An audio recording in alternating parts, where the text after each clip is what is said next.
Check one, two.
Good morning. Thank you for being with us today for our first Education Committee public hearing. Nice to see many familiar, friendly faces. We have, a very light agenda of 87 speakers this morning. As you may remember, if you've been with us in the past, we will go through our agency commissioners first. They'll have the first hour. Then we ask everyone to try to stick to 3 minutes. Of course, members can ask questions, and we will keep it moving. We're really grateful for your time today. Senator McCrory? Yes. Good morning, everyone. And I just want to reiterate the rules. This might be some of your first time coming to a public hearing. And what we do is we provide everyone an opportunity to come here to speak, tell your story, tell us what we should be doing, what we should not be doing. However, there is a limit on the amount of time you can spend communicating to us. And when you hear, I hope it works for me. No. You're going to hear a beep, beep. At that point in your conversation to us, you need to start wrapping up your speech to us. I will give you about 10 to 15 seconds after that beat, and at that time, your 3 minutes is concluded. So again, thank you for coming out. We want to hear everyone's opinion about the pieces of legislation before us, but we do have some responsibilities to have everyone have an opportunity to speak. So we definitely have to limit you to 3 minutes. You'll get a warning at 3 minutes, and then at that point, you start to wrap up your comments, okay? So we look forward to hearing from everyone. We got 80 people on the agenda. We're going to be here for a while. You guys enjoy your day, and we're sitting here with our ears open. Anything else? Does our ranking member have anything? Good morning. Looking forward to conversation. Great. All right, let's get going. So first up, we have Dr. Alice Pritchard from the Connecticut Technical Career Education System.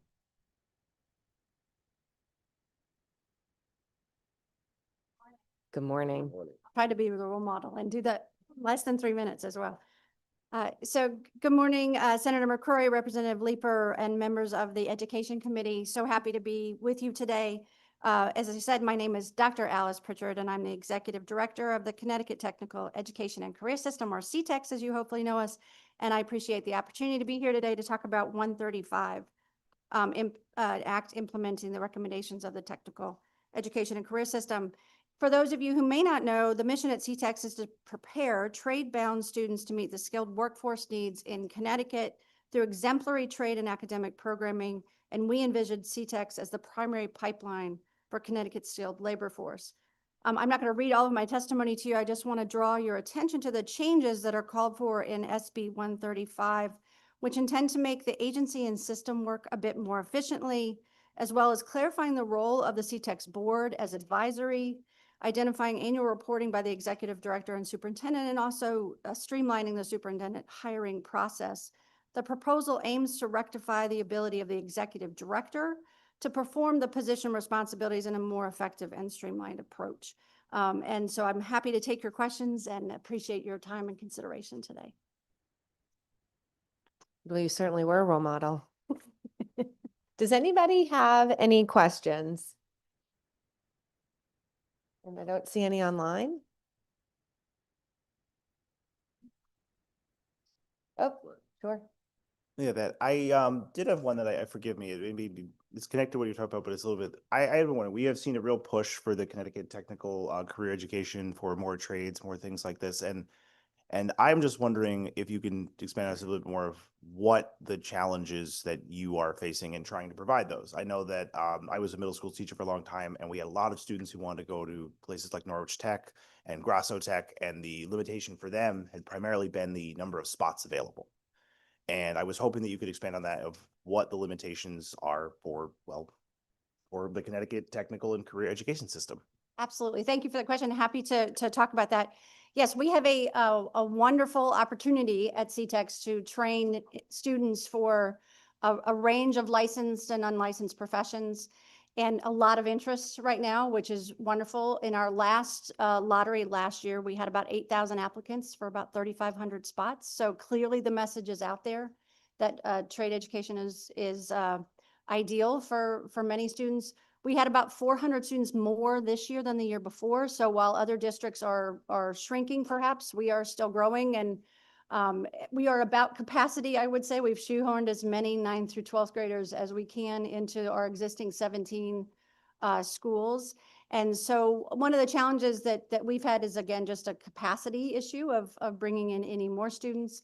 And so we are starting to look at, and I've had a great opportunity to talk to Senator McCrory and Representative Leeper about opportunities to serve students after school from other comprehensive high schools, perhaps, who didn't get into our system, and then also to expand adult ed programming for those who have gotten their high school diploma but are still interested in seeking out skills. So we are looking at expansion options that are outside of the traditional high school at the moment. But yes, we are at capacity in terms of actually our building. So it's not even just a resource issue, though it's obviously also a resource issue, but we have run out of space for sure. Thank you.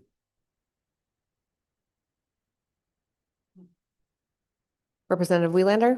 Thank you, Madam Chair. Just very quickly wanted to say, I think that's so exciting, the idea of expanding into, existing schools and, offering it to children who are enrolled in traditional schools and the adult ed. I know that there's people within my district that would be thrilled for that, and students and parents alike. So thank you so much, and whatever I can do to help, let me know. Thank you very much. Representative Zepkis? Thank you. And thank you to my colleagues for bringing this up. It slipped my mind. So I think it's wonderful, the CTEC schools. And as you said, you're at capacity and there's many kids that want it. And so I appreciate the after school stuff. Just if you have today or soon, if you have any thoughts on what we could do in schools, so in the current high schools, is there anything, I'm not a mandate person, I'll say that right now, but is there anything to offer through the regular school system? So it's so important because I get calls all the time for Caner Tech. where kids all that extent, so nice. So here's on 6 speed, you're getting 36% off, up to $44.99. On the 9 speed, 29% off, it'll cost you $49.99. You scan that QR code or go to shop TV Kids. Down top, you're gonna love this thing. Thank You're you. flex, be more flex. Whether we go, once Here. Representative Jenga, do you mind muting? Thank you. Thank you. I lost my train of thought. Real Housewives of New York City I'm looking at, and I can't focus. But anyway, so just if there's anything that we could do for our schools right now. Yep. I think it's just so important because there are lots of, I know, teacher shortages and all those kinds of things that we're all going to be talking about. But if there's any thoughts that you have that could be offered now in the school system, I would really appreciate that. No, thank you very much. And we would be happy. We do have some programming now with comprehensive high schools, but it's something we could be expanding. Again, those after-school activities could be in partnership with, specifically with school districts and who want to offer more to their students, but particularly in places like Caner and Waterbury and Bullard Havens, which, had 1,000 applicants for 200 spots. I mean, we have a number of towns in particular where we can't get another student in.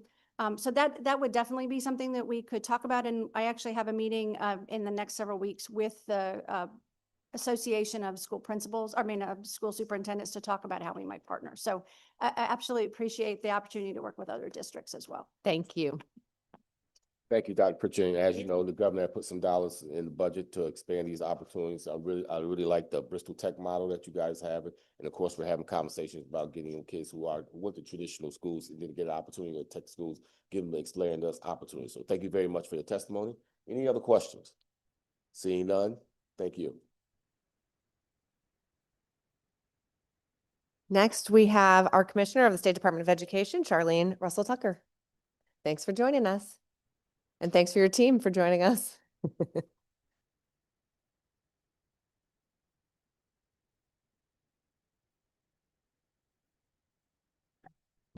And they are an awesome team, so thank you. Good morning, Senator McCrory, Representative Leeper, Senator Berthel, Representative Zepkis, and members of the Education Committee. As the Commissioner of the Connecticut Department of Education, I'm pleased to have the opportunity to provide you with testimony today regarding a series of bill proposals on your agenda. This being our first public hearing of the session, I'd like to take a moment to welcome you all back. While the policymaking process typically centers around tracking, taking corrective actions, it's equally important to recognize what is working well. So you'll see included in my testimony, written testimony, is a document highlighting the steady progress that we're making in our pre-K-12 education system, while acknowledging the focused attention needed to accelerate the rate of improvement. There is a sense of urgency. In that document, you'll see that students in communities across Connecticut are continuing to show steady statewide progress in achievement, in attendance, and post-secondary readiness, and this includes many of our Alliance districts. This is driven by your intentional investments, deliberate strategies, and strong partnerships across sectors, partnerships at the state level across state agencies, higher education, business and industry, and our community organizations, reflecting what is possible when we work together across every level, from classrooms to communities, policymakers to board members, and everyone in between. My written testimony, as always, is extensive, and so I will not go over every bill in the interest of time. However, I will briefly highlight a few. First, I'd like to thank the committee for raising our agency bill, SB 138, an act implementing the recommendations of the Department of Education. This proposal includes the priorities of our State Board of Education. Among other things, it changes the department's responsibility to conduct yearly requests for proposals for new charter schools to every 2 years to align with the approval process with the governor's biennial budget process. It removes the requirement for districts to conduct assessment for students who do not turn 5 by September 1st for entry into kindergarten in the 2027-2028 school year. And it also removes overly burdensome reporting requirements for the department. I would next like to address House Bill 5033, an act implementing the governor's budget recommendations for education. The department is supportive of the governor's budget recommendations related to education, and we're thankful that it invests in the continuation of several highly successful COVID-era funded programs. The department is also supportive of the governor's bill HB 5034, an act reducing testing burdens and enhancing the math curriculum, and HB 5035, an act requiring school districts to ban cellular phones in the classrooms. Please see my testimony for detailed remarks. Thank you for providing me with an opportunity to offer testimony on those bills. I look forward to working with members of the Education Committee and the entire General Assembly throughout the remainder of the legislative session. Thank you very much. And with that, I'll take your questions. And as you've said, my team is here that we can go deep on any area that you would like to. Thank you very much. Thank you very much, Commissioner. Representative Zepkis. Thank you, Madam Chair. Good morning. Good morning. It's nice to be back. Yes. So I have a few questions. My first question is regarding SB 138 and evaluating the kids that turned 5. And so is it your thoughts that it should be up to the schools to let them come in at 5 or not? Is that your opinion? The current proposal would be allowing really just strict to the age limit for entering in. The process that's in place right now for those assessments to be done, we have allowed unequal access because that's different in different places. And now that the bill has been, the statute has been in place now for a little bit of time that families can plan accordingly, then districts would be adhering to the time frames. Okay, so you're in favor of it just being age period? The age period, yes. Okay, thank you. God bless. My second question is in House Bill 5033, in Section 10, it talks about proposing $2 million for 75 teacher apprenticeships. Where would these teachers do their apprenticeship? Is this similar to the talk of paid teacher stipend, student teacher stipends? So thank you for that question as well. We have an existing program, a registered teacher apprenticeship program that we've worked with collaboratively with the Department of Labor. That's been in operation right now, working with the higher ed institutions, school districts, Department of Labor, to place these teachers in districts, working with the districts as well, because the way the program is set up, the districts pay a part of that salary and we put some in as well. And so this would allow us to expand the program statewide and work with districts that really want to participate and work with us with higher ed institutions to continue to grow that program. So I may have missed it, but is it similar to what's the talk about paid teacher student training stipends? Is that? I know there's a legislation on that, which I have to look deeper on, but it may be a similar. This is allowing our student teachers to earn while they learn, really, at the end of the day. So I think it may be similar to that. Okay, thank you. My other question is regarding the cell phones in schools. Have you heard of any schools not complaining, not being able to handle cell phones in schools? We have not, another great question, that we've not heard about not being able to do that. We did a survey, and so we can provide you that information. We currently have 70% of our districts at the elementary grade level that already have a bell-to-bell ban. We have 71% at the middle school level already with a bell-to-bell ban. The numbers are lower at the high school level. And so folks are already doing this. So the statewide requirement would require it, of course, across the entire system. And so, there are, I'm sure, challenges with any new thing that you put in place, but we really believe that the benefits far outweigh those challenges. And the governor's bill really requires that the district at the local level would develop local policies to effectuate this mandate, so that they would be working hopefully with the teachers, with students, and with families to determine what are those policies that should be in place, and talking to families. In the governor's bill, we talk about families who may be concerned about getting in touch with students during the course of the day. What are those plans to put those things into place?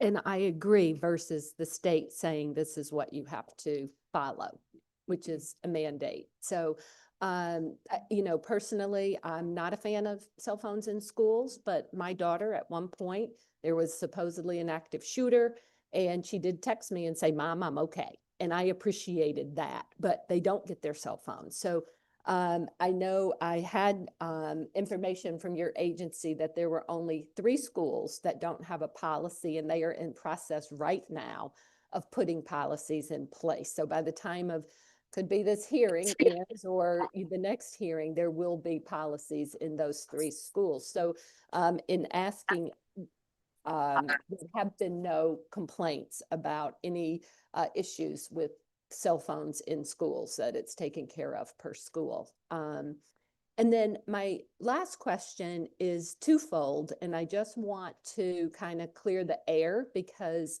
in this building, it's always federal, federal, federal. And so has there been ICE pulled any child out of school in Connecticut? I'm not aware of that occurring in Okay, Connecticut. thank you. Because if so, we should talk about it, but I don't think that has occurred either. And my last question on that is, has any federal funding been cut to your department? We've had all our title grants funding, we have that remaining intact. And as you may know, the federal budget for education was just passed. That takes us through the rest of the federal fiscal year and 2 years post that. And there's been an increase, a little bit of a bump for IDEA, as well as Title I in the federal budget that has passed. There was one special education grant that got pulled back from us, from the department. That was it. Great, thank you. And I would be curious when we go through special ed, because I'm sure there's going to be a bill about that, on that funding and how that plays out. So thank you, Commissioner. No, thank you very much. And let me just go back to the cell phone bill, to your point about districts developing local policies that may be different, may look very different. The governor's proposal is the proposal for bell-to-bell ban K-12. However, allowing the local districts to develop more specifically what the policy would look like to effectuate the bell-to-bell ban. Great, thank you. Thank you. Thank you, Representative Wielander. Thank you, Madam Chair. Good morning, Commissioner and team. I have a couple of questions just to piggyback off of what our good ranking member was saying. I have similar concerns about the cell phone ban.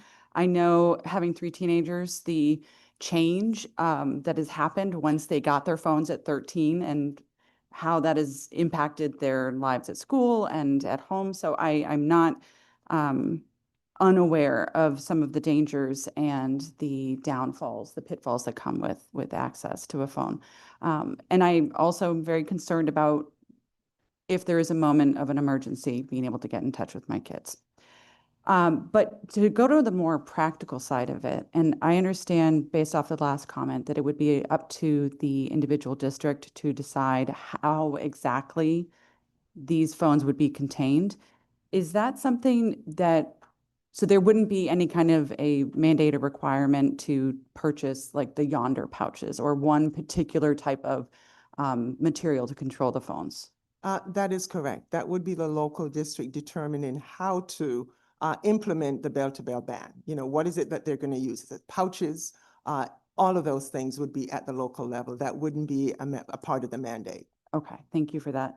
And the other question I have is, I saw in the language that there would be considerations made for children who have a 504 IEP plan, health concerns that would require them access to a smart device. Are there any concerns about what kind of protocols that might be, not want to say breached, that's not the right word I'm looking for, but if a child has a 504 or a health condition that requires them to use a smartwatch to remember to take medication or a phone for tracking blood sugar levels, things like that, if they have access to theirs, does that then become a privacy issue, you know, violating the HIPAA FERPA type of situation? Because they have it and no one else does, and it's their private health concerns or Yeah. mental health. No, that's a great question. And what we intend to do, it's not in the mandate, is to provide some guidance to districts as to how to proceed. We now have guidance that we've placed for districts to use, and I anticipate if this passes that we'll be doing the same thing and learning from states and others who have done this and have done this well. We have information to share. 25 other states have bell-to-bell, and some of them are that have bell-to-bell at elementary and middle are now working to move it to the high school as well. And just frankly, last night I was talking to my colleague commissioner in another state saying, how is it going their first year in? And he actually said swimmingly well. Even that the students have really acclimated. He said, I went to a school, the principal said, go to study hall. And when you look in study hall a year ago, the kids were all there on their phones. He said in study hall, kids are literally reading and talking with each other. Imagine that. Building relationships and rapport. But specifically to your question, those are the kinds of things that we would certainly work as an agency to provide guidance to our districts about. All right. Thank you so much. I appreciate those answers. Thank you, Madam Chair. No problem. Representative Menapes? Thank you, Rep. Leeper. I just had wanted to further up on that because one of the biggest concerns I've had with the cell phone bans is, as you said, most schools already have a policy in there. And as a teacher, there are a few of us in here, I know that oftentimes that becomes the teacher's job to enforce that. And I think my biggest concern for any of these ones is that just quickly becomes another thing that teachers have had to do, and it becomes where the teacher is the bad guy and has to be the one to take the phone, and then the parents are mad, everything is this.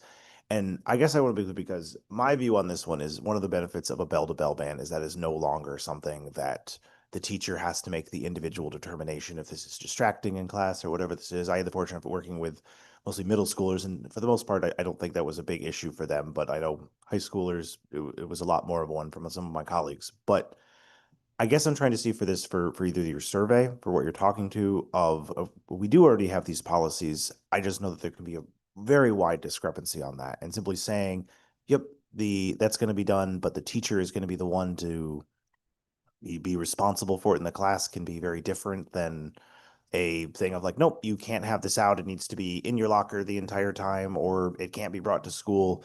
And I guess to the extent of that you had done the survey is like, what level have we had this for? Is this kind of just all encompassed that yes, in fact, they do have some type of cell phone policy? Or is this something of a true, as you said, bell-to-bell ban that is not just going to become the teacher needs to enforce this in their own classroom? Right. So in our survey, and I'll also ask John Fresanello to join me, who is much, much closer to all of this. But in our survey, we specifically asked about policies, but we specifically were asking about bell-to-bell. So the 70%, the 71% that I mentioned was specifically those with bell-to-bell bands. So very different from your general cell phone policy, right, that they've developed. That specifically was what we were asking for in our survey.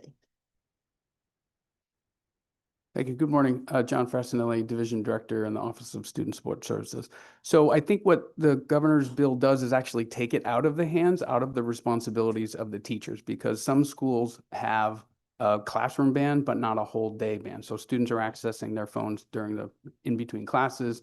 They're walking into classes with their phones going, and the teacher has to police that. This is from the minute they walk into the school building. There has to be a protocol in place to either they go into a Yonder pouch, they go into a storage facility, the governor's office, the governor's bill also allows to go into a locker, and then that's it. And then they don't have them until the end of the day. So I think this is a benefit to teachers that they shouldn't be dealing with those phones in the classroom. Thank you. So I appreciate hearing that. Thank you. Thank you. Thank you, Representative. Representative Corpus. Thank you, Madam Chair. Nice to see you, Commissioner, and thank you for all of your collaborative work with us. I really appreciate that in the past year. So I had two questions. Just to clarify, we just got clarification on what the governor's bill does with cell phones, but I'm not sure I understand the position of the commissioner, the position of the SDE is to support that 100%, bell to bell in every classroom in Connecticut from K to 12. Is that right? Yes, that Okay. is supporting that. Thank you. My other question related to magnet schools. So in appropriations this week, we had very, very compelling testimony from magnet schools about the $12 million cut to the budget for magnet schools. And it was some of the most moving testimony of the day. So if you could elaborate further on why you support that decrease of 12 million. Thank you. Through you, Madam. Thank you very much. And I certainly appreciate, I'm going to ask Robin Cecilia to join me, the concern with our programs for any time that there are cuts, the reductions, that there are those concerns, and there are fiscal concerns everywhere. We recognize that. And so I just want to make sure that we clarify for you what we're dealing with. I've always said, my job as commissioner, I advocate for education and education funding. Your job and that of the governors and OPM is to look at the entire state and try to make the numbers work. And so I recognize that to be a challenge. But let's just talk a little bit about the specifics around that and our support for that. Good morning. I'm Robin Cecilia, Director of School Choice. Thank you for that question. And I did watch the testimony, not the whole thing. It lasted a long time, but I watched quite a bit of it, and I know that is a concern. The governor's bill does something different. It removes that $12 million, but shifts to a system of sustainability for the RESs and college-affiliated operators of magnet schools. Before that, 12 million just sort of was a one-time initiative to provide some financial relief, but the House Bill 5033, what that does is creates a system of adjusting for inflation relative to what those operators may charge. So it breaks that inflationary adjustment in 2-year increments. So that would begin in fiscal year 28 and last for 2 years. And then there would be another adjustment in 2-year increments using the consumer price index as that foundation for that adjustment. So it creates a basis for ongoing support and financial relief that mitigates against adding additional burden onto districts. So the districts still receive the ECS for those students that are attending magnet schools to be that mitigating factor, but provides that inflationary adjustment so that that amount can increase in those 2 years. Before, the way the language read it, it capped tuition at 58% for each fiscal year, and there was no change to what that amount looked like. So now that builds in a system of sustainability versus a one-time payment. Thank you. That was my understanding of it too. So 2 questions. So it seemed like when we're talking about that 58% tuition cap, we're essentially talking about what parents are obligated to spend. No, that's the 58% cap is on what is charged to districts, so sending districts, only in the case of pre-kindergarten students. So if you have a student who's a pre-kindergarten student in a magnet school, that tuition amount, that 58%, is charged to the family on a sliding scale. So families who are at or below 75% of the median state income, they don't pay anything. The state pays that portion. If they are above that amount, they pay on a sliding scale up to whatever that max amount would be. And the state bears the part that's not paid. Otherwise, K-12, the sending district pays the tuition amount, which again is mitigated against that ECS amount that they get for those students who are not in their schools, but attending magnet schools. Thank you. So the decrease of, through you, Matt. So the decrease of 12 million in the governor's budget, who is picking up that cost? Is that happening, is that falling on the district or on the parents going forward? So ultimately, that 12 million goes elsewhere and is not, it's borne honestly by the operator now. They don't have necessarily that money, but what happens going forward and shaping in sort of a more sustainable framework, that inflationary adjustment will go to the districts for K-12 and to the parents on that sliding scale, depending upon where a family falls, or on the state for that inflationary adjustment. But just to contextualize it, so I had to do this for myself. So let's say we were in fiscal year 28 and we were going to apply that inflationary adjustment. If we were doing that right now, that's about 3% per year. So it's over a 2-year period. So that would be a 6% adjustment to what that operator charged in a prior year. So I used the example, if average tuition in fiscal year 24 was about $6,500. So with the 58% cap, that's about $3,800 that operators now charge. With this inflationary adjustment, that would be a 6% on that $3,800 to be about $4,000 per pupil. So the 58% cap is still in place. The inflationary adjustment is on that amount that they charged in the prior period.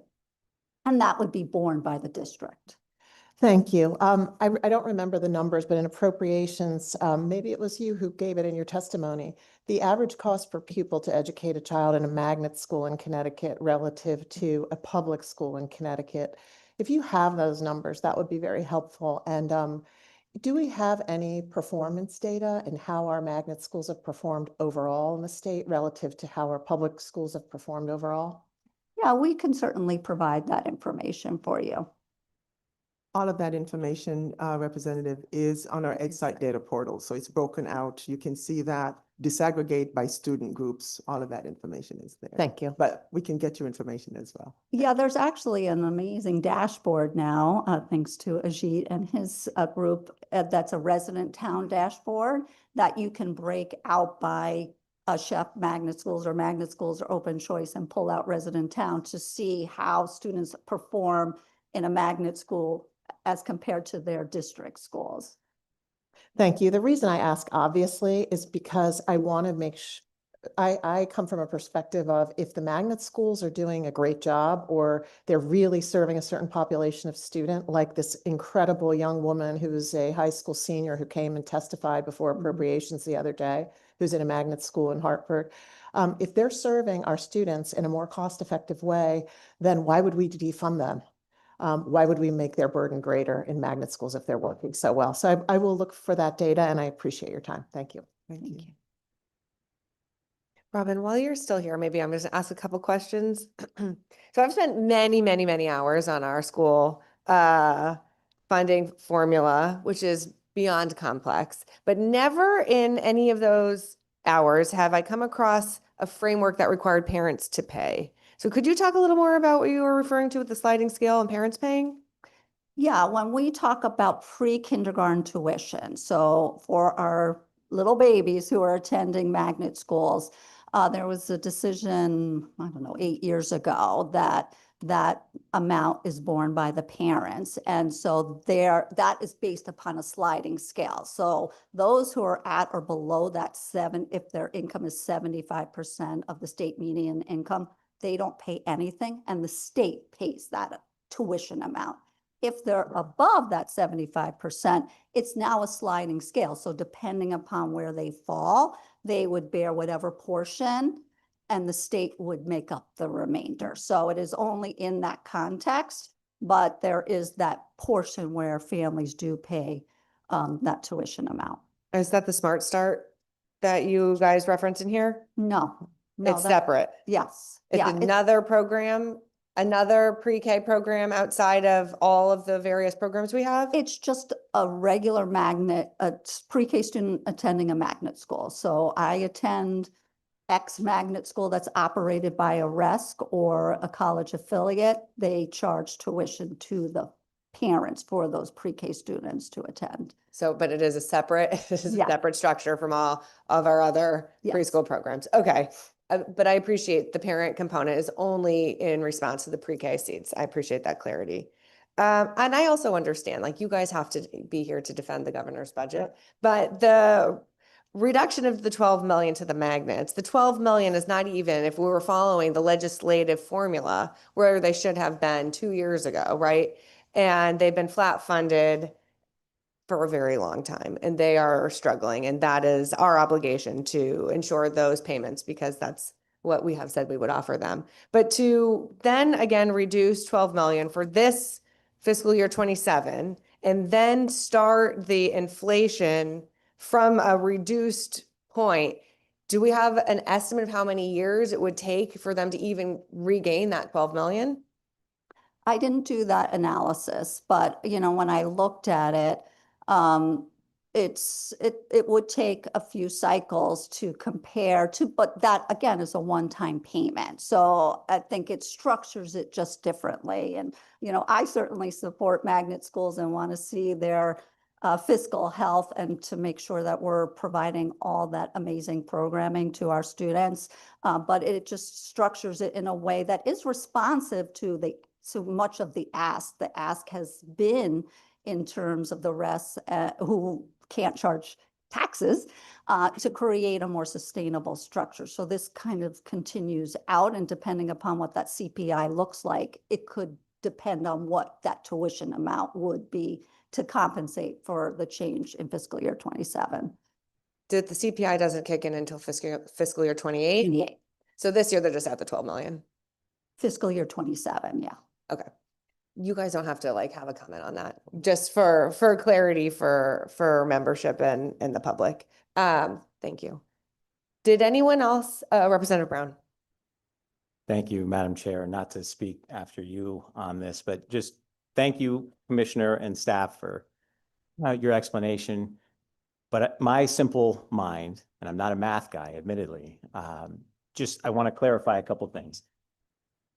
So with this $12 million cut, you've said that the RESCs or the magnets bear the burden, correct?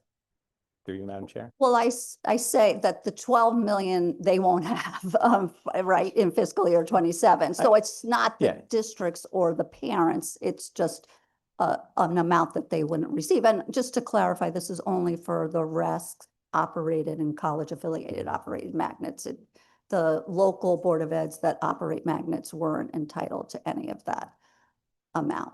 Understood, thank you. And just to reiterate, and you had just said this before in your remarks, that they cannot tax. This is not a taxing entity. Absolutely not. Right. Okay. And that the tuition charged to districts is capped at 58%, is that correct? Yes. Okay. Lastly, there are students in these schools now. That's correct. Many. Yes. So to me, that begs the question of what's happening for the students who are there now. And I can understand, tying it to CPI going forward, but there's kids who are there now. I teach in one. I go to school there and I see the needs that they have currently. So I just wonder what's happening if the magnets and the RESCs can't bear that burden. What happens to the programs being offered? Because I had a previous principal who used to say all the time that the kids in our school were either running to something or running from something, but we were their salvation. We were their landing spot.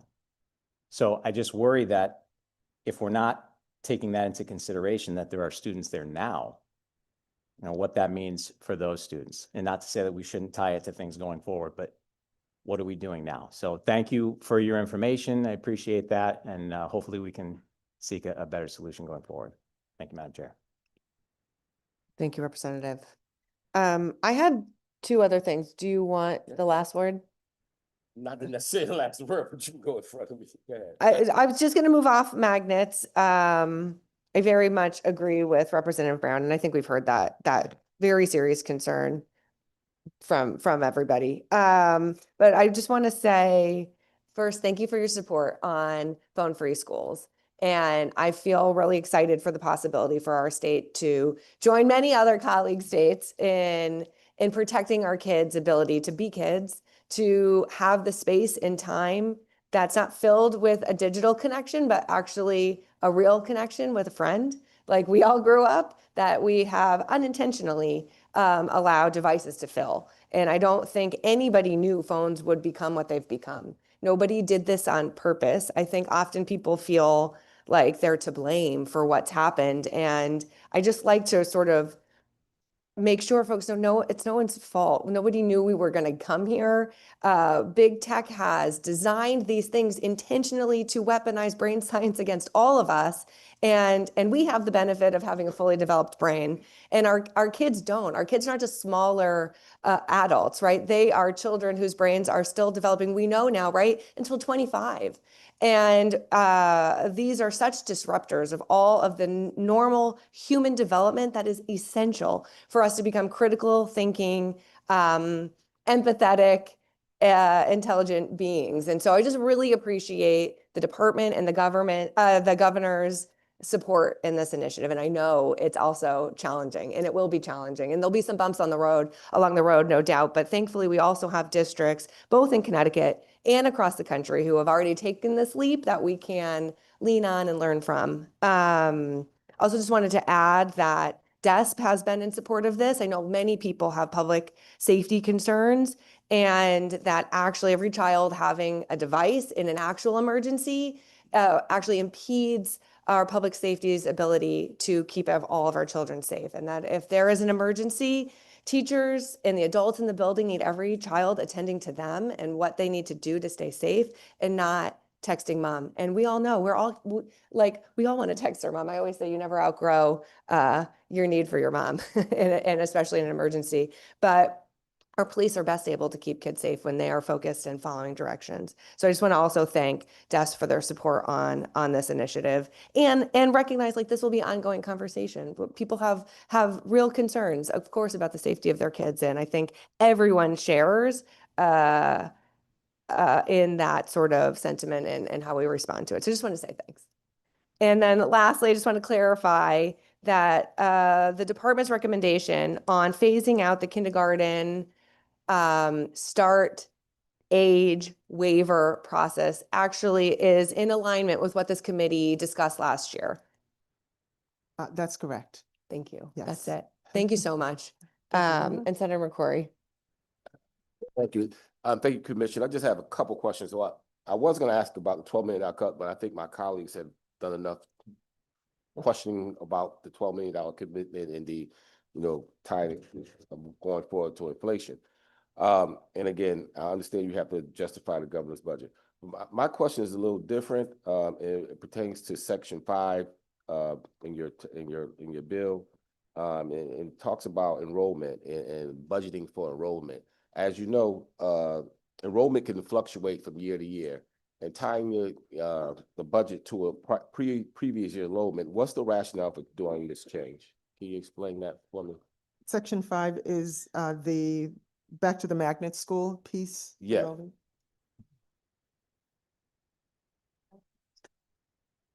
Oh, yes, you know. I'm back. Again, I'm Robin Cecier, Director of School Choice. Thank you for that question. This provision is really intended to look at the magnet system as a system and manage it in that way. We obviously support magnet expansion. That's something I work on every day. But to do it in a measured way from a global perspective, obviously all of the operators and schools are enrolling in their silos, but we need to look at it more holistically. And this gives us a framework for doing it. So it's not a limit on enrollment in any way. It's just creating a framework. We've seen since, if you remember back when there were the caps, those sunsetted in 2021. And since then, we've just relied on projections from operators, and they really vary so dramatically, almost from month to month. It's very hard to plan around the appropriation.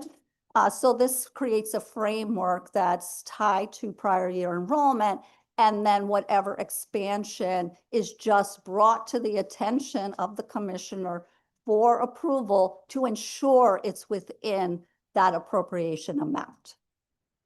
And that's my concern tying into prior year enrollment. Enrollment can fluctuate each year.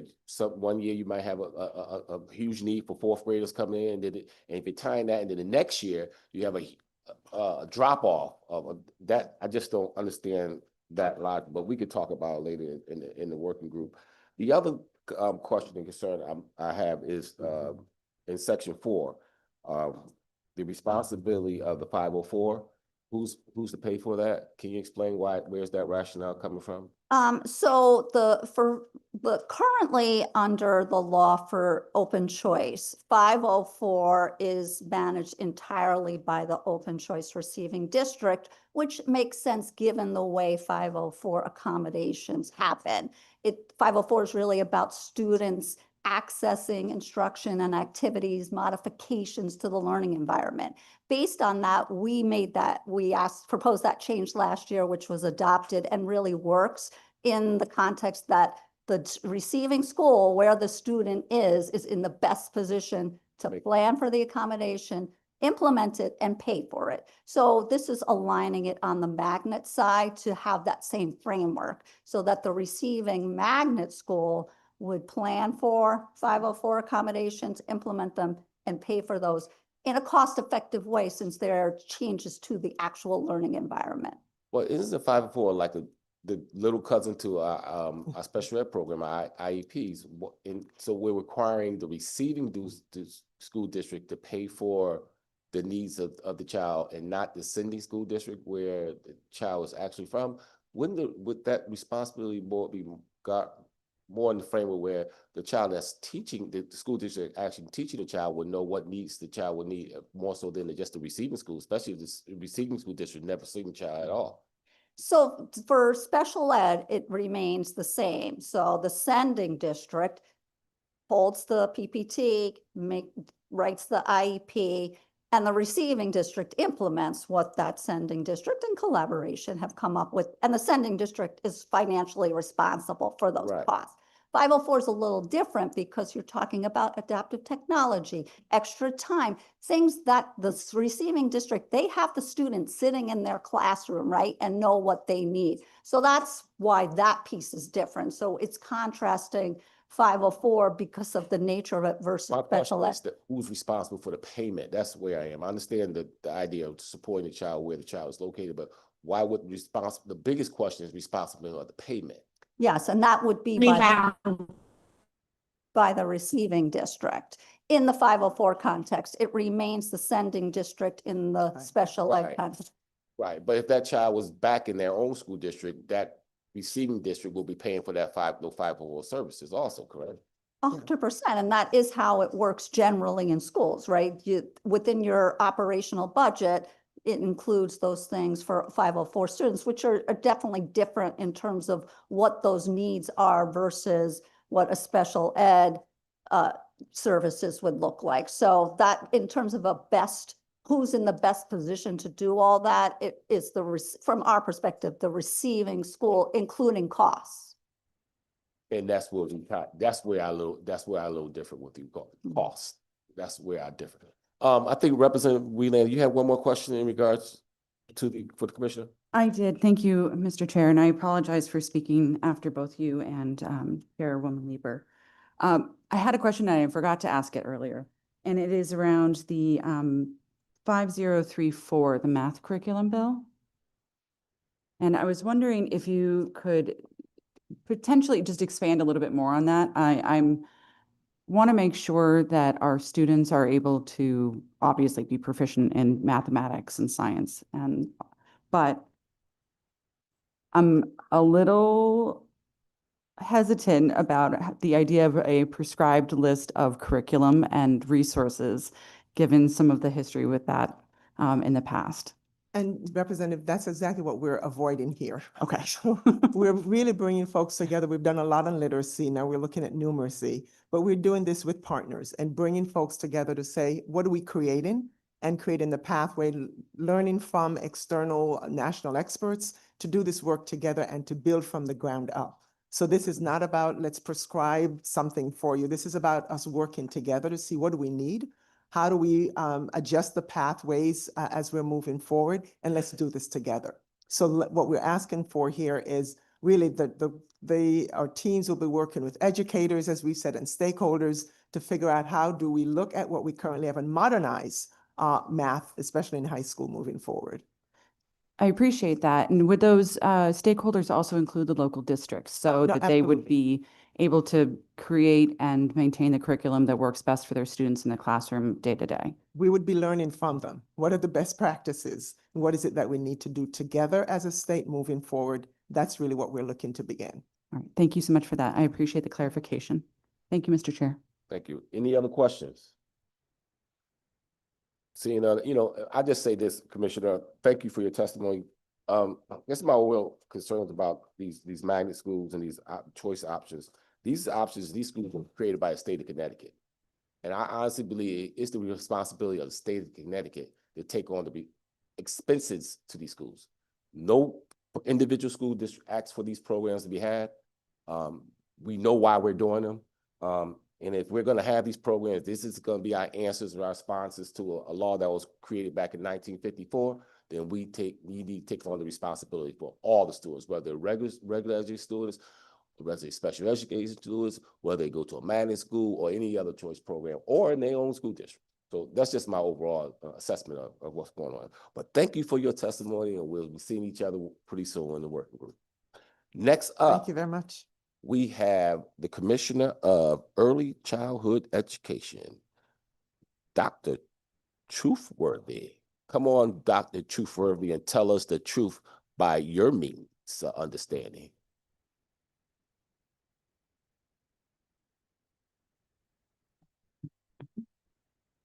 Good morning, Senator McCrory, Representative Leeper, Senator Berthel, Representative Zupkus, and distinguished members of the Education Committee. I'm Elena Truworthy, Interim Commissioner at the Connecticut Office of Early Childhood, or also known as the OEC. I'm here today to testify on the agency's bill, Senate Bill 137. You have my written testimony with 8 sections, and so I'll provide a brief overview of each section.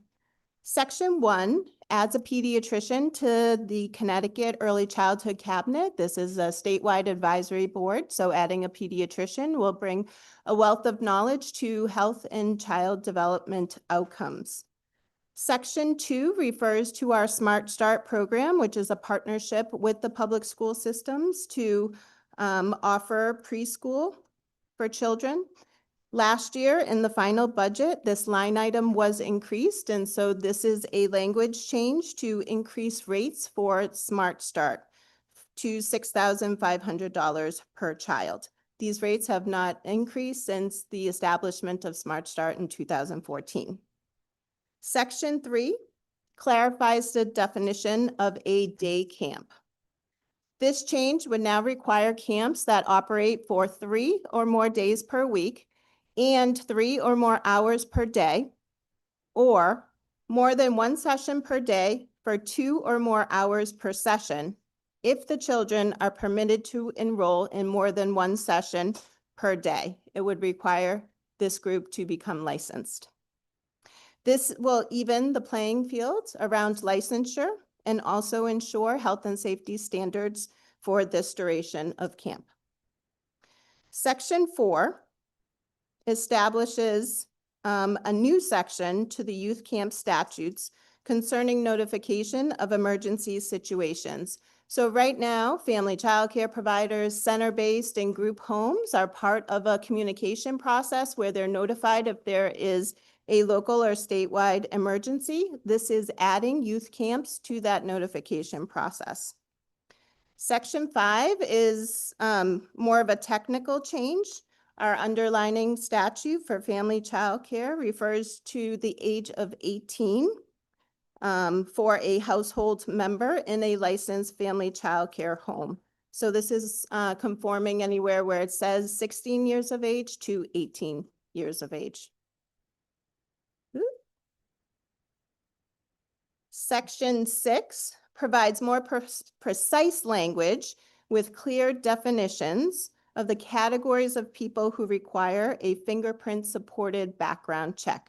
This is a requirement of the federal government, of the FBI, and so we are clarifying the definition here to be able to meet that requirement. For Section 7 and Section 8, I'm going to combine these together because it includes both family childcare, group homes, and center-based. So this is a requirement for providers to inform the OEC of the placement on the DCF Abuse and Registry and Neglect Registry of the owner or anyone who is employed or in a position connected with the care of the children. Currently, OEC does not have access to this information about recommendations for placement on the DCF registry when that recommendation is within an appeal period or is on appeal. This gap of information could result in an individual with a registry placement receiving a child care license or approval to work with children in a program. This proposed change to the OEC statutes places the affirmative obligation on applicants or operators to notify the OEC when they are placed on the DCF registry. This is allowing for a two-pronged approach to ensure that we have the information needed. Thank you for your time and attention and look forward to working with you and any questions. Any questions? Yes, Representative Wheeler. Thank you, Mr. Chair. Good morning, Commissioner. How are you? Good. I had a question about, I think it was section 7 and 8, about, no, I'm sorry. Yes, 7 and 8, the registry placement. While I understand that, I appreciate the update to try to be better in communication, but this is now just requiring and relying on someone who's been placed on the registry to attest to the fact and confirm on their own that this change has happened. And I do have concerns about that. And I think that if we are going to rely on someone confirming their own placement on a registry, that the penalty should be much higher if they don't. No more than $100 a day is, I feel like, way too low if someone could potentially still have access to our children. So I'm just wanted to put that on the record that I think it's a good step, but I wish it was tougher. So thank you so much for everything, and you and the agency, everyone there does. Thank you, Mr. Chair. Thank you. Any other questions? Yes, Representative. Thank you, Mr. Chair, and thank you for being here. Good to see you. This is so loud. I'll step away from the mic. There you go. That's better. Just a question in regards to the licensure for the day camps. Could you do me a favor and just tell me what do the day camps need to do now to be licensed?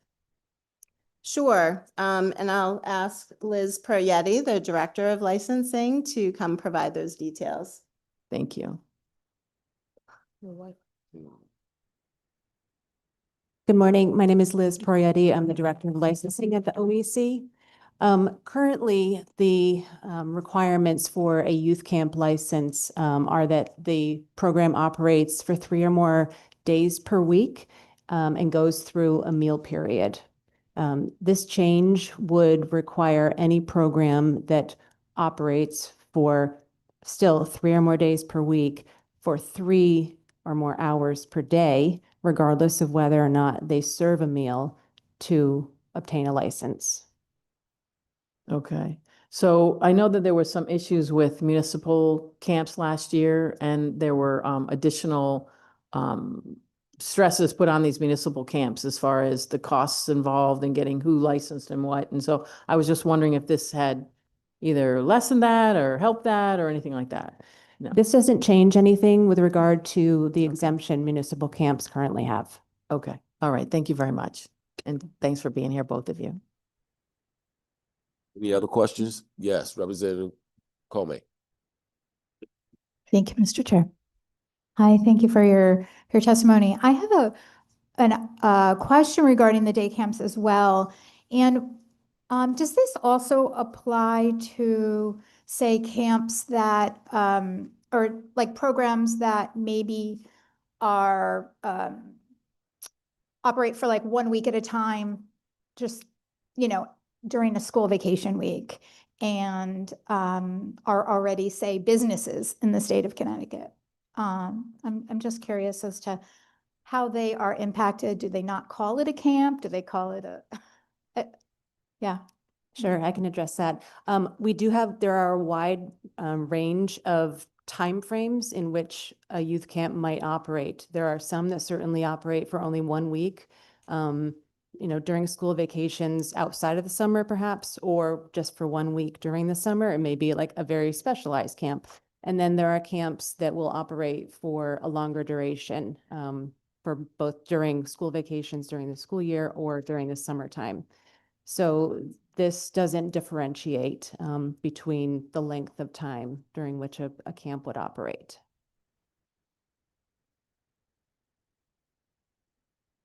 So they would have to be background checked and all of these things, even though they're already operating as, say, an after-school program, or not an after-school program, but like, I'm just thinking like a karate school or something like that. So we would, if this proposal went forward, we would look at the number of days that the camp is in operation and then consider the number of hours that the camp is operating.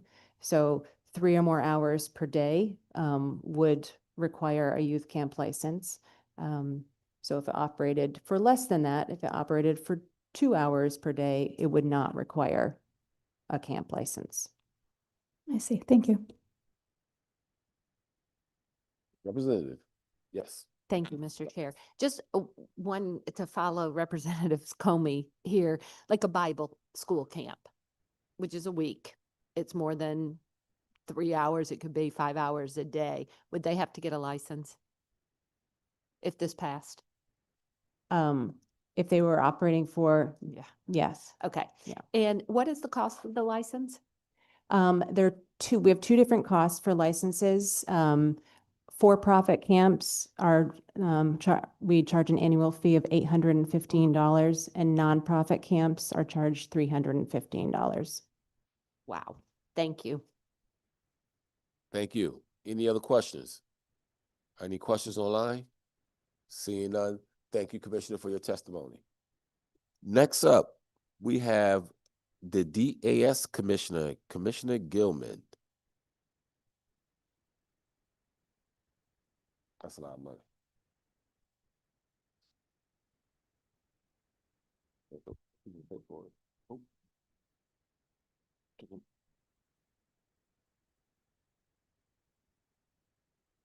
Good morning. Good morning, Commissioner, and thank you for being with us. My pleasure.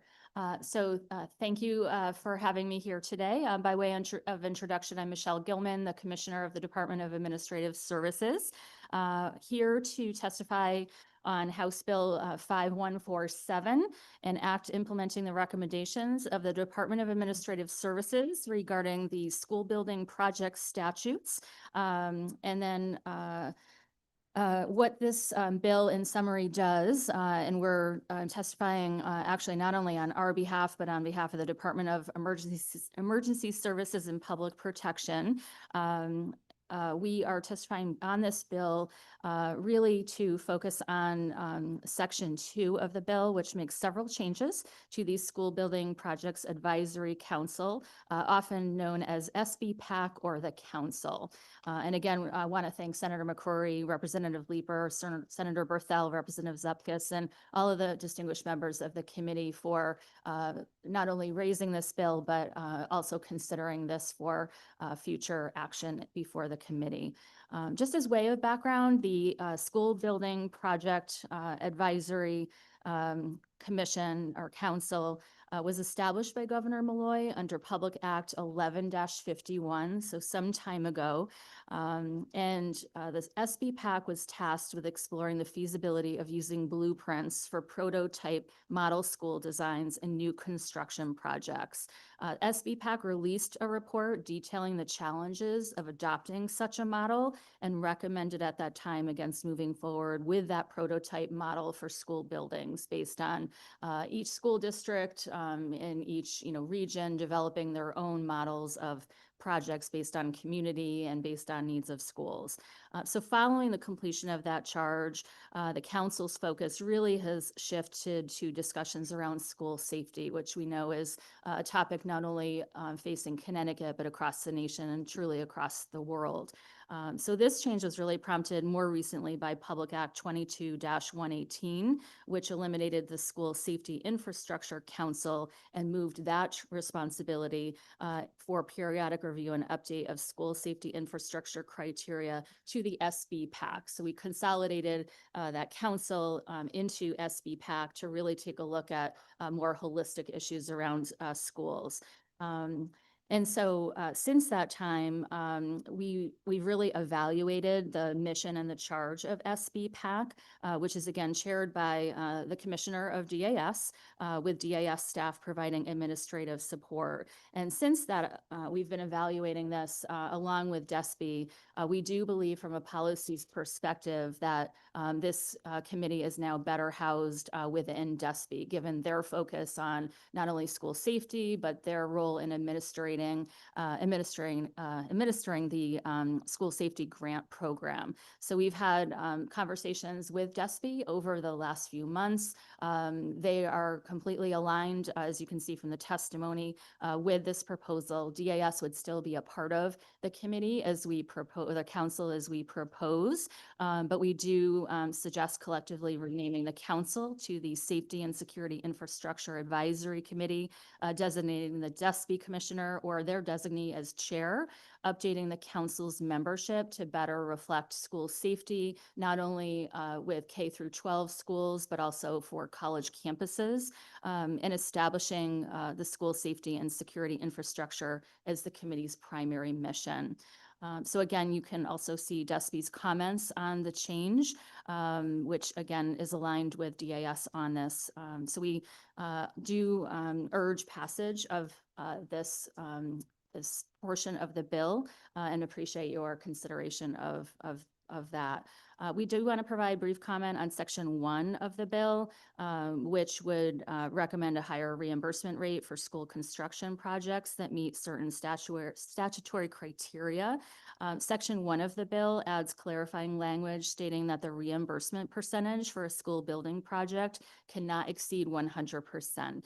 This will ensure school building projects are not over reimbursed.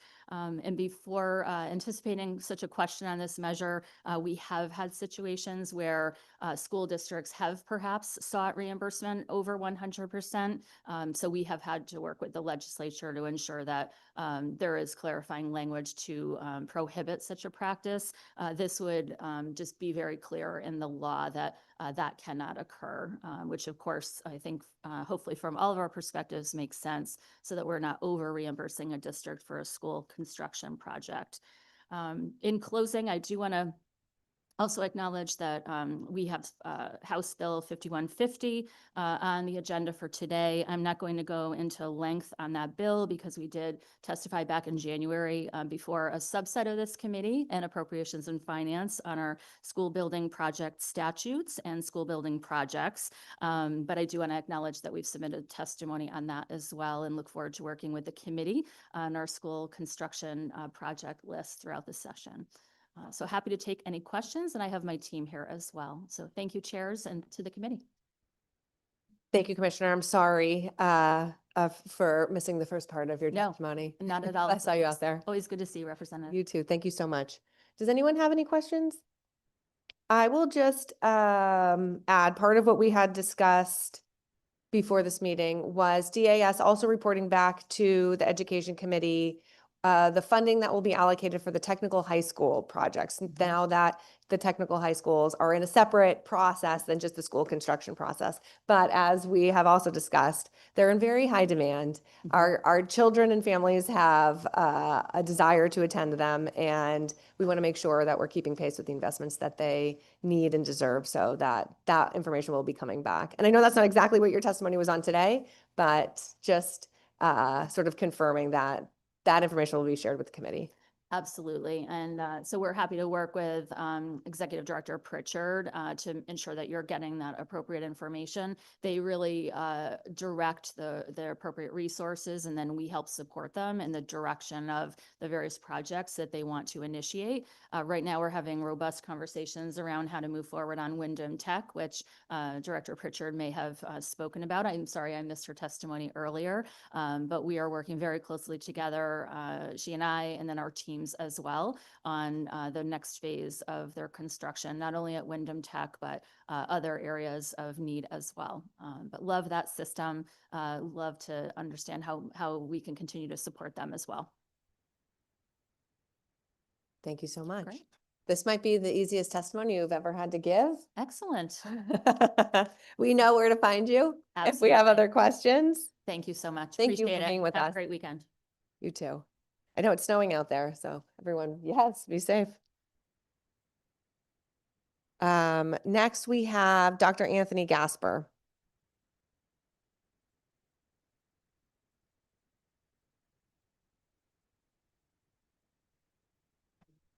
Good morning.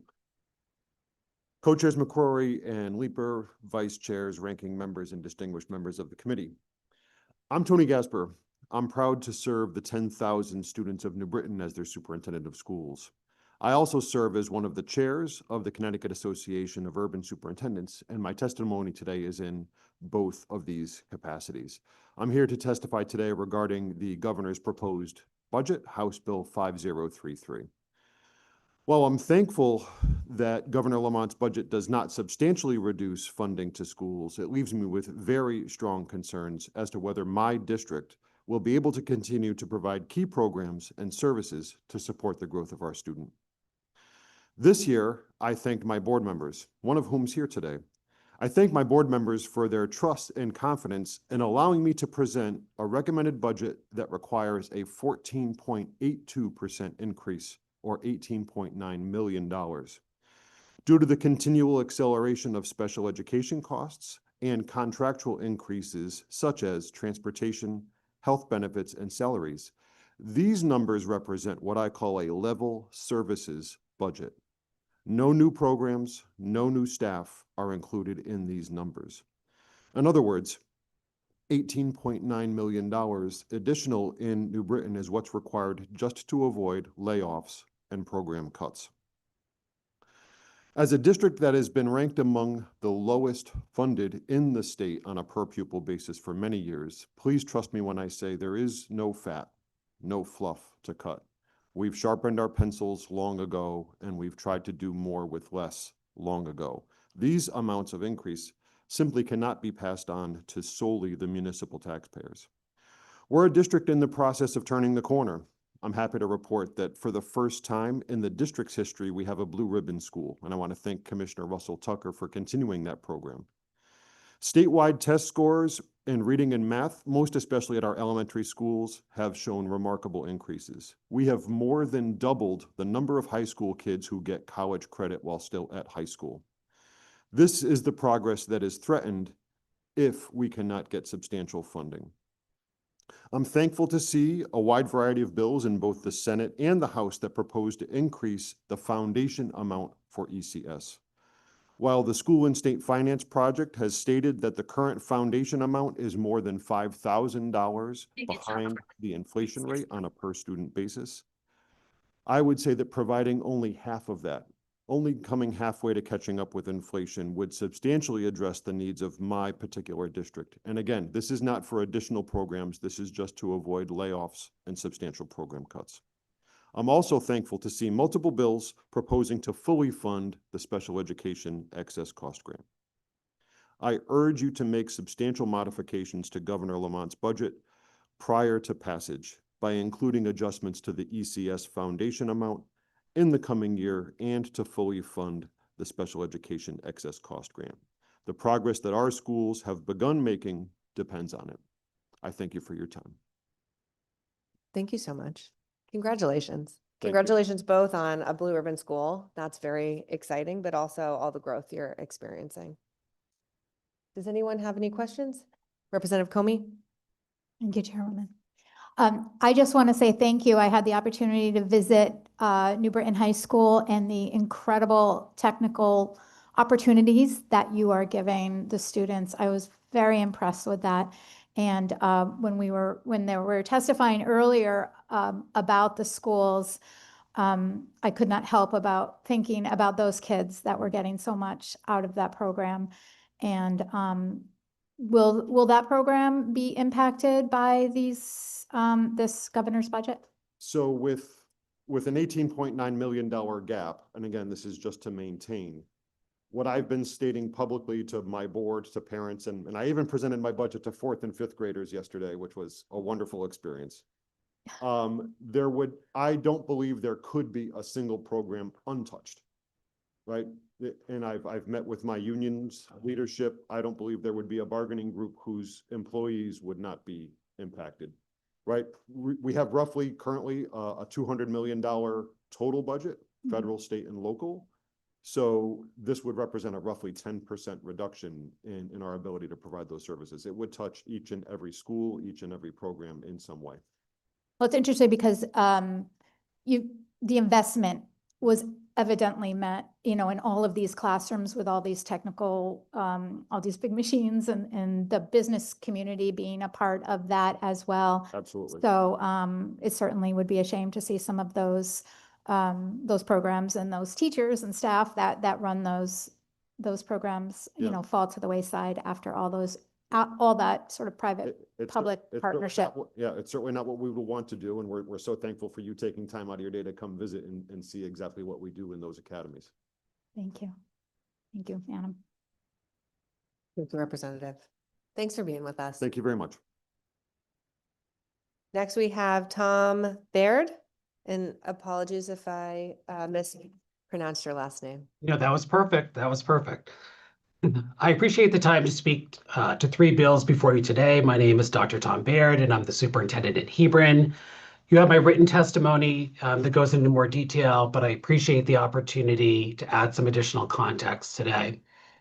First, SB 138, an act implementing the recommendations of the Department of Education, includes language updates to eliminate the kindergarten age waiver for entrance to school before age 5. Simply put, there is no assessment designed for districts to use to implement the waiver process under the current state statute. For that reason alone, the waiver provision should be eliminated. Further, the waiver provision results in a widely different assessment practice across the state, leading to an inequitable process for students to access kindergarten prior to age 5. As this bill moves forward, we urge you to include the updated language, removing the waiver process. It's the right thing to do for students. HB 534, an act reducing testing burdens and enhancing the math curriculum, is a worthwhile next step to reduce the testing requirements in our state so we can focus on formative assessments to guide our instruction. As a former member of the Commissioners' Council on Mathematics, I can attest to the need to focus on math professional development. So great first steps here. HB 5033, which is the governor's budget recommendations. I'm going to echo a lot of the comments of Dr. Gasper, who I know well. Hebron couldn't be much more different than New Britain, and we're seeing very similar challenges. Specifically, we need to be looking at fully funding the excess cost grant for reimbursement for high-cost special education services, decreasing the threshold to qualify for excess cost reimbursement for in-district expenses. This would create an incentive for creating in-district programs. We need to increase the funding for the Special Education Expansion and Development, otherwise known as the SEED grant, and increase the per pupil base of the ECS formula to adjust for inflation. And I'll just share that as both a superintendent and a parent of a student with significant disabilities, I've seen firsthand the impact that the state budget has had on our local districts. I'm also the co-chair of the Connecticut Northeastern Regional Superintendent Group. We're seeing budget increases ranging from 3 to 10% across our region. All of the budgets are being driven significantly by the cost of special education services, especially outplacements. If you're on the low end of that range, your district is seeing a reduction in needed services. And if you're on the high end, like my district, it's because we're seeing an increase in student need. Since 2021, our number of students with autism has tripled. Our number of students with emotional disabilities is 5 times higher. And not surprisingly, our needs have increased. We use the SEED grant to partially fund an additional special education teacher to keep our caseloads consistent. And at this point for next year, we have a $586,000 increase just for special ed expenses. That represents a 4.09% increase to our entire budget. If we had a 100% reimbursement rate for excess costs, we would get an additional $177,000, and it would drop our entire budget proposal increase by 1.24%. Lastly, we need to be adjusting the base per pupil funding for the ECS formula. This would be fair and logical. Local districts should not be expected to shoulder all of the contractual and inflationary costs associated with their local budgets alone. For over 10 years, we have done so, and we have seen a significant increase in local taxes as a result. Frankly, in our superintendent group, we discussed that we're at a breaking point. The state needs to urgently increase funding to local districts. I'm happy to answer any questions, and I wish you all the best in what is a difficult task as the session continues. Thank you. Thank you very much for your testimony. Seeing no questions, have a great rest of your day. Next we have, I think Stephen Rio. Hi, good morning, everyone. I'd like to thank the Education Committee. I've submitted some testimony on the cell phone bill. I'd like to try to give you a different spin on it as well. The crisis with the cell phone bill, and I would even call social media, gaming for students, the addiction that many of our children are facing is this generation's crisis. And while the cell phone bill won't cure that crisis, it's going to be one strategy that we can use. I remember being a building level administrator, and we used to joke at the cafeteria time that this was the largest arcade on the East Coast. But now what we know now, it's not funny anymore. It's time to make some significant difference.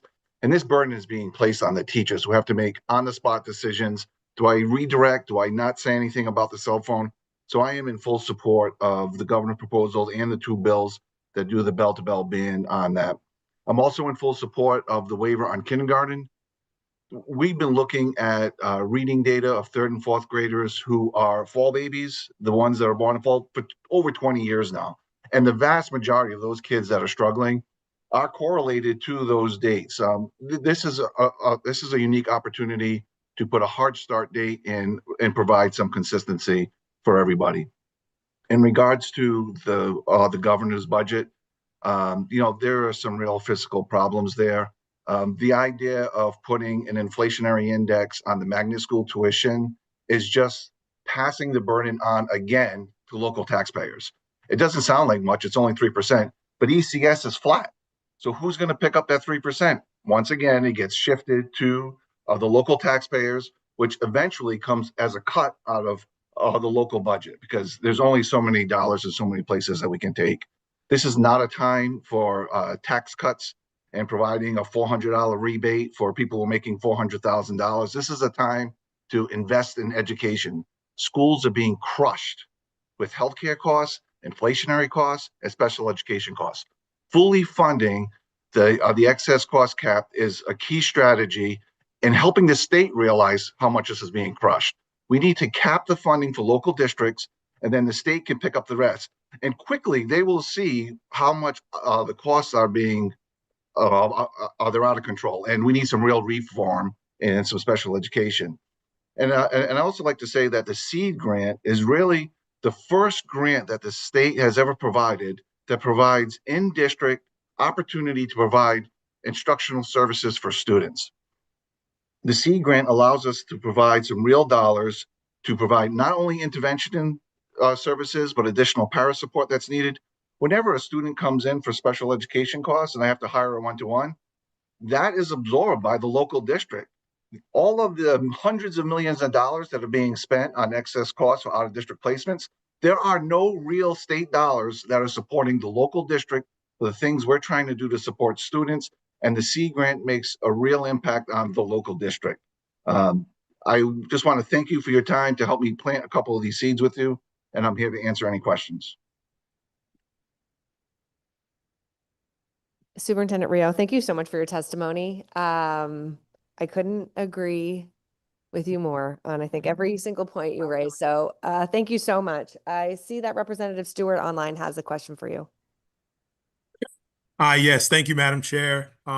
Steve, I just want to first and foremost say we are lucky in our town to have such a strong leader and advocate for our school system in Putnam. So on behalf of myself and the rest of the parents and the community in Putnam, we truly appreciate your advocacy and your leadership. You're doing an amazing job for us.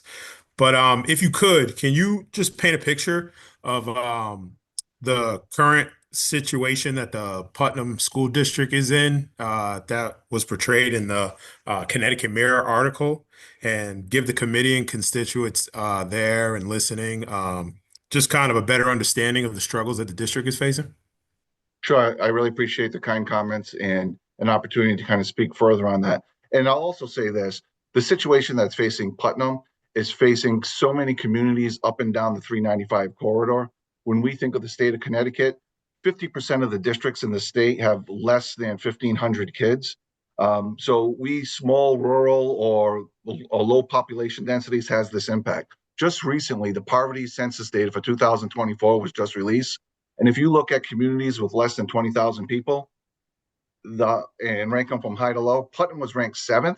And if you look just below us, many of those communities are in Eastern Connecticut. What a lot of people don't realize is when we look at DCF data, the data that they track is based on calls made, calls accepted, and calls substantiated, those 3 metrics. At a per capita level, Putnam has higher rates than Bridgeport and New Haven. And up and down the 395 corridor, Plainfield, Killeen, we all have similar rates. So here we are, we have a situation with poor families, kids that have real struggling needs in comparison to all the urban settings, but there is no formula in the ECS to provide some adjustments for these areas. We're considered to be overfunded when in Putnam from 2013 to 2023, our average increase was 1.66%. And ECS has been flat for a decade. So that means we're asking the poorest communities in our state to take the burden on for the ECS funding. We need a dramatic change to how we're funding education because it simply just doesn't work anymore. We're asking the poorer communities to fold all of these changes. For this year, the current year that we're in, I get a 5% increase. That was $1.1 million increase for a small community. That was with budget cuts. With those budget cuts, I've also had to propose this year for a $1.6 million increase.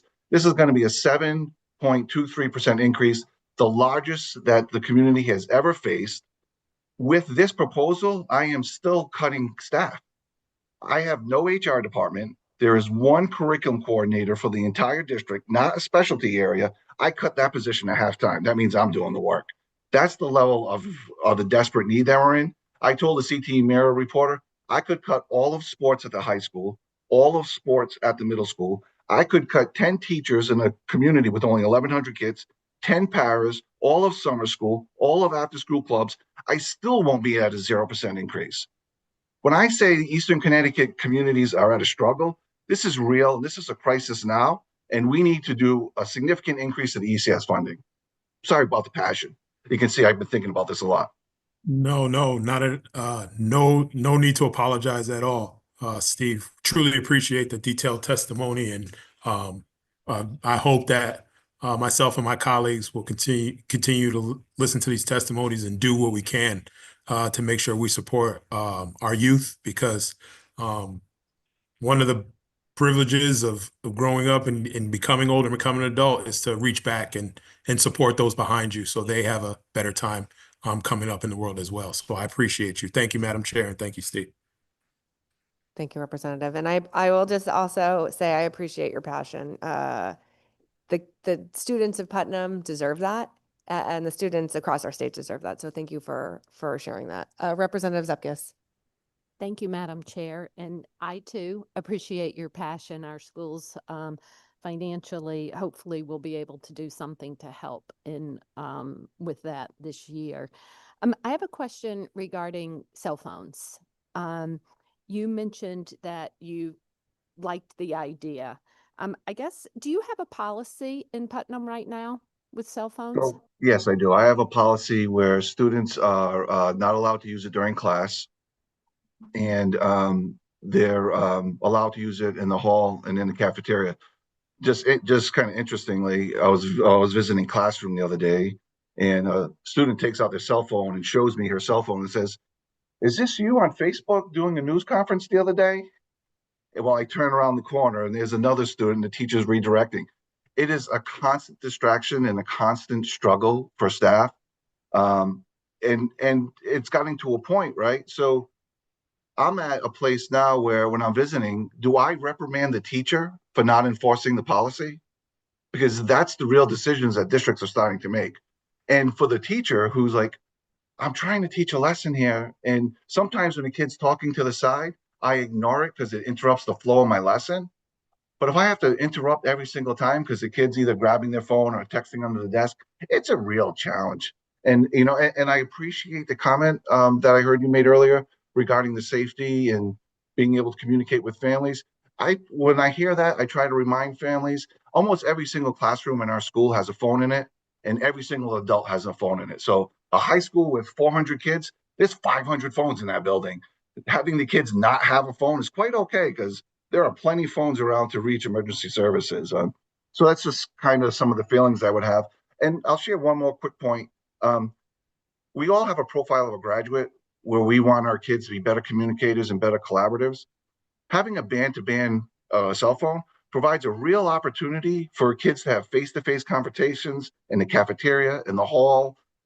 It provides this unstructured, informal opportunity for kids just to learn body language a little more often and give them that forced opportunity to not be connected to their phones. And I think for some kids, they would welcome not having that peer pressure of having a phone and being on social media during the day. And I understand all of those points and agree with you. And I even say all the time, adults, we should ban adult cell phones a lot. Would be great, right? But I guess my follow-up question would be, if you're having issues, and we don't want teachers to be the police, which band to band, bell to bell, if they're still going to have to do it. If the kids are in their class with the cell phone, it's still going to fall on the teachers because you said you saw it and didn't say anything. Yeah, exactly. So the teachers are going to have to say anything. But my follow-up question would be to you is, why don't you and your Board of Ed, if you see it as a problem, why don't y'all put in a bell-to-bell ban yourself? That's a great point. And our community is actually doing that work right now. We held a forum at the beginning of the school year in the fall.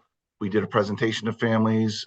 Just a month ago, we did a family survey regarding the same topics that we're talking about. And, it's likely that our district is going to have a bell-to-bell. But for me, this is a statewide crisis and a generational issue. This is the mental health issue, as well as an opportunity for us to strengthen the message behind the fact community-wide and to establish a culture in the entire state of Connecticut that we need to do more and we can do more. I believe it's local control and they should do it. And if they're having problems, I agree with, again, your points. But if it's a problem in your school, I think it should be up to the school to take care of those problems, because in other schools that we're going to hear from today, in other schools that have their cell phone policies, they don't have those issues. And if they do with the student, it's taken care of. So for the state to come down with a huge mandate, we want some mandates and we don't want other mandates. Mhm. So, I think, for me, it's local control. And if there are problems, and I'm going to say in your school, but in any school, they should take care of it themselves. And there's only, again, 3 schools that don't have a policy, and they're in the process of having a policy in place right now. And there have been no issues reported. So if there's issues on a local level, I think the local level should take care of it. But thank you for your comments. I know they're horrible. I know, and again, adults too, it makes people brain dead, but I do appreciate your comments. Thank I you. appreciate the thought. Thank you. Thank you, Representative. I think my opinion on this is very clear, but I'll just say the fundamental responsibility of government is to keep people safe. And when we know a better way of keeping people safe, it's incumbent on us to act. And I think it doesn't necessarily matter if it happens at the local level or at the state level, because if some communities aren't taking that action and we know this is the path to keep children safe, it's incumbent on us to act. So I'll just add that. Representative Brown. Thank you, Madam Chair, and thank you, Superintendent Ryu, for being here today and for your testimony. My original intention was to thank you for bringing up the fact that the quiet corner towns, Eastern Connecticut, 395 corridor, the old blue-collar mill towns like Putnam that struggle with many of those issues you brought up, but are often forgotten about or not thought of as to have those problems, that the need is there. So I appreciate that. I spent 5 years teaching in Putnam at a small private school basketball powerhouse down the road from Putnam High. PSA. I sure did, yeah. But, so seeing that up close, I understand exactly what you're talking about. But the other thing in your comments with Representative Zupkis, the cell phone issue, as a classroom teacher and having experienced that, I appreciate your perspective as a district level administrator, recognizing and acknowledging that classroom teachers have to ultimately make those decisions, and how oftentimes when a student is doing something where they have the phone that they're not supposed to, now you have to make that split-second decision.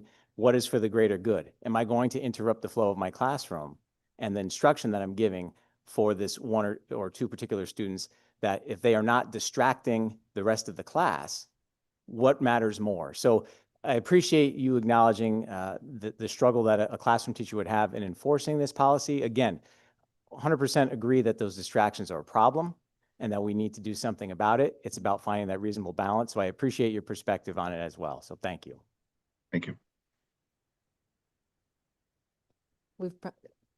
We've probably taken enough of your time. I just want you to know I also did read your submitted written testimony, and I really appreciated that as well. So Thank you. thank you. Thank you for your passion and sharing your perspectives with us. Next, we have Dr. Matt Conway.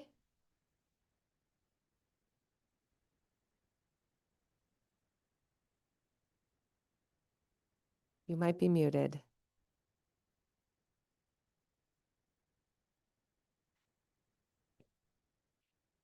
Thank you, and good morning, Senator McCrory, Representative Leeper, and passionate and distinguished members of our Education Committee.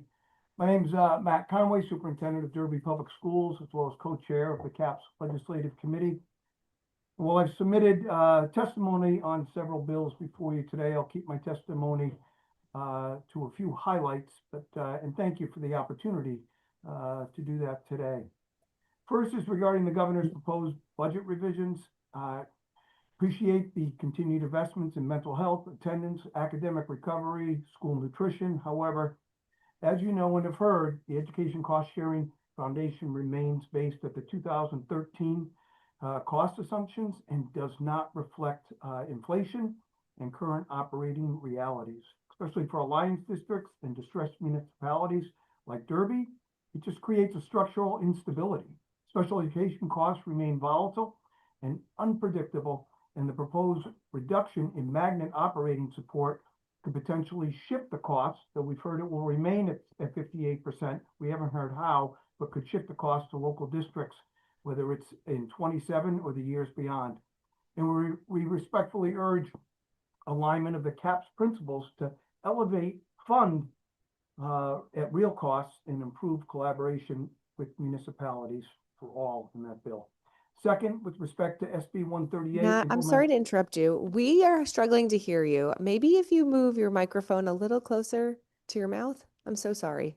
No, that's quite all right. I appreciate the heads up. Is this better? A little, but not much.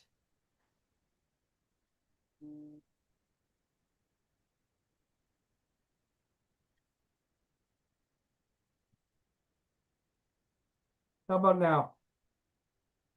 No? A little bit. All right, I'll be brief then. With respect to 138, implementing the Department of Education recommendations, I support the efforts to streamline reporting requirements and modernize the recruitment strategies. I just got off a call this morning about the Aspiring Educators Program, expanding this program and the scholarship program and strengthening the workforce pipelines are important steps, particularly in high-need districts. However, changes affecting magnet enrollment oversight, Section 504 service responsibility, and financial obligations between districts must be implemented with fiscal clarity to avoid unintended cost shifts to the local municipalities. And we also support the removal of the kindergarten waiver process to send that back to local boards to develop policy. And then third, the governor's bill 5034 with regards to the math curriculum and such in a constructive direction by reducing unnecessary testing burdens, as well as enhancing the mathematics pathways, shifting from compliance-driven assessment toward instructional improvement. We think is a positive step, and we encourage adequate funding and equitable access to any of the incentive programs so smaller districts like Derby that are fiscally constrained can fully participate. You can see across all these proposals, the message is consistent of policy changes that must be paired with fiscal clarity as well as local flexibility and collaboration. And I thank you for your time today. Thank you very much. Any questions? All right. Have a great afternoon. Thank you, Representative. Next, we have Eric Portulis in person.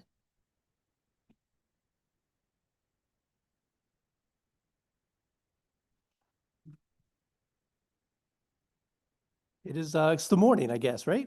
Yes. Good morning, Senator McCrory, Representative Leeper, ranking members and distinguished members of the Education Committee. My name is Eric Portulis. I am the Executive Director of EastCon. We are one of the Connecticut's 6 regional educational service centers in Connecticut, serving 33 communities in northeastern Connecticut. I'm very proud of my colleagues from the region representing our needs in the region today. I am here to speak in opposition to the proposal that would prohibit magnet schools from being reimbursed for Section 504 services. Magnet schools currently operate on a fraction of the funding provided to traditional districts. While the state average for school districts in Connecticut has risen to approximately $22,000 per student, magnet schools like my QMC and ACT must operate in stagnant grants and capped tuitions. This creates a funding gap for a gap of thousands of dollars per student before we even provide a single specialized service. By removing our ability to recover costs for mandated 504 services, the state has created an unfunded mandate. The state's proposal assumes that students requiring 504 accommodations are spread out evenly across schools. Our historical data, which is not unlike my rest colleagues, provides that this is not true.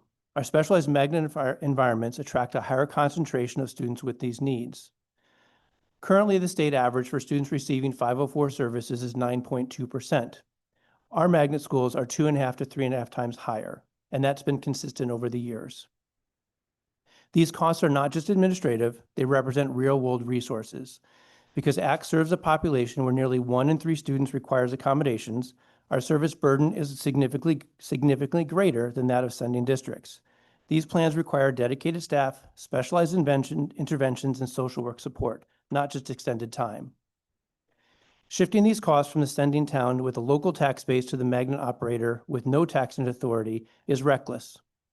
Given the ongoing underfunding of magnet schools, this only widens the gap.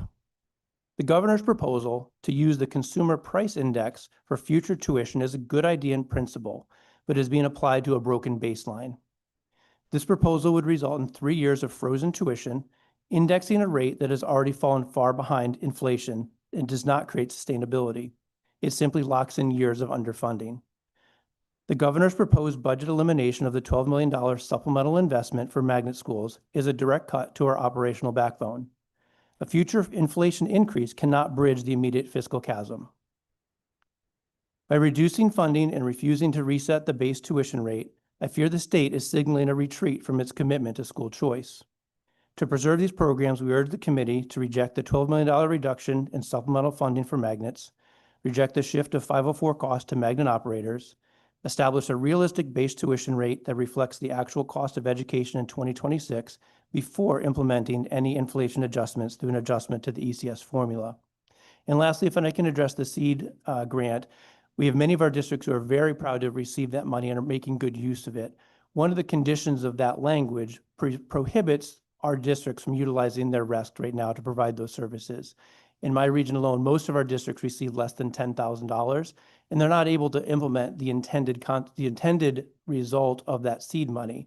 And they're looking to us and asking us to be able to supply those services for them, and they currently cannot negotiate and serve those contracts. Thank you for your time. Thank you so much, Eric. Any questions? I hope you heard the conversation that already transpired around our concerns for the 12 million in particular and the flat funding our magnets have experienced. Absolutely. Yeah, Thank you. thank you. Next, we have Ryan Donlin from Learn. Good morning, everyone. Senator McCrory, Representative Leeper, distinguished members of the committee. My name is Ryan Donlin. I come to you today as a champion for magnet schools, as a parent, as a former teacher, as a former principal, and now as the Associate Executive Director for Learn, which is Southeastern Connecticut's Regional Educational Service Center. I did hear your concerns earlier, Representative Leeper, share them and greatly appreciate the voices around those concerns. I'd like to add mine regarding House Bill 5033. I have a great job. I get to spend a lot of my time in schools and classrooms and meetings with district leaders and in conversations with families from across nearly 40 communities that send their children to our schools. Being that close to the day-to-day work gives great perspective. It allows you to see how decisions made here can show up in very real ways in schools and in communities. For Learn, the proposed elimination of $12 million in magnet operating support represents a loss of more than $1 million for our students. That may sound just like a number within a very large state budget, but in our world, it represents very real educators, support staff, and programs that students and families rely on every day. If that funding is removed, we will respond in only the ways available to us, which means increasing tuition to districts, reducing programming for children, and beginning contingency plans, and I can't believe I'm saying this, but for the loss of at least some of our nationally recognized and highly demanded magnet schools.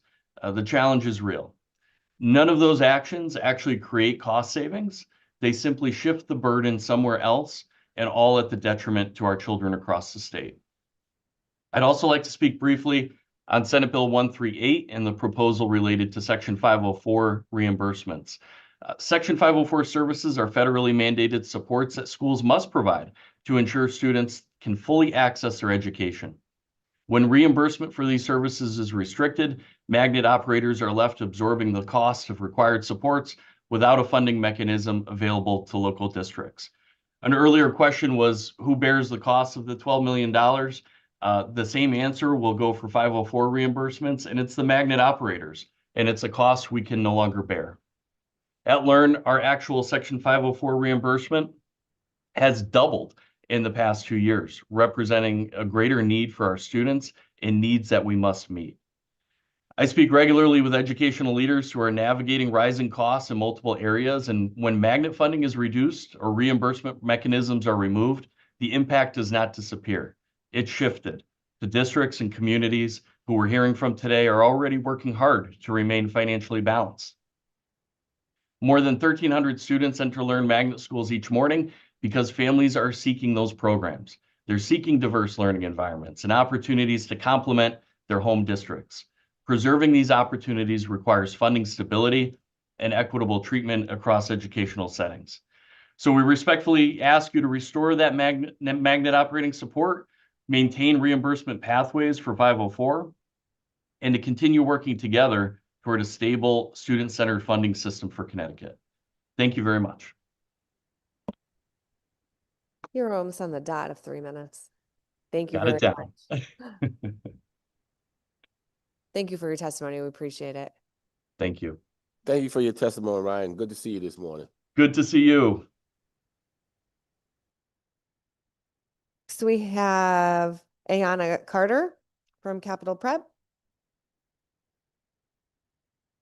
Good morning. Good morning.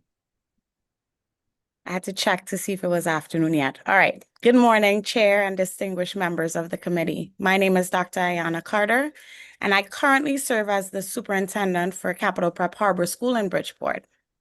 Thank you very much for the opportunity to speak today regarding the critical need for equitable facility funding. Capital Prep serves scholars in grades K through 12, the vast majority of whom are Black and Latino and classified as high need under state definitions. Despite the systemic barriers our scholars face, our outcomes remain exceptionally strong. Most recently, our 2025 four-year graduation rate reached 94.3%, including 100% graduation rates for several key subgroups. Our scholars have still made us the #1 district for dual enrollment, and we have top scores for college preparedness. Our scholars are doing their part. And so now we would like our facilities to catch up to their excellence. We are seeking to transform our campus into a premier academic environment that reflects dignity and ambition for our scholars. This project is a strategic investment in academic alignment, safety, and long-term performance. Our plan focuses on creating a coherent educational continuum through instructional excellence dedicated to science labs, state-of-the-art classrooms, art classrooms designed to support rigorous and inquiry-based learning. Student support, where private intervention spaces, counseling offices, and other spaces that provide our scholars with socio-emotional and academic resources to meet their needs. And then environmental upgrades addressing indoor issues and expanding classroom sizes to provide safe, age-appropriate learning environments.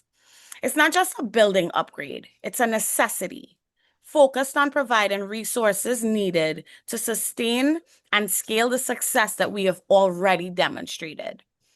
By investing in this project, you are ensuring that our scholars have access to facilities that match their current high standard of education. And so, while we are appreciative of the current award and what the bill provides, I appreciate the opportunity to provide testimony today because, to be candid, the approved amounts do not meet the scale of transformation required, nor does it allow us to move forward without assuming unsustainable levels of debt. And so, while we appreciate the bill itself, we believe that our students deserve more, and they deserve classrooms designed for excellence and to support them. They need spaces that promote safety and belonging. So thank you for your time and for your consideration of this urgent request. Thank you very much for your testimony today. Representative Corpus. Thank you, Dr. Carter, for your testimony, and congratulations on the excellence and the safety, and the inclusiveness of the environments that you are responsible for. We heard earlier that the average cost per student in Connecticut is about $22,000, and I was curious as to what your cost per student is at Capital Prep Harbor School. Meaning what we receive, not the 22,000, because the cost of maintaining excellence is high, but we receive about a little less than 13,000 of that amount. I meant more, thank you. I meant more your total operating costs per student, all sources of funding combined. What does it cost you to educate a student at Capital Prep? Not 22,000 and not 12,000. I do not have the exact amount and I do not want to misspeak. Thank you. And I just had a question for you more generally. You are achieving, your testimony said that you're achieving amazing results. And while we don't have the number, which is fine, at a lower cost, what would you say are the top 3 things that you're doing? How do you get such results from your student population? It's amazing, and we want to hear a little bit about your secret sauce. So I'll be honest. One of the things that drew me to this environment, like I was drawn to this environment as a parent first. I visited the school as a potential parent, and I was in the middle of doing my education doctorate, and I was like, oh my goodness, I have to work there. 3 things, if I could sum it up. One would be our mission. I think having people create a model that is dedicated to giving underserved populations excellence is critical. So everybody comes in knowing that regardless of where our scholars are coming from, that's our goal. And so shared mission and vision is one of them. The model itself is 2, right? It's designed to support, like we promote early college credits. We want them to see the college environment. We want our scholars to do 2 sports. They come in expecting and understanding that it's an environment of academic excellence. And then we believe in them. I mean, our scholars come in, they wear their uniforms. We can't tell where they're coming from, but we know where they're going.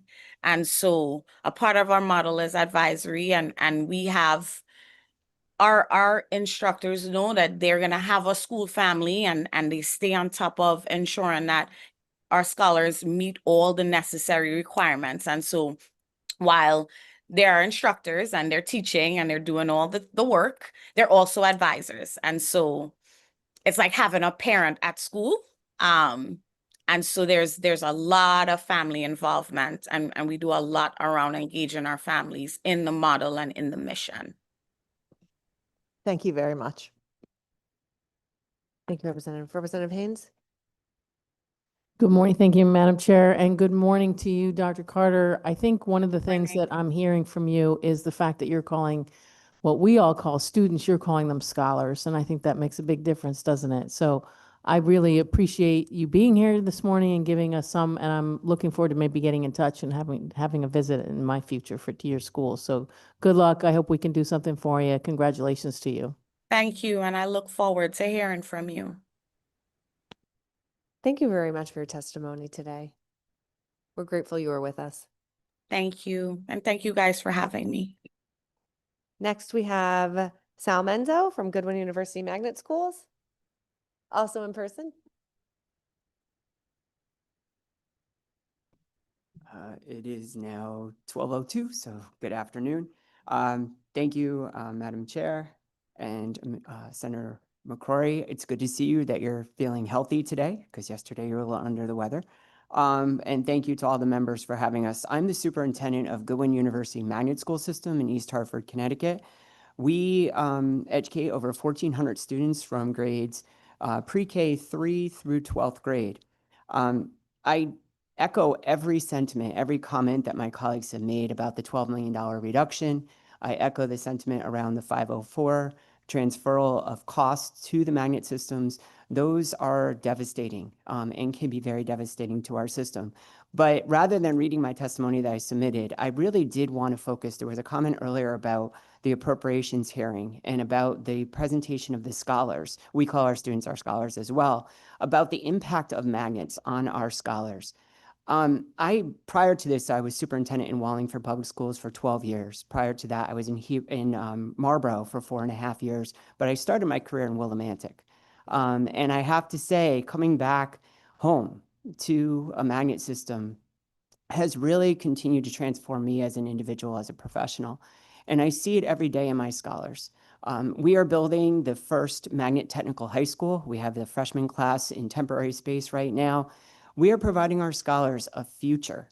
But in addition, we're also providing their families a future in some instances because we're accessing courses at the college for their families too. We see this as a community effort. And I see that the funding that is necessary to do this really is transformative. Right now, across our district, it's approximately about $18,000 all in that we get per student. We are using those funds. Our students, our scholars at our high school in particular, have access to all the college courses, both at University of Bridgeport, because Goodwin is a partner with them, as well as Goodwin University. Our technical high school students will receive an associate's degree.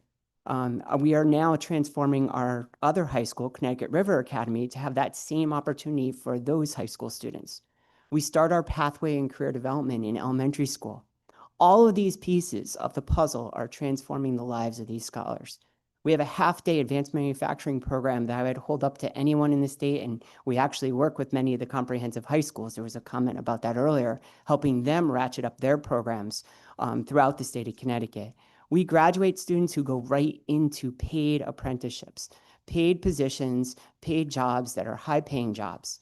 We have a CNA program that will lead to phlebotomy and to EKG reading next year. Those are employable jobs right out of high school. We are working on other jobs that will, I can't really go into detail because we're finalizing some partnerships.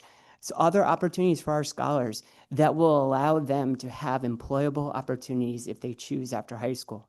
Our graduation rate is over 94%. It's increased steadily since I started there 5 years ago because we focused on our core values of equity, access, growth, leadership, and excellence. As a chef magnet school, we have a greater responsibility than I believe any districts because people are making a choice to send their children to our schools. Some of our students are on a bus for an hour. We have to be better than their home school. We have to give them what they are either running to or running from because that is what I actually say as well. We have to make sure we are there for them. And we do that. Our teachers, I would put them up against any teacher in the state of Connecticut. And I think teachers in the state, teachers throughout the country are obviously underappreciated, but they work so hard on behalf of our scholars and our families. So I just wanted to share some of that. We have so many good things going on across the magnet schools, across the RESCs, as well as Hartford Magnets, as well as our magnets at Goodwin. We all work very, very collaboratively to try to make sure that we're making differences in the lives of these students. So I appreciate the time. I just felt the need to at least share that. I've been doing this a long time. I've been doing this now for 33 years and superintendent since I was 34. I'm 55, so it's been a long time. But I appreciate it. And I really do want to say today, and I'm going to get, just a little bit sappy. I have never felt so supported as a superintendent sitting here by all of you. And I just want to say thank you. It was your passion and your thoughtful questions. They might not always be on the same side, but they were just very thoughtful. And I truly appreciate that. And I just want to, I know this is a thankless job. And you listen to a lot of people talk all the time. So thank you so very, very much for your support of what we're trying to do for public education in all systems. So thank you. If you have any questions, I would be happy to answer. Thanks so much, Sal. Yep, Representative Corpus. Thank you for your testimony and all the work you do. I have an interpretation of what we've heard from a couple people testifying about what would happen to the 504 plan kids if suddenly the RESC option were unavailable to them, if this funding had a deleterious effect and the RESC schools could not provide the services anymore. I interpret that as saying, well, those kids have a right to FAPE And so, well, they're not covered by FAPE because they're not IEP students, but those students would need to go somewhere to have their 504 needs covered. So they would either go into they would go back into the public school system, or they would have to, their parents would have to make some other decision with them in the settlement process. Actually, no, they're not IEP students. What I'm trying to get at is this. What would happen to those kids if suddenly the RESCs were not available to support their 504 needs? Well, first of all, I would have to say, I think that I could speak for all my colleagues. We're not going to turn any student away. Those students will be in our system. We'll have to make other reductions to cover the services they need. They do have a right to stay with us. They've made a choice to come to our school district. We're not going to be turning them away. So I think that it's just a matter of the fact that your pot of money that you're going to have for other opportunities, such as contracts and covering cost of living increases, is going to be smaller, and you're going to have to make difficult decisions. Again, you're going to have to decide what is going to be value added, and not meeting the needs of the student is not acceptable. So we would have to make sure that we met those needs, but in the process, making sure that we don't inadvertently take away from another group of students. So it's a shell game sometimes, but you have to look at and it's concentric circles, putting the student in the middle and then determining what are the things, the resources necessary to support that student to the greatest extent. As you get farther out on those rings, you have to say, okay, are those really nice to have, need to have, or want to have?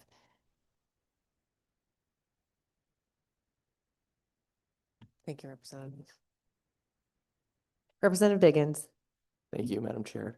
You spoke about Technical High School, Magnet Technical High School. Can you just let us know what they offer at that? Sure. This is exciting, and I cannot wait to invite all of you to the opening next year and have you really take part in something that's special. It's called River Tech at Goodwin University, and it is, as I said, the first Magnet Technical High School in the state. We have a side of the house in fabrication, so it's welding, it's CNC machining, it's all of the aspects of a true manufacturing environment. The other side of the house, we're dealing with smart factories. So it's AI, it's cybersecurity, it's robotics, it's dealing with aviation. We're working with Brainerd Airport, a variety of aspects there.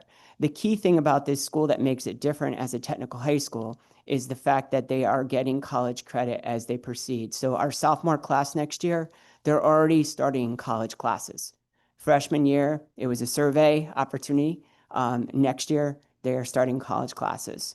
The building also has a true commitment to industry and partnership with industry. We have a 2-story business incubator where we have businesses who will be there on a daily basis, basically shoulder to shoulder with our scholars as well as our teachers.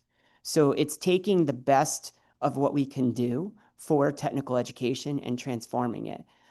The other part of the building that's actually exceptional is the one of a kind outside of Melbourne, Australia, which is an International Space Station on the 4th floor with an actual replica of the surface of Mars, where students, as integrated into science curriculum, will actually explore Mars as an astronaut, but also as mission control.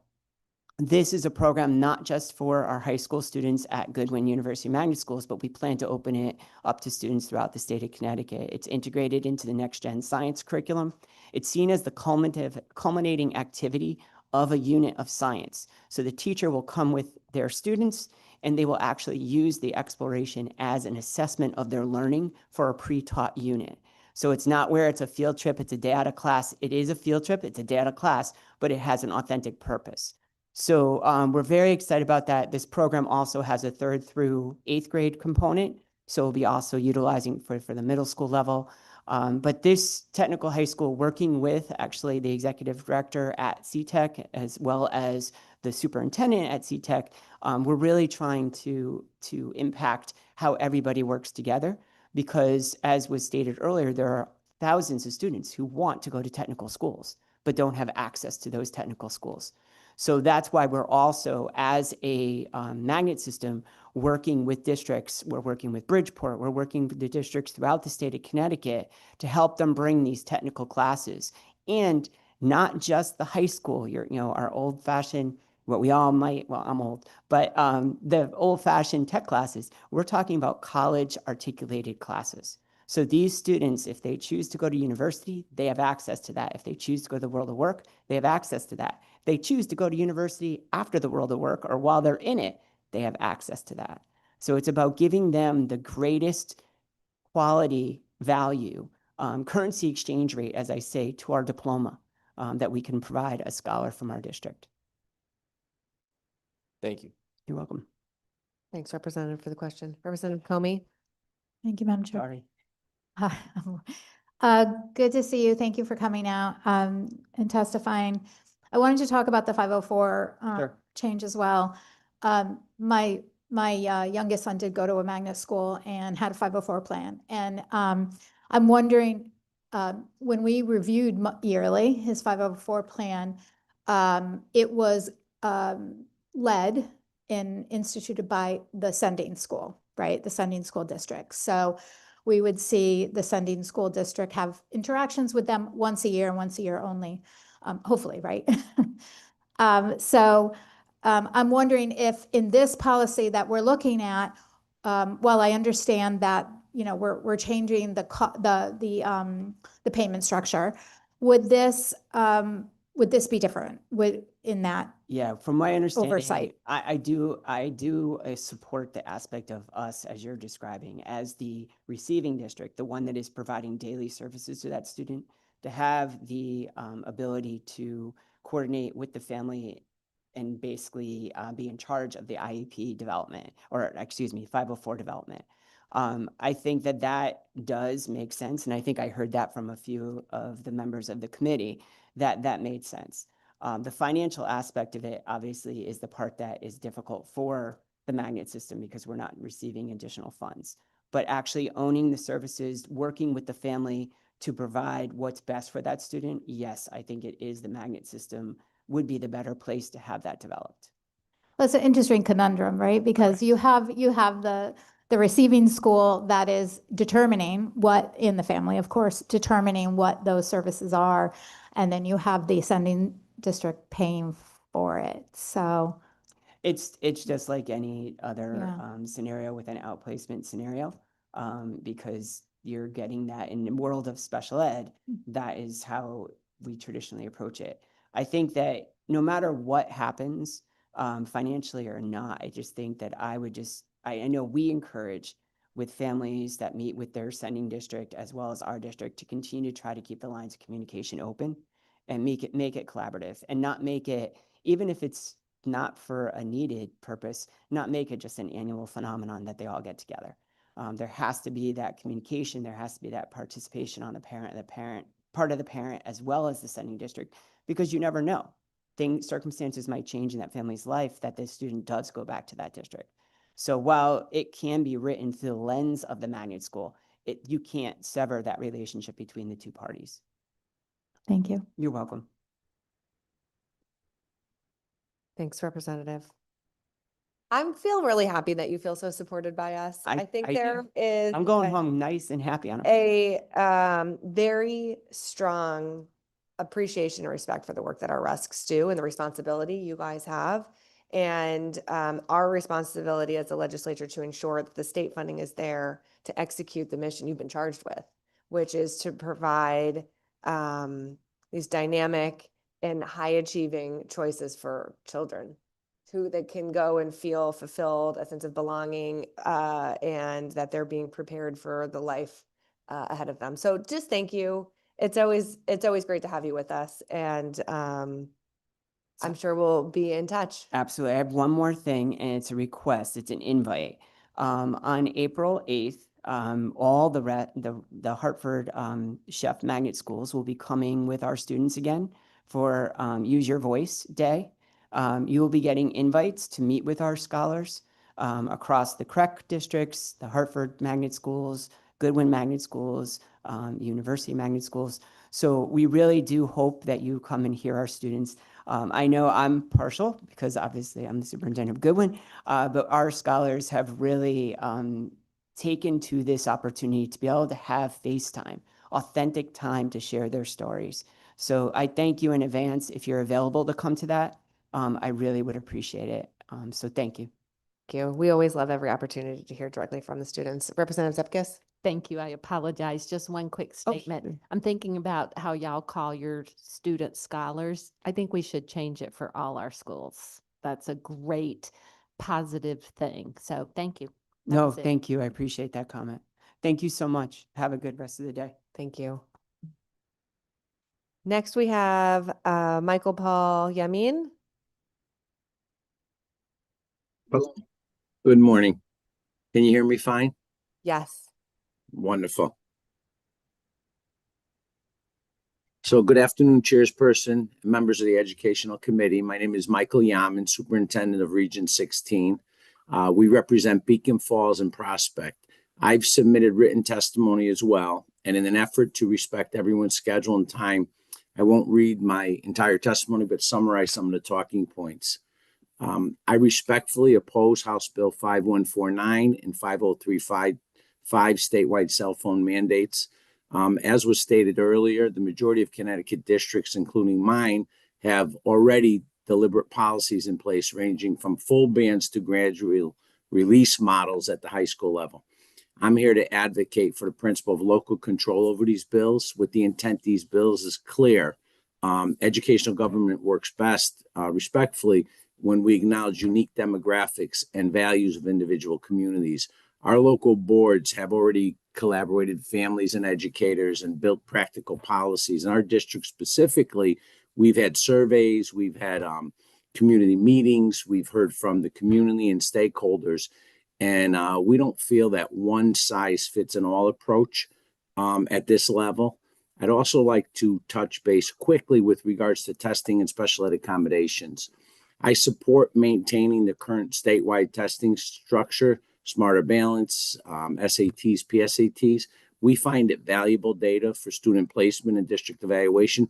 However, I'd like to think a little bit about removing some of the decision-making that's been taking place with special ed students.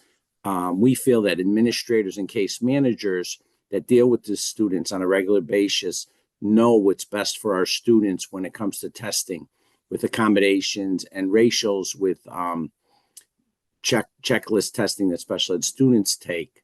We think sometimes some of our special ed students are having unnecessary stress with these tests and reducing instructional time.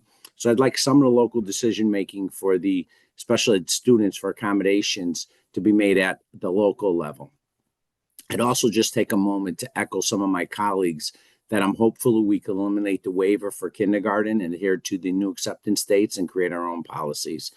As Sally had just said, I really appreciate having an opportunity to speak virtually today, and I appreciate your commitment to the students and the school districts. And I just encourage some discretion over to some of the unfunded mandates and the new mandates that are being brought forward with some of the bills. So just like to thank you for your time today. Thank you very much. Representative Zepkis? Thank you, Madam Chair. Thank you, Superintendent Yamin, for coming. You do a great job in our school systems, and in talking with you over the years and our principals and teachers and parents, there are not issues with cell phones and all of these things. And local control, as you said it, one size does not fit all. And if there are issues that happen in our schools, I know that it gets taken care of. So I appreciate you coming and testifying, and I really thank you for the great job that you do in our district. Thank you, and thank you. Thank all of you. Have a great day. Thanks very much. You too. Thank you. Next, we have Sarah Voca.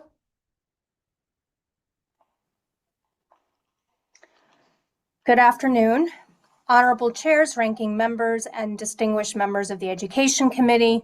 I'm proud to serve as the Deputy Superintendent of CREC's 16 magnet schools and 2 programs, which collectively serve over 9,000 students from more than 90 towns throughout Connecticut.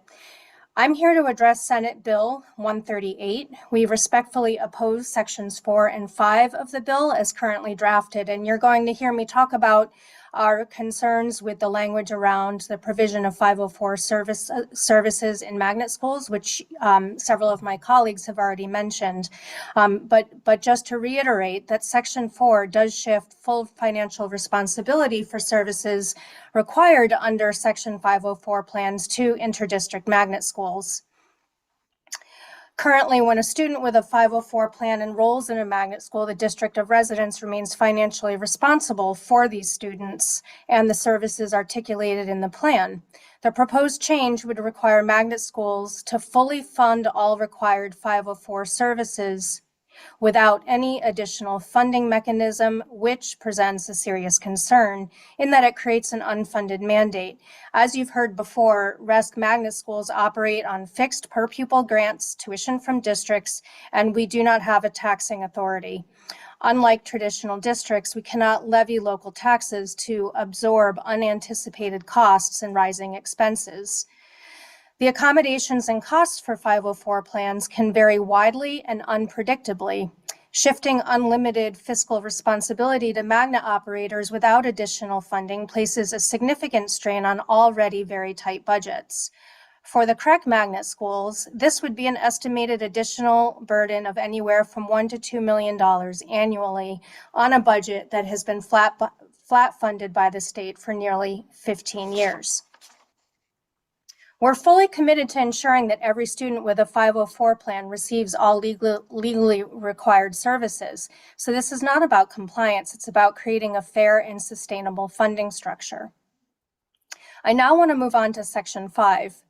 Section 5 would require that the Commissioner of Education approves any increases from the prior fiscal year in the total number of students enrolled in an interdistrict magnet program. While this oversight is important and we understand the reason, this provision introduces operational instability and undermines the fundamental design of school choice. Each CREC magnet school has a defined target enrollment based on facility capacity. That target enrollment forms the foundation for our annual budget. When enrollment dips below target, often due to normal lottery fluctuations, student mobility, or application patterns, revenue immediately declines while our fixed costs remain constant. If a CREC school experiences temporary under-enrollment and then seeks to return to its approved capacity the following year, we need assurance that this will not impact our ability to also fill seats as required by the CHEF agreement. For CHEF magnet schools, limiting enrollment directly limits the number of seats available to families. Reducing access undermines demand fulfillment and could affect progress toward meeting integration benchmarks established under CHEF. We recommend that the proposed language clarify between CHEF and non-CHEF magnets. In closing, Sections 4 and 5 of Senate Bill 138, as currently drafted, risks destabilizing magnet school funding structures and limiting student access in ways that were likely unintended. I thank you for the opportunity to testify, and I am happy to answer any questions that you may have.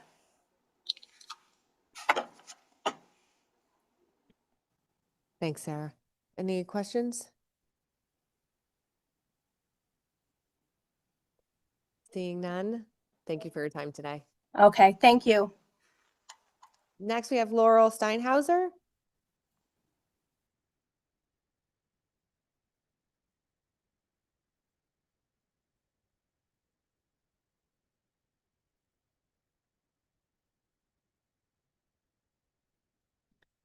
Good afternoon. Apologies.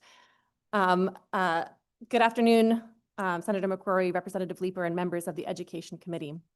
My name is Laurel Steinhauser, and I serve as chair of the Portland Board of Education and as a member of the CABE Board of Directors. I'm here today to speak in opposition to portions of House Bill 5033, and I've submitted more detailed written testimony for your consideration. I will be certainly echoing many of the previous speakers' comments and appreciate the opportunity to add my voice to the conversation. Our communities need the state to be a predictable and reliable partner in public education. Over the last decade, the balance of responsibility for funding public education has quietly but steadily shifted from the state to municipalities. Local property taxpayers are letting us know that they're reaching a breaking point. The governor's budget recommendations fail to provide the level of support our schools need, and I'd like to briefly focus on 3 areas. First, the Education Cost Sharing Foundation rate.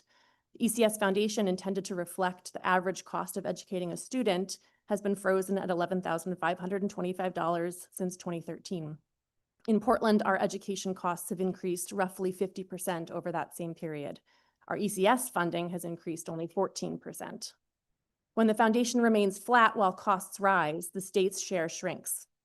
That gap shows up in program cuts, staffing reductions, or higher local taxes. And in Portland next year, it'll be all 3. If ECS represents the cost of educating a child, it needs to reflect today's cost, not what it cost 13 years ago. Raise the foundation rate, index it to inflation. It's time to make this right. Second, special education excess cost grant. We are legally required to provide services to students with special needs, and it is a privilege to do so. The state also has a statutory obligation to share extraordinary costs. However, providing reimbursement within available appropriations makes that funding unpredictable. Districts budget a year in advance based on one number and may receive another after services are already delivered. We can't delay services, we can't deny services, and we can't negotiate those costs. So when reimbursement falls short, we either cut general education programs or we ask local taxpayers to fill that gap mid-year. Fully funding the excess cost grant and removing that language would make the state's commitment dependable. And finally, magnet school funding. The proposed $12 million reduction in RESC magnet school funding shifts costs directly to sending districts. Magnet schools are a state-directed component of Connecticut's public education system, and they require stable state support. Districts cannot responsibly absorb tuition increases without making reductions elsewhere, so I would urge you to preserve the full $12 million in funding. In closing, I'm asking for your partnership. We're making hard decisions locally. We need you all to meet us. Thank you. Thank you very much. Representative Haynes? Don't go. Come back. Distracted. Good fellow Board of Ed member behind me. Apologies. Thank you so much for being here. I think it's really important that, we have a lot of people who come in and testify, but it's really nice to see a volunteer from the town who has run for a position on a municipal board is here to advocate for the school. So first of all, congratulations, great job, and glad to see that there's more Board of Ed members here. I used to be a municipal leader myself, and dealing with costs of education versus the costs of the town, it's just become unbearable. So I absolutely 100% agree with you. I do think that the state does need to bear more responsibility in paying for schooling. That's our job. So I hope we can come to some, betterment for everybody. And it's certainly for our scholars that we've been talking about all day today. So, but thank you, truly, thank you for coming up and advocating. If it's the one thing that I've done as a rep is to continue to push for people to come up here and talk to us. It's great to have you here today. Thank you. Thank you so much, Representative Haynes. I appreciate the comments. Thank you, Representative. Thank you very much. Thank you. And just so you know, there's many former Board of Ed members here around this table. We're very familiar with the struggle. Next, we have Kim Walker.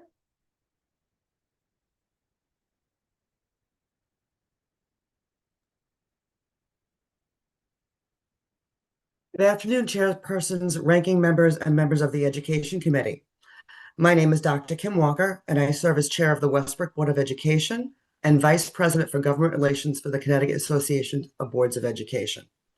I'm here to share CABE's position on House Bill 5035 and House Bill 5149, and to raise practical concerns, especially at the high school level.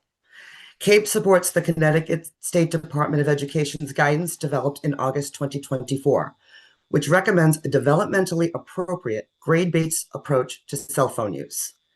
We agree distraction is real and districts should have strong enforceable limits during instruction. Where we have concern is with the statewide mandate, particularly a one-size-fits-all to bell approach that overrides local governance and community partnership. Many districts already have policies limiting cell phone use and are actively refining them down. A mandate is government overreach that shifts schools into a co-parenting role when the better approach is setting expectations locally with families, educators, and students at the table. High school is also where we teach students to use technology appropriately as adults. Digital citizenship, attention management, professional norms such as workplace expectations, skills they will need the moment that they graduate. From a high school standpoint, I want to highlight 4 concerns. First, mental health and stigma. Carve-outs for students with individual education program, a Section 504 plan, medical needs, mental health supports, and instructional purposes are necessary. But even with expectations, the legal language doesn't change the social reality in hallways and cafeterias. Students with visible exceptions can be signaled out, leading to conflict, harassment, or bullying. Second, equity for multilingual learners. Many students rely on translation tools for real-time communication between classes and in hallways. Not every student can carry a Chromebook everywhere, and policies shouldn't make certain students stand out for how they communicate. Third, there are legitimate instructional uses in high school. Under teacher direction, phone support, advanced placement courses, college level and dual enrollment courses like video production and career pathways. These are very important learning tools that the teachers can use, documenting lab work, completing course-based media journal projects, video and presentations. They're very important for learning tools for the students in the classroom. Fourth, adult modeling and consistency matter. Students notice when adults have phones out, while students face a zero-tolerance standard.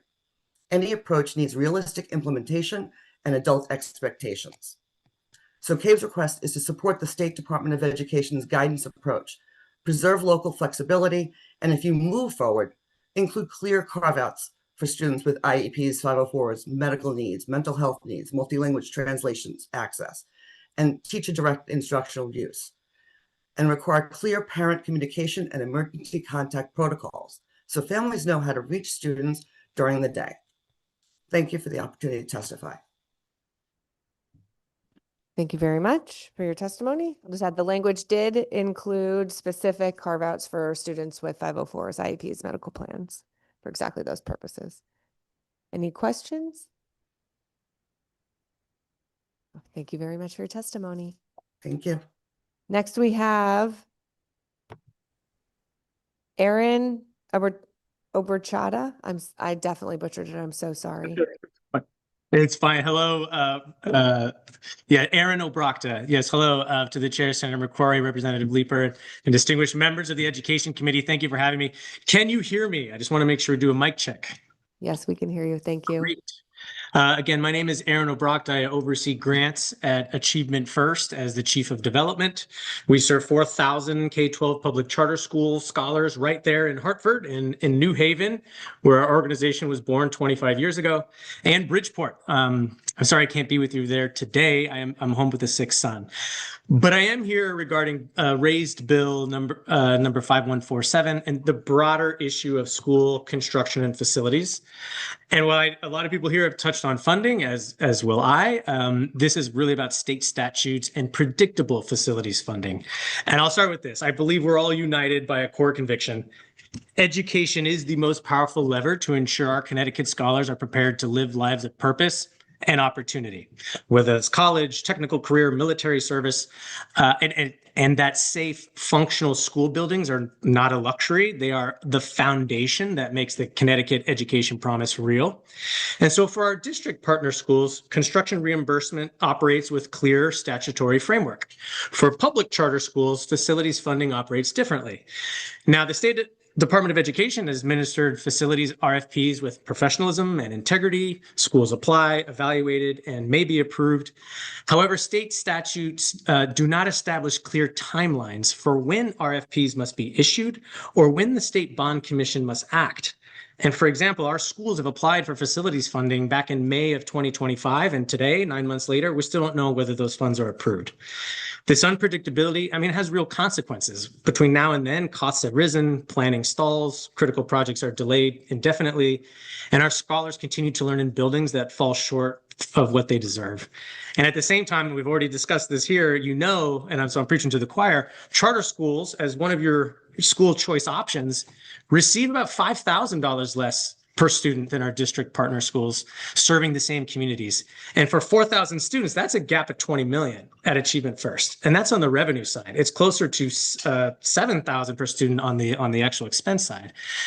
And that's just right compared to schools right down the street. And we're not seeing any foreseeable raise funding next year.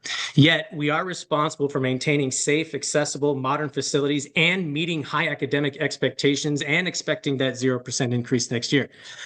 The funding gap and the unpredictability show up in very concrete ways. We need to provide safety upgrades, reliable HVAC systems, elevator repairs for scholars and staff who are differently abled, and spaces for enrichment and after-school programs. And we're facing urgent emergencies right now at one of our Bridgeport schools, flooding in the kitchens, forcing us to divert operating dollars to repairs. Very, very tough and painful trade-offs. And to add to the injury, a kitchen upgrade was included in our May 2025 facilities application. It's too little, too late. Now, my purpose here is not to criticize any agency or this committee, but to highlight just a Aaron, can you structural please gap. Sum up your testimony. Yep. Yes, sir. We believe facilities are foundational to academic and success. We hope for standard statutory procedures. Thank you for your time, and I'm happy to answer any questions. Thank you. Any questions for Aaron? Seeing none, thank you for your testimony. Thank you. Next up, Julian Stewart from Plainville High School. High school student.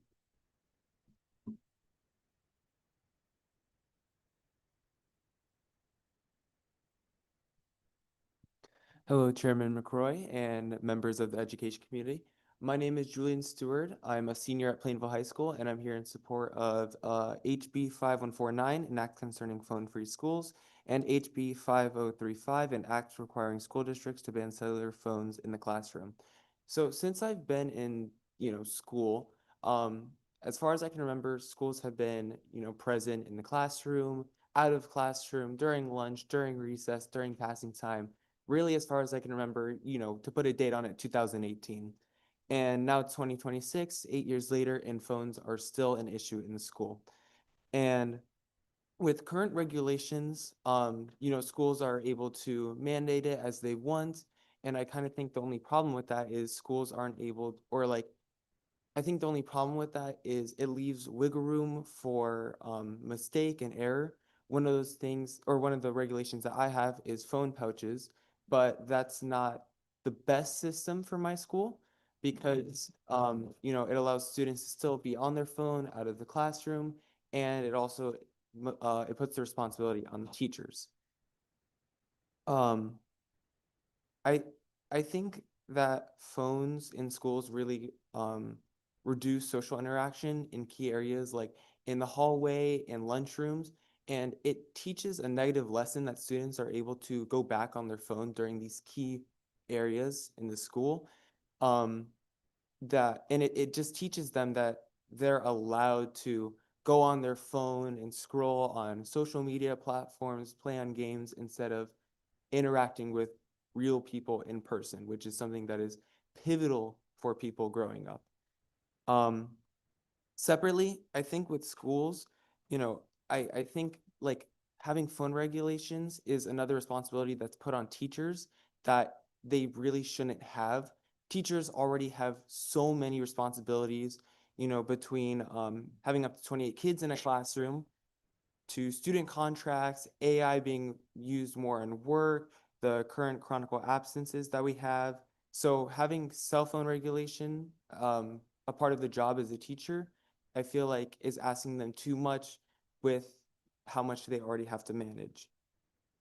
I can imagine you have all done research, but I checked it out a little, and in New York, they have the bell-to-bell cell phone ban, and Governor Kathy Hochul, she released on December 1st, 2026, a lot of improvements and a lot of benefits of doing the statewide ban, from the easy transition to teachers reporting improvement in the classroom overall. So I think that Connecticut, being a state that favors education, could do the exact same thing and be another strong state that has this ban. Some people said it earlier, and I completely agree, because this isn't an issue that I see in school, but I have friends in Bristol Central High School, Farmington, Southington, a bunch of other schools that see the same issues. So I agree with what other people have been speaking about on how this is a statewide issue, and this is a very important thing that we need to cover to really ensure the well-being of students in school. I do have 2 suggestions though, depending on what bills are carried out and everything like that. I think that on HB 5149, I think the date should be changed a bit. Right now, it's currently for July 1st, 2026, and I feel that's a little bit too soon for boards to come up with a really strong plan. But ultimately, from a student's perspective, I really support this bill, and I believe that it could benefit students in the long run, and it can ensure that students can actually learn in school instead of being distracted. Thank you. Thank you, Julian. Thank you for your testimony. You picked that right outfit today. You look good, brother. Thank you. You look Appreciate good. it. And yes, of course. I'm here for any questions as well. Well, I got a question for you. Do your teachers actually utilize your cell phones during school, like actually will look up something online if there's not a computer available at any point in any of your lessons you have? So in the classes that I take, their teachers don't usually ask for cell phone usage. In other classes that I know, the same case can be said. The only time that I use my phone during school is maybe to like tune my saxophone during band, but you could just get a tuner. So I do think like it's an alternative tool, but it doesn't have to be used. And I can go the entire rest of my senior year without using it, and I'd be perfectly fine. Thank you. Any questions? Any other questions for you? Yes, Representative. Thank you, Mr. Chair, and thank you for being here today, and you do look fabulous. I kind of appreciate the fact that you're advocating for your teachers and all that they do, and that's very noble of you. So that's great to hear. You ended your testimony a little quick, and you said that you had 2 suggestions. I would love to hear your second suggestion. Yes, so Plainville is a smaller district, and so a current issue that we have with wanting to do these cell phone bans is we're not able to really fund it. We have a lot of different projects going on. We're renovating our middle school, so we're kind of on a really tight budget. So I know our board has talked about doing pouches possibly, or something that's a bit more stronger with the regulations, but our school can't afford it. So my last suggestion, and I don't know much about grants or how that really works with the state, but possibly offering grants to schools that can't afford these pouches, or a stronger method of restriction, so that way it can really be done statewide. Great. Well, thank you. Thank you so much for your suggestions and your well thought out testimony today. Thank you. Any other questions? So I just have a last question.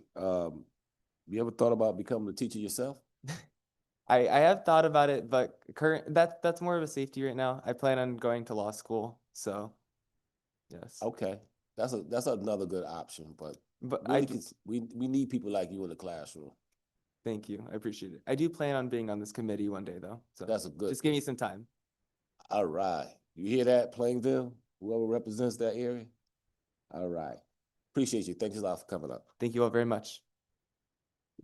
Next up, we have, I'm about to butcher your name, student Rashida, I believe, Kakirni from Craig Aerospace. He's online. Hello. How you doing this afternoon? I'm also the second student testifying, so I know it's nice to hear from a student once a while in this committee. So good afternoon, chairpersons, ranking members, and members of the Education Committee.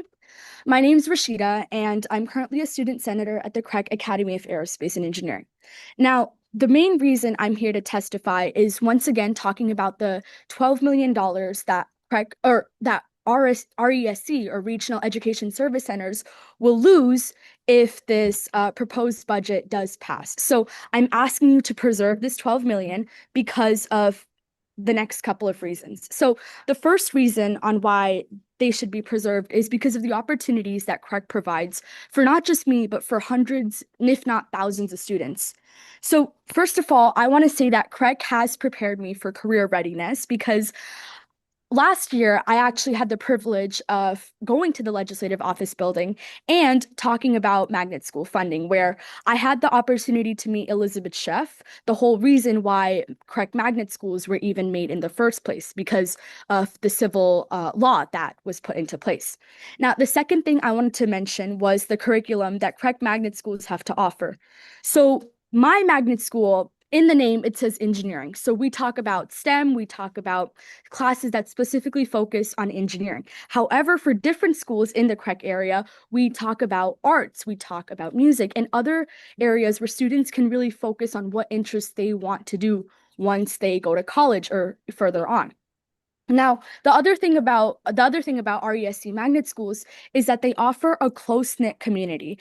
I can 100% tell you that the friends I've made from my magnet school have been my friends for at least 10 years now, because I've been a Craig student since 3rd grade.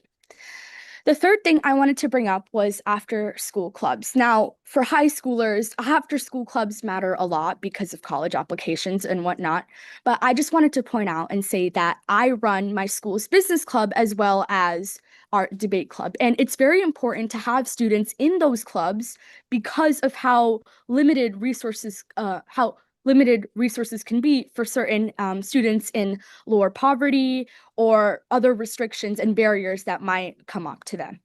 Seeing 10 students from my school go and qualify for states this year was an incredible feeling for me. And it told me that losing funding is not the right, we should not be losing money if students are so passionate about going to the school, if they're so passionate about showing up, doing their part, especially in competitions like these. So I strongly urge you to preserve this 12 million, because it's not just, once again, for me, it's for the thousands of students that attend RECS magnet schools that go to school every day and they want to change themselves. They want to become a better person and they want to become a better citizen of Connecticut. So if you're looking to raise the next leaders of Connecticut, I strongly urge you to preserve this $12 million. Thank you so much. Do you guys have any questions for me? Well, I'm going to ask that question. Do you have any questions for this young lady? Yes, we do. Great. Thank you, Mr. Chair. Rashida, it's Representative Brown. Good to see you again. Yes, it's good to see you too. I just wanted to thank you and Representative Leeper for talking about magnet schools in the first half of the hearing. I was listening to it, so I just wanted to thank you. Well, thank you for doing your civic duty and being informed. In this hearing and in my previous remarks, and it's come up a couple times now, this idea that in the case of magnet schools, oftentimes it's students running away from something or running to something, but either way, the magnet is the place that they find a place to belong. So you've highlighted so many of the good things that are being done at your school. You know, what, if you don't mind sharing, what was the reason that brought you to it? You said you started in 3rd grade. What drew you to your school? Well, the honest answer would be my parents, but really going into middle school and seeing all these opportunities, the thing that made me stick the most is the classes offered, because I really had a strong interest for STEM. Since 9th grade in my high school, I was able to take engineering classes that offered different types of careers and what you can really do after you graduate high school. The other thing is the teachers. We are a very close-knit community here, as I've previously mentioned, and the teachers make sure to take account of that. They don't just teach you, but they make sure that they listen to your problems, like you said, Representative Brown, for the students running away from something to magnet schools. They listen to the problems of the students, and they make sure that their ideas and problems are heard. Well, thank you for that. And I think you definitely spoke to it well. That if we offer opportunities for young people and we listen to them, we take the time to see what they need and what they're looking for in their education, the outcomes are better down the road. So thank you again. You know, as a civics teacher, thank you for doing your civic duty and following this issue and for speaking your piece and your truth and your experiences. So thank you and have a great rest of your day. Thank you for this opportunity. Thanks, Rashida. Also, we remember you from last year. You were so impactful, and I'm so happy that you came back again. Thank you. And Rashida, tell Mr. Johnson I said hello. I 100% will. Have a great day. Thank Next, we you, have Isabella Hines.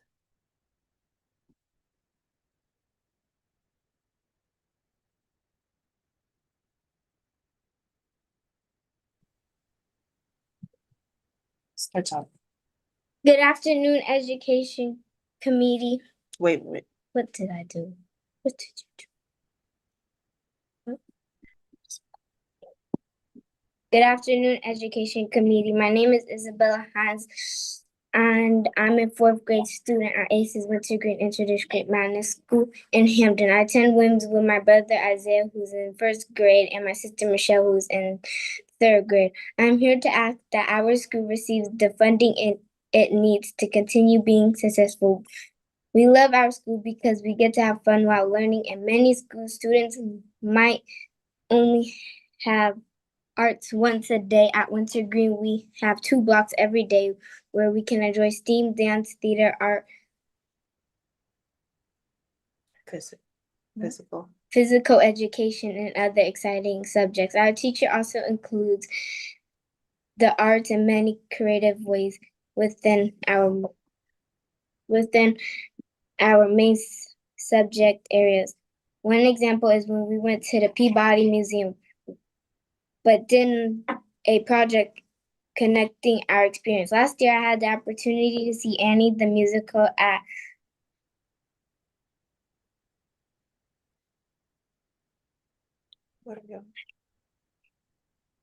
Madison Square Garden. After that, we used what we learned to put on our own production of Annie at school. It was an amazing experience. This summer, we also had a fun program at Concorp in New Haven, where we created a joint video about our school theme, Dare to Dream. In that video, I shared that I wanted to be a lawyer when I grow up. And not just any lawyer, but the best lawyer. I'm speaking on behalf of my siblings and friends. Please support funding for our school and other magnet schools that are helping students dare to dream. Sincerely, Isabella Hines. Isabella, you are awesome. Thank you you. so much for sharing your passion for your school.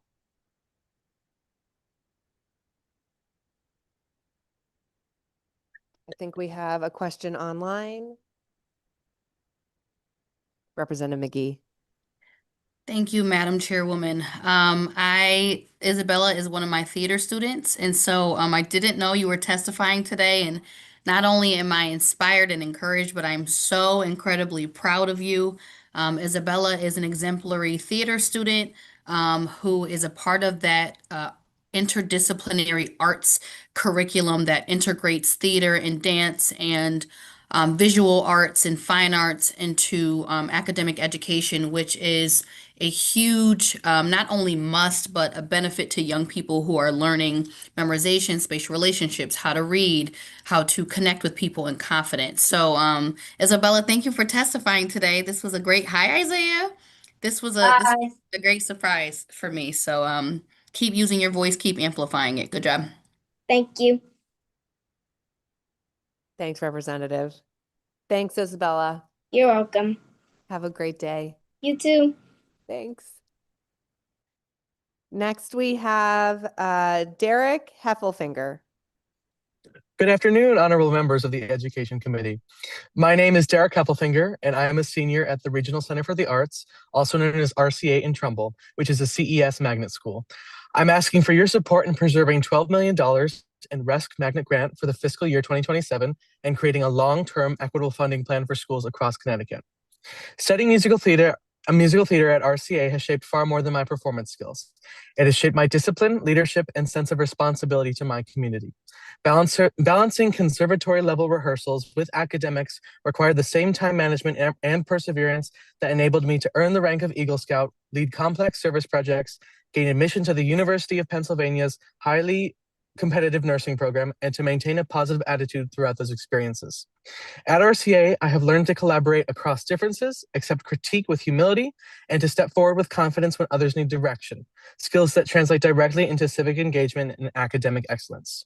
One of the most powerful aspects of RCA is the opportunity to learn alongside students from various towns, backgrounds, and life experiences. Magnet schools reduce isolation by bringing together students across districts, races, and economic circumstances who share a common passion for learning. At RCA, I have built meaningful friendships and professional collaborations with peers I would never have met otherwise. Programs such as RCA cultivate students who are not only talented performers, but also scholars, leaders, and public servants. Preserving funding for RCA is not simply about supporting the arts, which is in of itself a worthy cause. It is an investment into developing disciplined, community-minded young people who will represent Connecticut with distinction into higher education and beyond. I urge you to continue working toward a sustainable and equitable funding plan that supports RESC magnet schools and all public schools in Connecticut. Investing in our education today means a stronger future for all of us. Thank you for your time and support. Thanks so much, Derek. Appreciate you sharing your perspective and your passion for your school with us. Thank you. Next, we have Twyla Baker. Hello, my name is Twyla Baker. I'm in the 6th grade at ACES Wintergreen Magnet School in Hampton. My school is special. I'm learning about school funding, and it worries me to think that my school may not receive the funding that it needs. At Wintergreen, we have fun while learning. This year, we're able to pick an art focus, and I selected theater. I love theater because it builds my confidence. I enjoy dance and photography. Last year, I was Baby Fiona in Shrek the Musical. Next year, I want to see my first Broadway musical. I know that this experience will help me grow as a performer. At Wintergreen, we go on field trips and work with guest artists. It helps us to dream big. When I grow up, I want to be a principal. I want to help children who struggle to learn like I do. I have dyslexia, and my teachers understand how to support me in ways that help me. I want to have the same things for my students. I know projects and ways that technology prepare me for high school and college. So far this year, I have grown 35 points in reading and 15 points in math and iReady. Schools like mine need support so that their students can achieve their goals. Thank you for your time. Twyla, you did awesome. Also, I hope you feel really proud of yourself. It sounds like you've been working really hard. Thank you. Representative Haynes.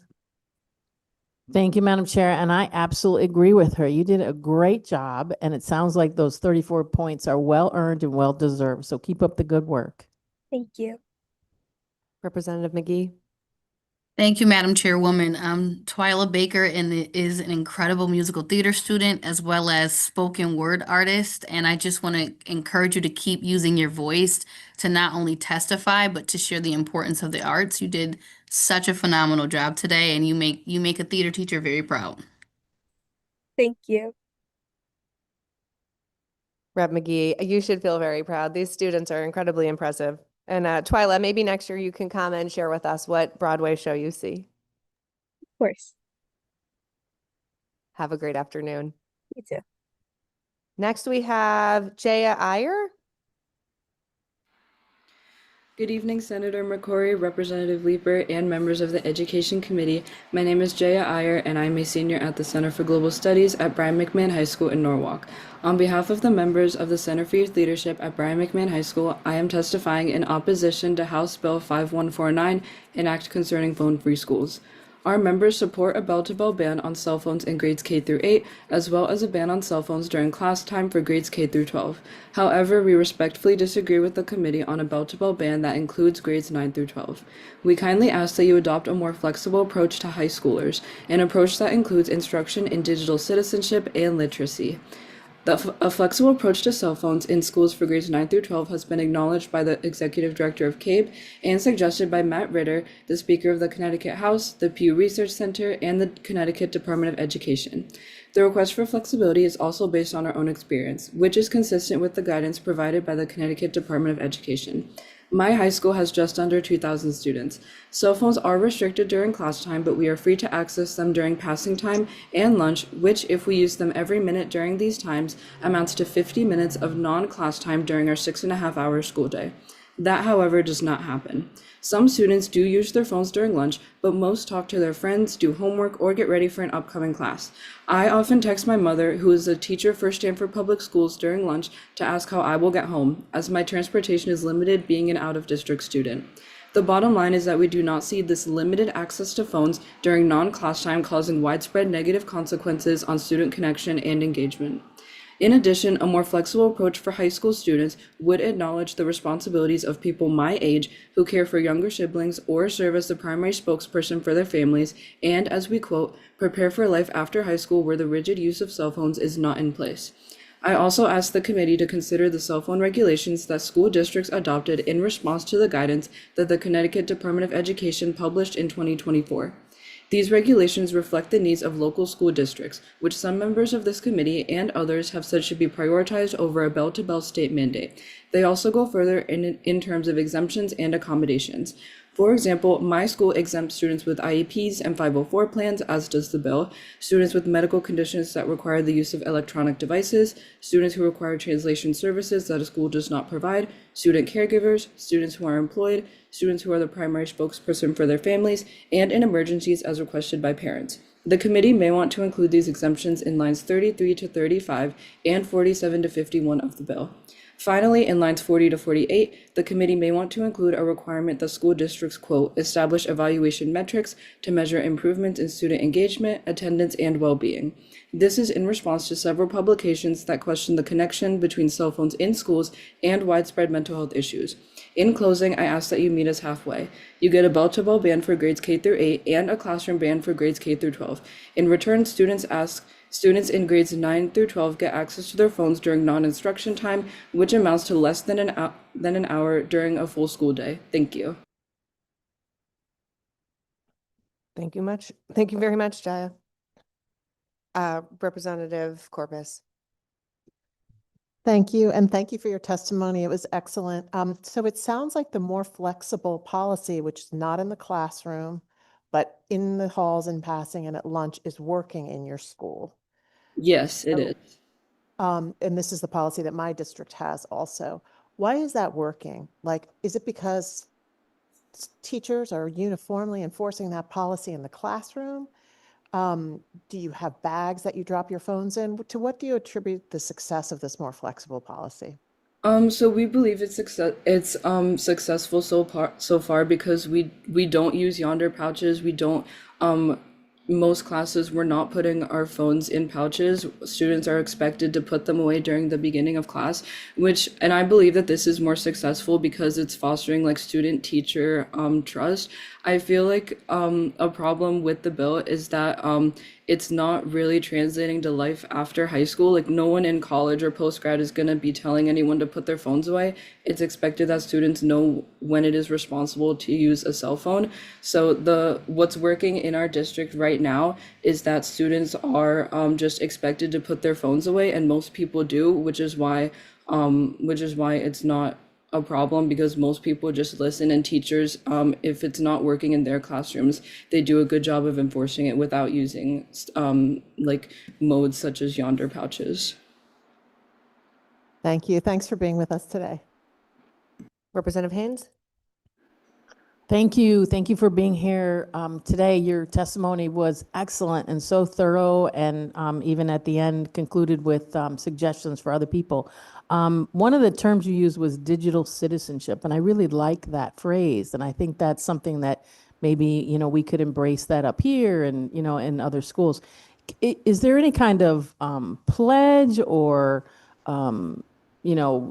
this digital citizenship? Is there any formal policy that's written or posted in your classrooms, or something that you guys as students, scholars, accept or, can you tell me a little bit more about this digital citizenship that you use there?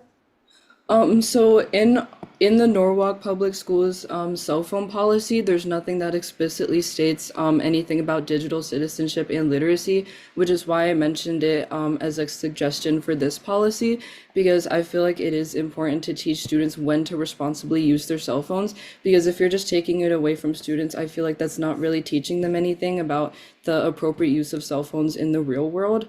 I feel like teaching students digital literacy and responsible use of technology is very important, and I feel like this should be implemented in this policy. And also local districts, I feel like, should choose like their appropriate language to address digital literacy. Absolutely, and I agree with you 100%. And thank you so much for being here and bringing your, careful thoughts and detailed testimony to us. Thank you. Thank you. Thank you very much. Next, we have Maybelle Haynes.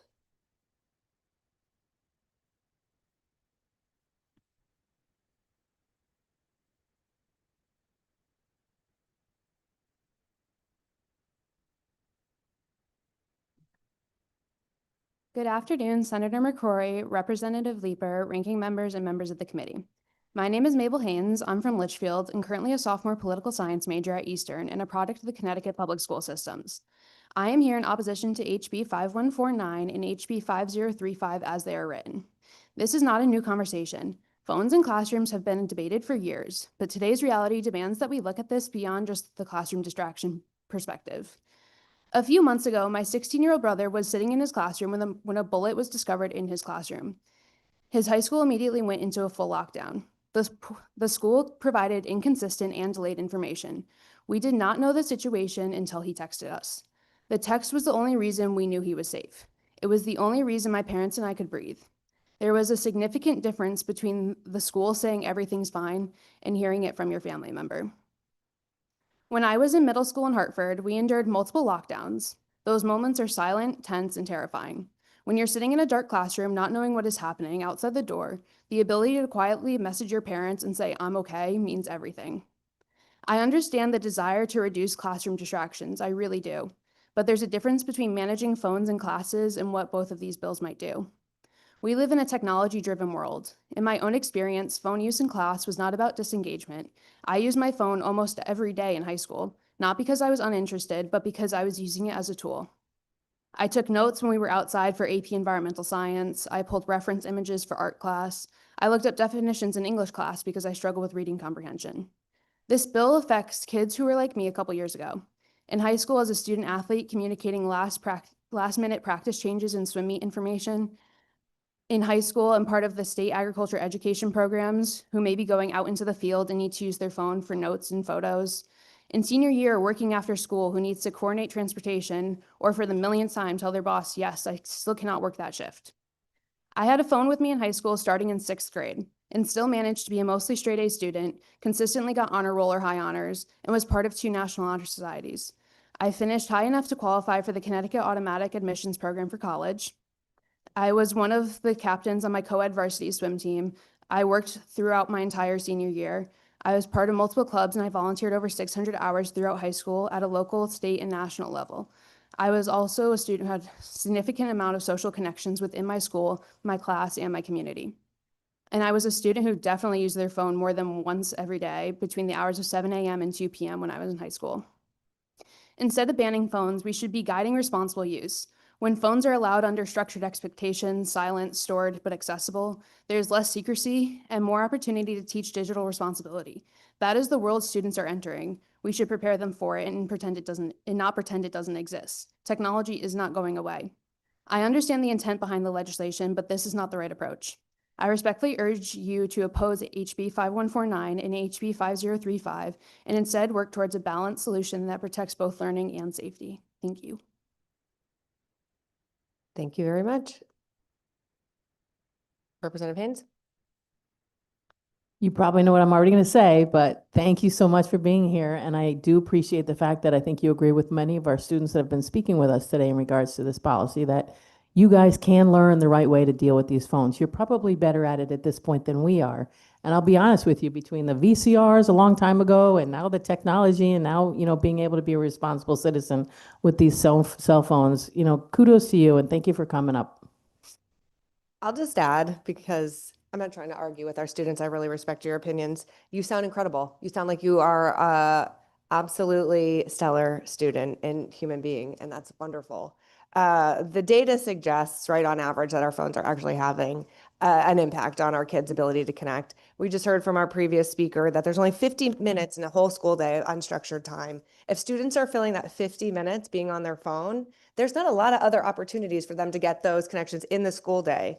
And the rest of the world is way ahead of us on this issue and recognizing the harms that cell phones, social media, ed tech more broadly are doing to our kids. This is not a panacea to take our phones away just for the few hours that our kids are in school, but it's just a first step to help sort of liberate our kids from the over-reliance on our devices. I mean, there's a whole separate conversation we could have on ed tech that when you're typing all of your notes, it's actually creating different pathways in your brain than when you are a little bit slower having to handwrite your notes, right? There's lots of neuroscience around what's happening and how we learn with technology versus how we learn when we're using other modalities. And then I guess I would just, if you don't have to respond, but I'm curious about, we talk a lot about digital literacy and being a digitally literate citizen. Do we physically need our phones to learn that? What does it mean? I'm not familiar with that, with much actual like curriculum that's doing that work. And can it not be done with structured digital time where it's like, this is your computer lab time where you're learning those tools? Do we need phones embedded in every class every day fluidly? Or can we have a structured period dedicated to that that's actually not phone-based, but could be computer-based so that it is a distinction? Because we know these are designed to be addictive. There's research saying just your proximity to your phone increases the probability that your brain's still thinking about it and compulsively checking it. All of us do it, right? Adults do it. I would guess most of us in this room are guilty of that. And we didn't get this until we already had a developed brain. So it's not fair to expect our kids to manage what is designed to be an addiction in the same way we ask our adults to do that. We don't ask young people to manage cigarettes. We know it's addictive and dangerous, right? We expect adults to manage it, and we accept that it's a risk that our society is willing to accept that you'll become addicted and higher risks of cancers correlated with it. But that's for adults to make. You don't have to respond, but you're welcome to respond. And I'm so grateful that you're here. Yeah, I think that's definitely, I'm willing to have a more in-depth conversation about it. But I know at least as a sophomore, I went to Edwin O. Smith High School in Mansfield. And, I was part of the natural resources and for agriculture. And a lot of the time, like we got snowshoes and we would go out into the winter and go look into the middle of the forest and, do tree identification. And that we had to learn tree identification using bark. That's not something I can, do with just a paper and a pencil. That's something that requires a lot of research and like being able to get reference images and stuff like that. I think it's definitely not needed, and phones aren't needed for every single class, but I think it's something you have to take into consideration that there are some things like that in some of those like more niche classes that do require additional technological needs that like I can't bring my computer out into the middle of the forest. So like, looking at those different niche aspects of it and, figuring out what the use is and where the use lies. So I think that's one of the very big things. I think that's totally fair. Absolutely. And I think, our schools, if this passes, this doesn't ban school provided technology, right? And some schools have iPads for all those types of things, because of course there's meaningful places for technology, 100%. But I appreciate that. Thank you. Thank you for your time. Thank you for being here. Next, we have Gabriella Dixon.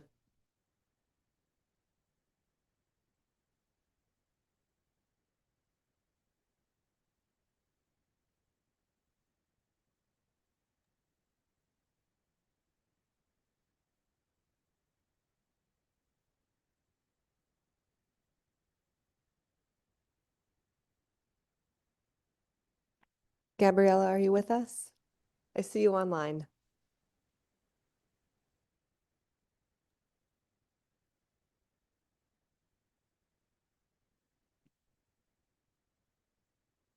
We can go to the next person and come back to you.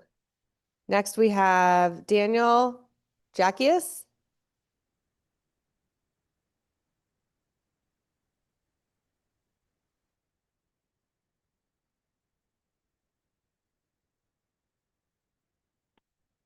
All right, Zakiah Baker.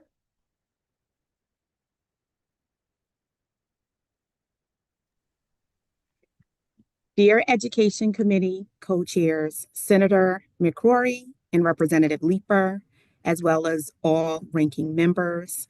I also want to honor Senator McGee, as well as the other representatives of the Education Committee.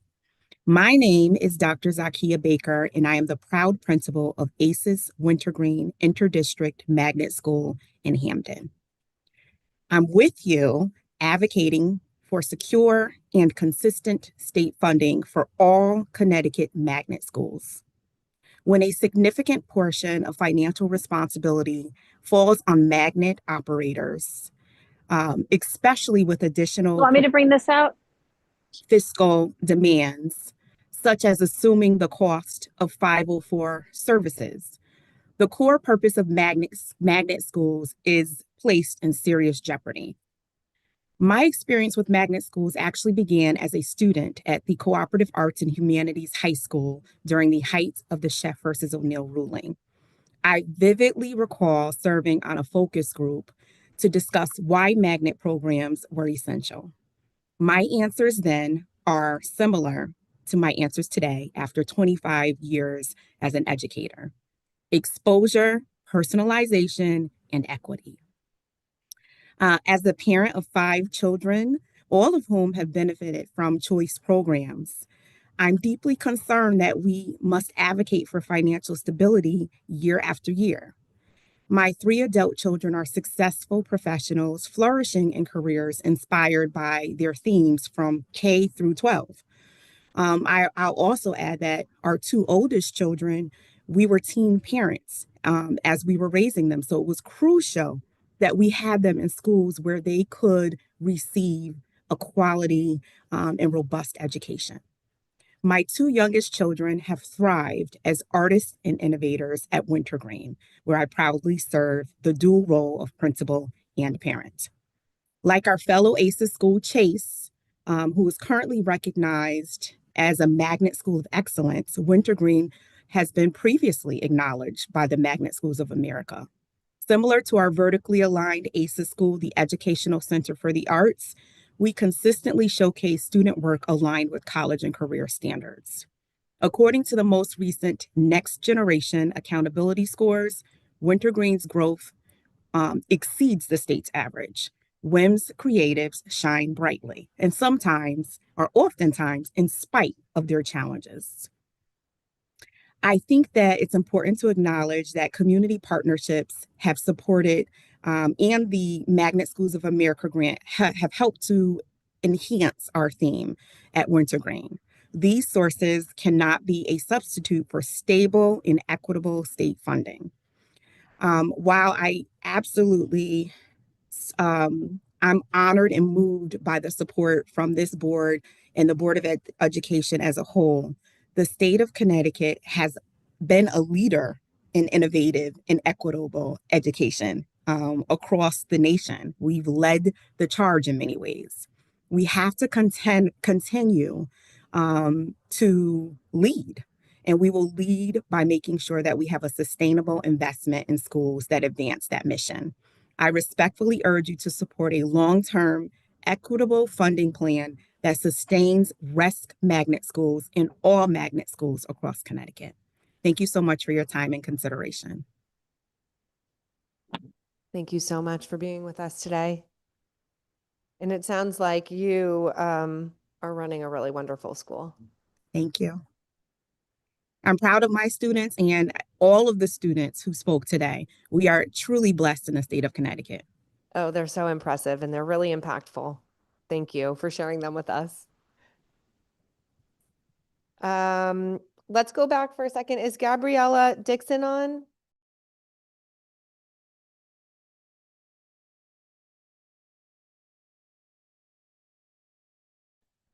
Hello. I apologize. My camera and my speaker are not working. Let me pull up my thing now that I have a new computer. I apologize. Why can't I hear either? Okay. Good morning, chairperson and members of the committee. My name is Gabriella Dixon. I am a scholar of Ledyard High School, and I am here in support of HB 530 or 5034, I apologize, an act reducing testing burdens and enhancing the math curriculum. While assessments can be useful tools, excessive standardized testing has not shown consistent or meaningful long-term academic improvement. Research from the National Education Policy Centers indicates limited evidence that simply increasing tests leads to stronger outcomes. Instead, it can narrow curriculum and prioritize memorization over deeper understanding. According to the American Psychological Association, teens constantly identify school as a major source of stress. When scholars feel like they are constantly being evaluated, learning shifts from curiosity to performance of pressure. Education should cultivate confidence, critical thinking, and resilience. At the same time, this bill also strengthening the math instruction is in this bill. Recent National Assessment of Education Progress data shows nationwide declines in math proficiency. Enhancing the curriculum while reducing test burdens creates a more balanced environment that supports long-term understanding and real problem-solving skills for scholars. For these reasons, I respectfully urge the committee to support HB 5034. Thank you for your time and consideration.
Excuse me, Madam Chair, I don't know if you can hear, there's no video for those of us are remote through Zoom.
Check, check, check.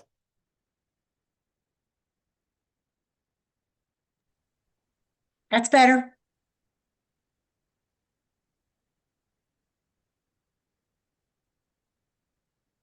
If you can see 1E and hear us, give us a thumbs up or something. Madam Chair, I don't mean to interrupt, but I was one of the ones that said we couldn't hear. I'm hearing you now. Okay. Thank you, Representative. Thank you, Madam Chair. And you can see us also? Yes, I can.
All right, I think our technical glitch is fixed. Yay. We will reconvene the meeting, come out of recess. Thanks to everyone for your patience. So next, we'll try again. Shelley Grosso, are you with us? No, okay. Oh, and William Rice.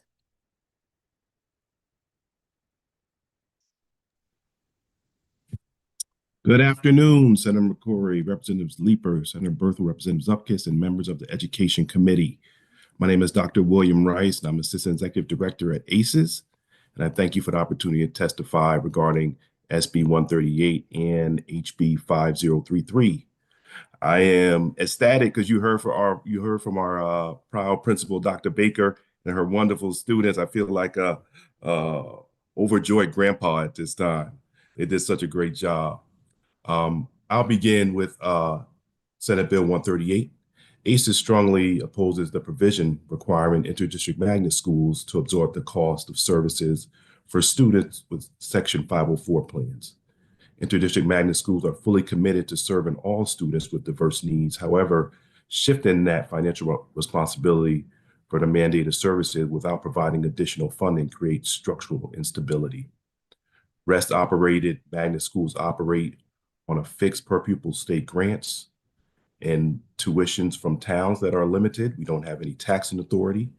The 58% tuition cap limited our ability to grow our operating base, and the commitment to backfill the remaining 42% was not fully realized, and that constraint still exists. If those costs are shifted to magnet schools without additional funding, the cost must come from existing operating funds. That means reallocating resources from the general education or magnet themes to cover those mandated services.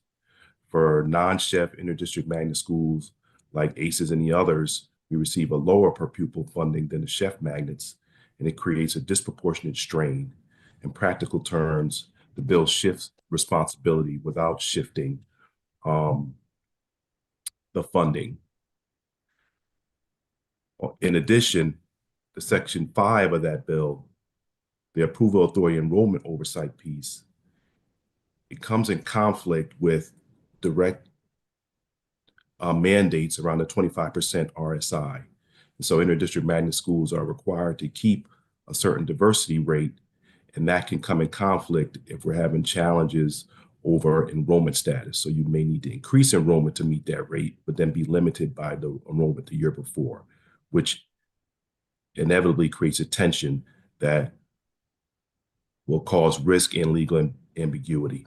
At the same time, HB 5033 removes that $12 million from the magnet school funding. Together, these proposals increase financial pressure and regulatory uncertainty at the very moment when interdistrict magnet schools are being asked to maintain rigorous diversity standards. This underscores the need for fully funding REST-operated interdistrict magnet schools in a way that ensures long-term stability and protects the state's promise that education is both a right and a meaningful choice. Our requests are clear. Reject the 504 cost shift, ensure that Section 5 does not undermine the 25% RSI mandate and create compliance conflicts, and maintain the $12 million in the magnet funding. And finally, work collaborative with REST magnet operators to ensure we identify a sustainable model going forward. I thank you for your time and all your hard work. I know your challenges are large and wide. I respect all the work that you do for all the students in our communities that you serve. Thank you very much.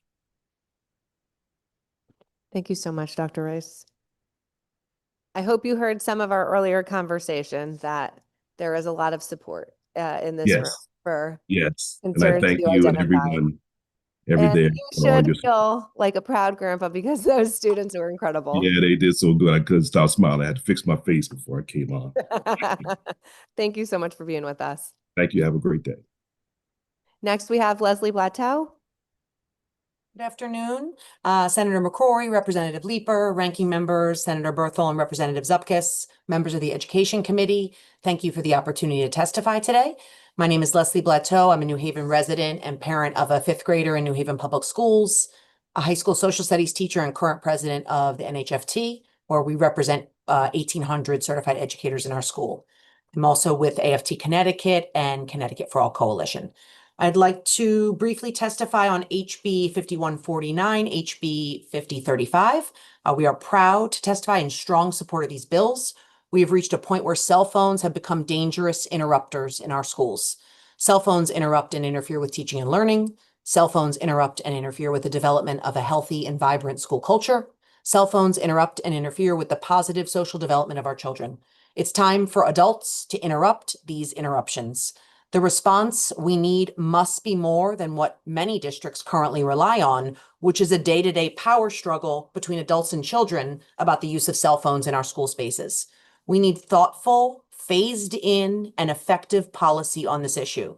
And that's precisely what New Haven Public School did with our own cell phone ban in our schools. We began the initiative with a pilot and an initial middle school rollout.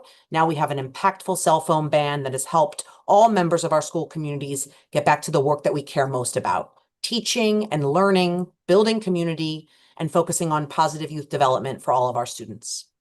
I'd also like to speak briefly about HB 5033 and the governor's budget.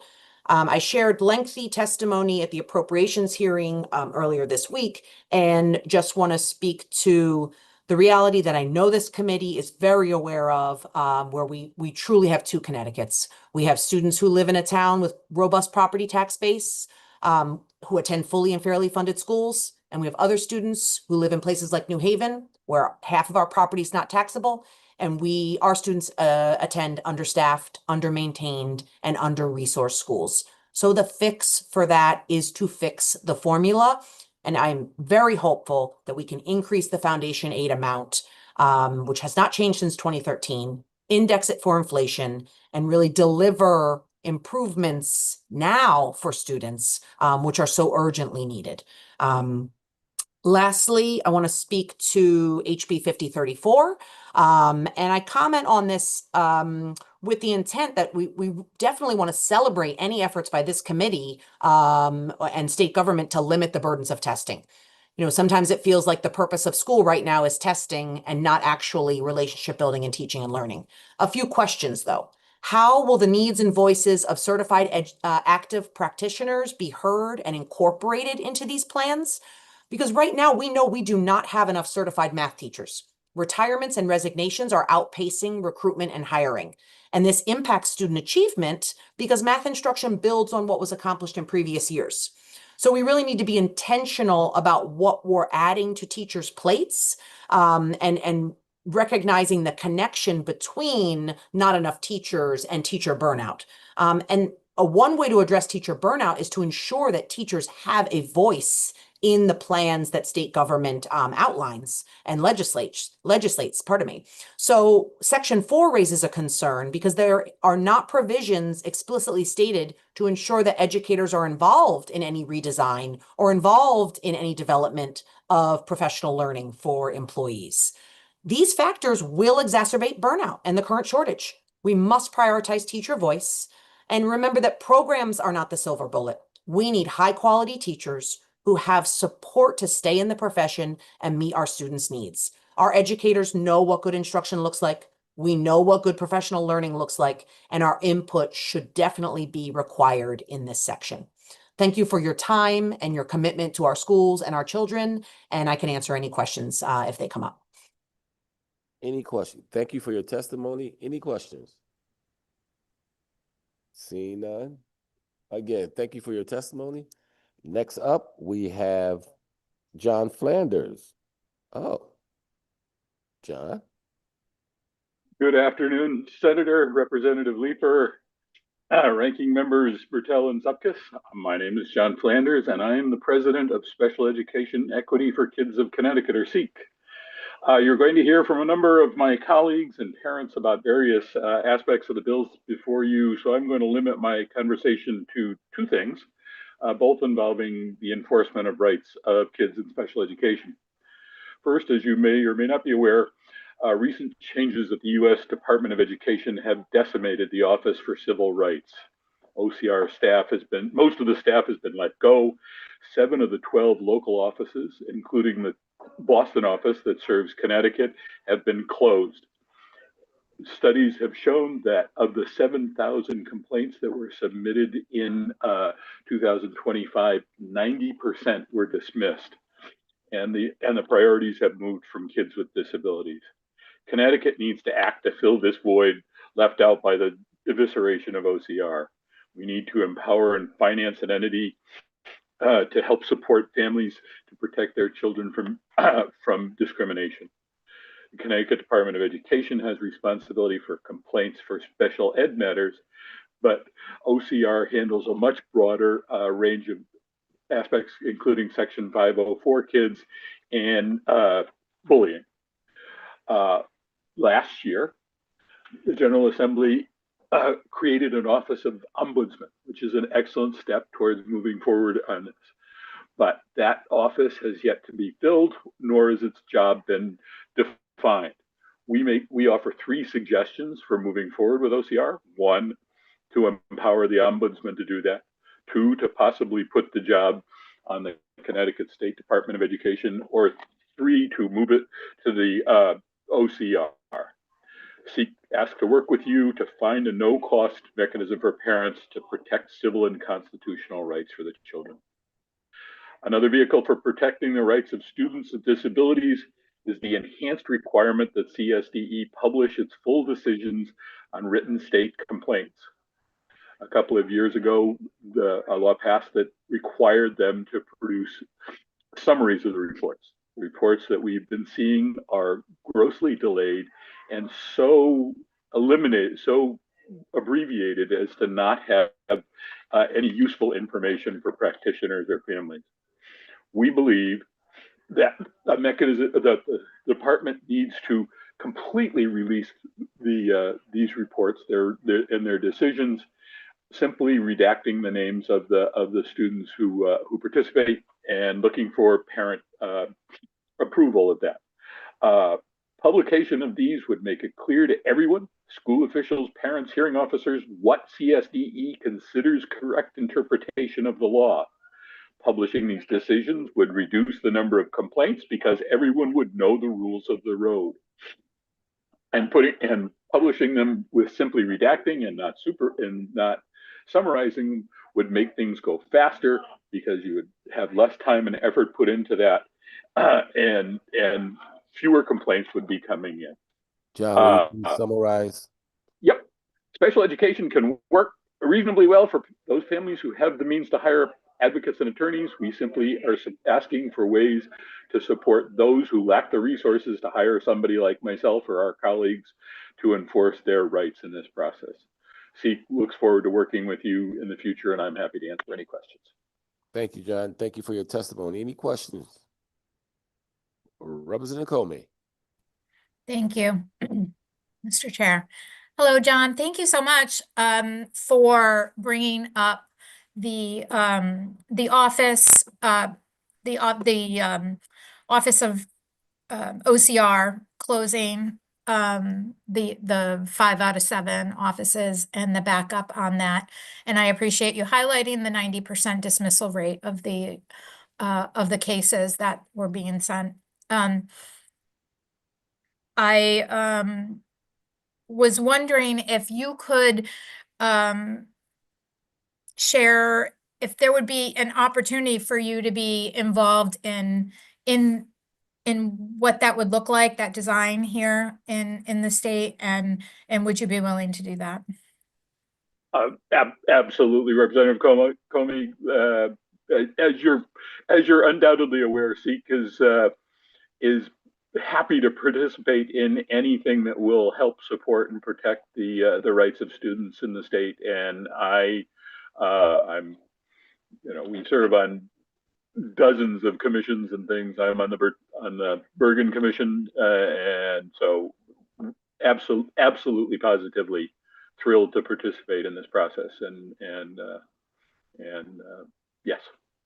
Yeah, because standing up this work, on a sort of a last minute and on a needle is not an easy task in normal times. So thank you so much for your willingness to highlight these issues, and I hope you feel better. It looks like you have. Well, thank you. I'm getting there. Just want to say thanks, John, for all of your advocacy, and I think in particular for your explicit recognition that often our system doesn't work as well as would be desired for families who can't afford the very astute services of you and your colleagues. And so we got to keep that in mind as we make these policies. So thank you. Well, and thank you for considering this. I think will have a tremendous ability to impact the kids' rights in the state, and moving forward on this is going to fill a really gaping hole that Washington has opened for us. Thanks for your fierce advocacy. You're welcome. And just FYI, Senator McCrory, this is not an ascot. This is really an effort. We hope you're feeling better soon, John. Thank you very much. Next, we have Maggie McGillicuddy.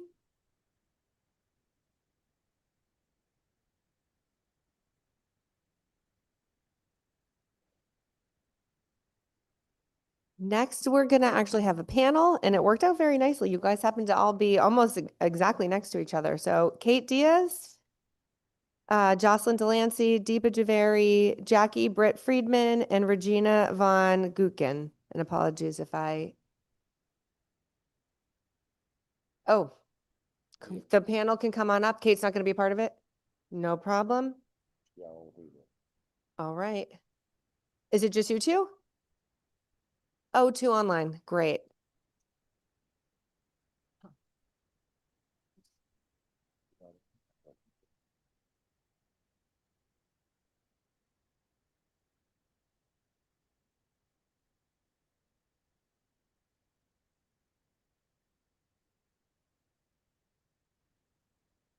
Good afternoon. I'm Jocelyn Delancey. I'm the Vice President of the Connecticut Education Association, representing over 40,000 active, aspiring, and retired members, and also a fifth grade teacher from Darien. We're here to talk about cell phones. I want to say that we are thrilled to see that there are not one, but two proposed pieces of legislation on a bell-to-bell ban for cell phones.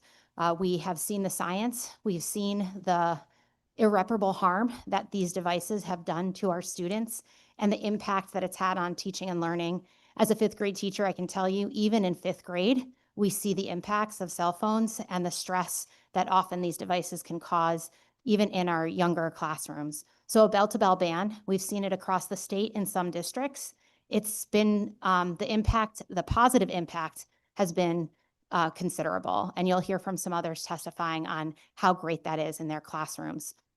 What we want to see is a consistent statewide piece of legislation that sets a standard that these cell phones do not belong in our classrooms.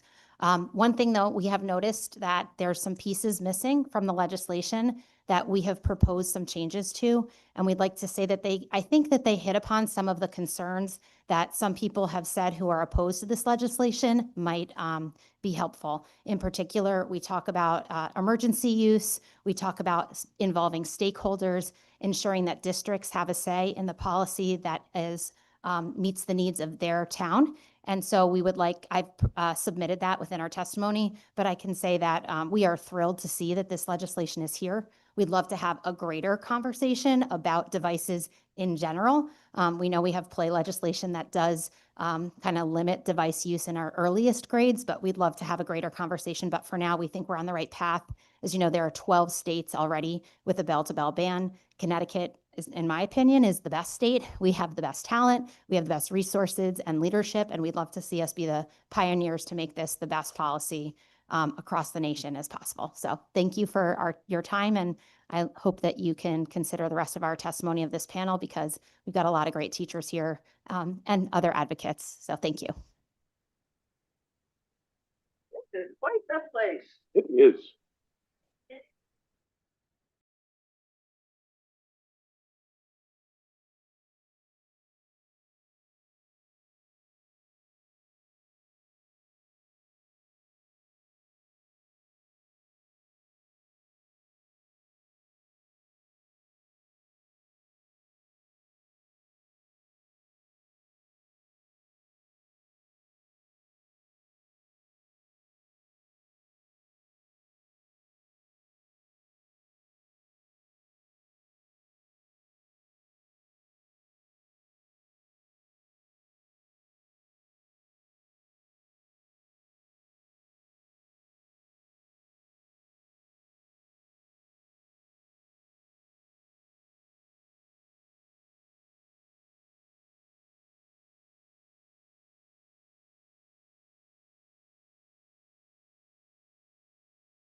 Check, check, check.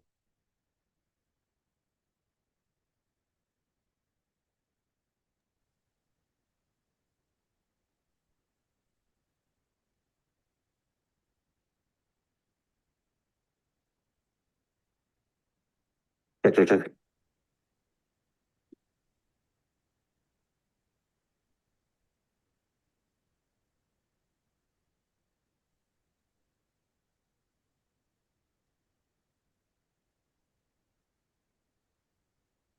Check, check, check.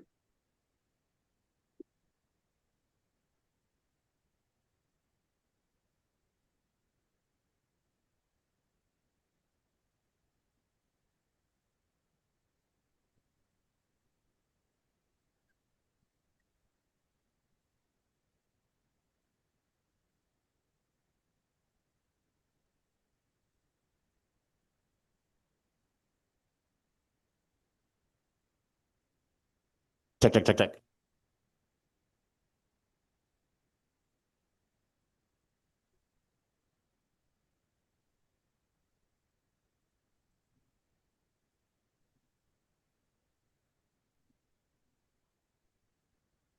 Check, check, check, check.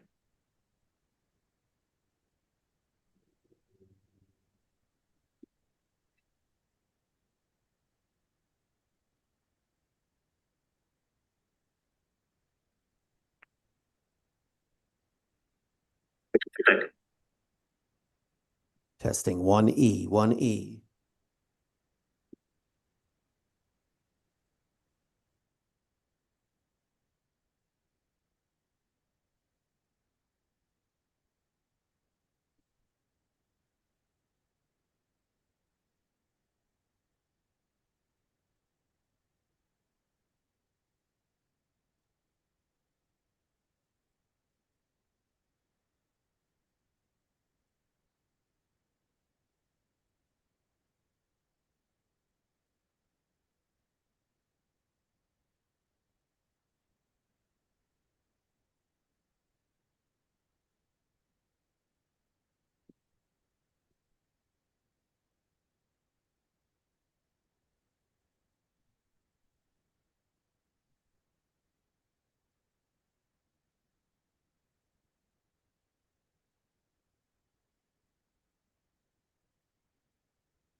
Hey, everyone. As nice as it was to have a little moment to stretch our legs, we will go back into our meeting and out of recess. And apologize for the disruption, and I apologize to our speaker, but I wanted to make sure everyone was going to get to hear what you had to say. So whenever you are ready, please feel free to proceed. Representative Lieber, should I begin at the beginning, or where do you think we were cut off?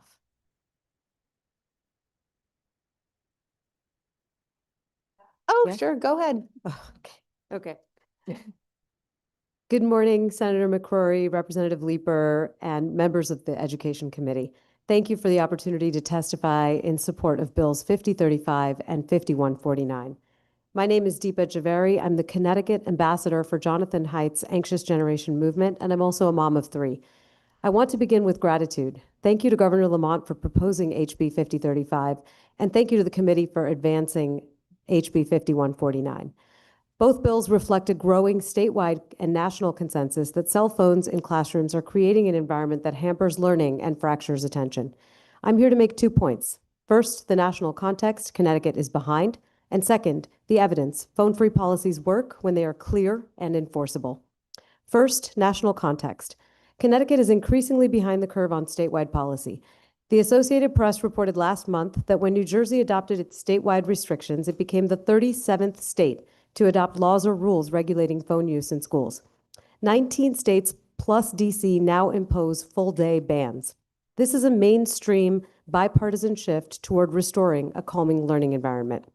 Connecticut has many districts doing the right thing locally, but kids should not have to win a zip code lottery to learn in a distraction-free classroom. These bills put Connecticut where it belongs, aligned with the national direction and with what educators and parents are increasingly demanding. Second, efficacy. The best available evidence suggests phone-free policies can improve learning, especially for students who are most vulnerable to distraction. A large-scale study of high school-aged children from the London School of Economics recently showed that removing phones boosted exam scores by 14% of a standard deviation. The biggest gains were made by lower-achieving students. More recent U.S. evidence points the same way. Psychologist Angela Duckworth recently released early findings from the Phones in Focus project, a national survey of 20,000 plus public school educators. According to her research, the stricter the school-wide phone policy, the better teachers say classrooms function. In the preliminary data, bell-to-bell / away for the day approaches and strong storage rules are linked to fewer disruptions and higher teacher satisfaction. Duckworth emphasized that where phones are kept can matter as much as when they're banned, because physical distance reduces temptation.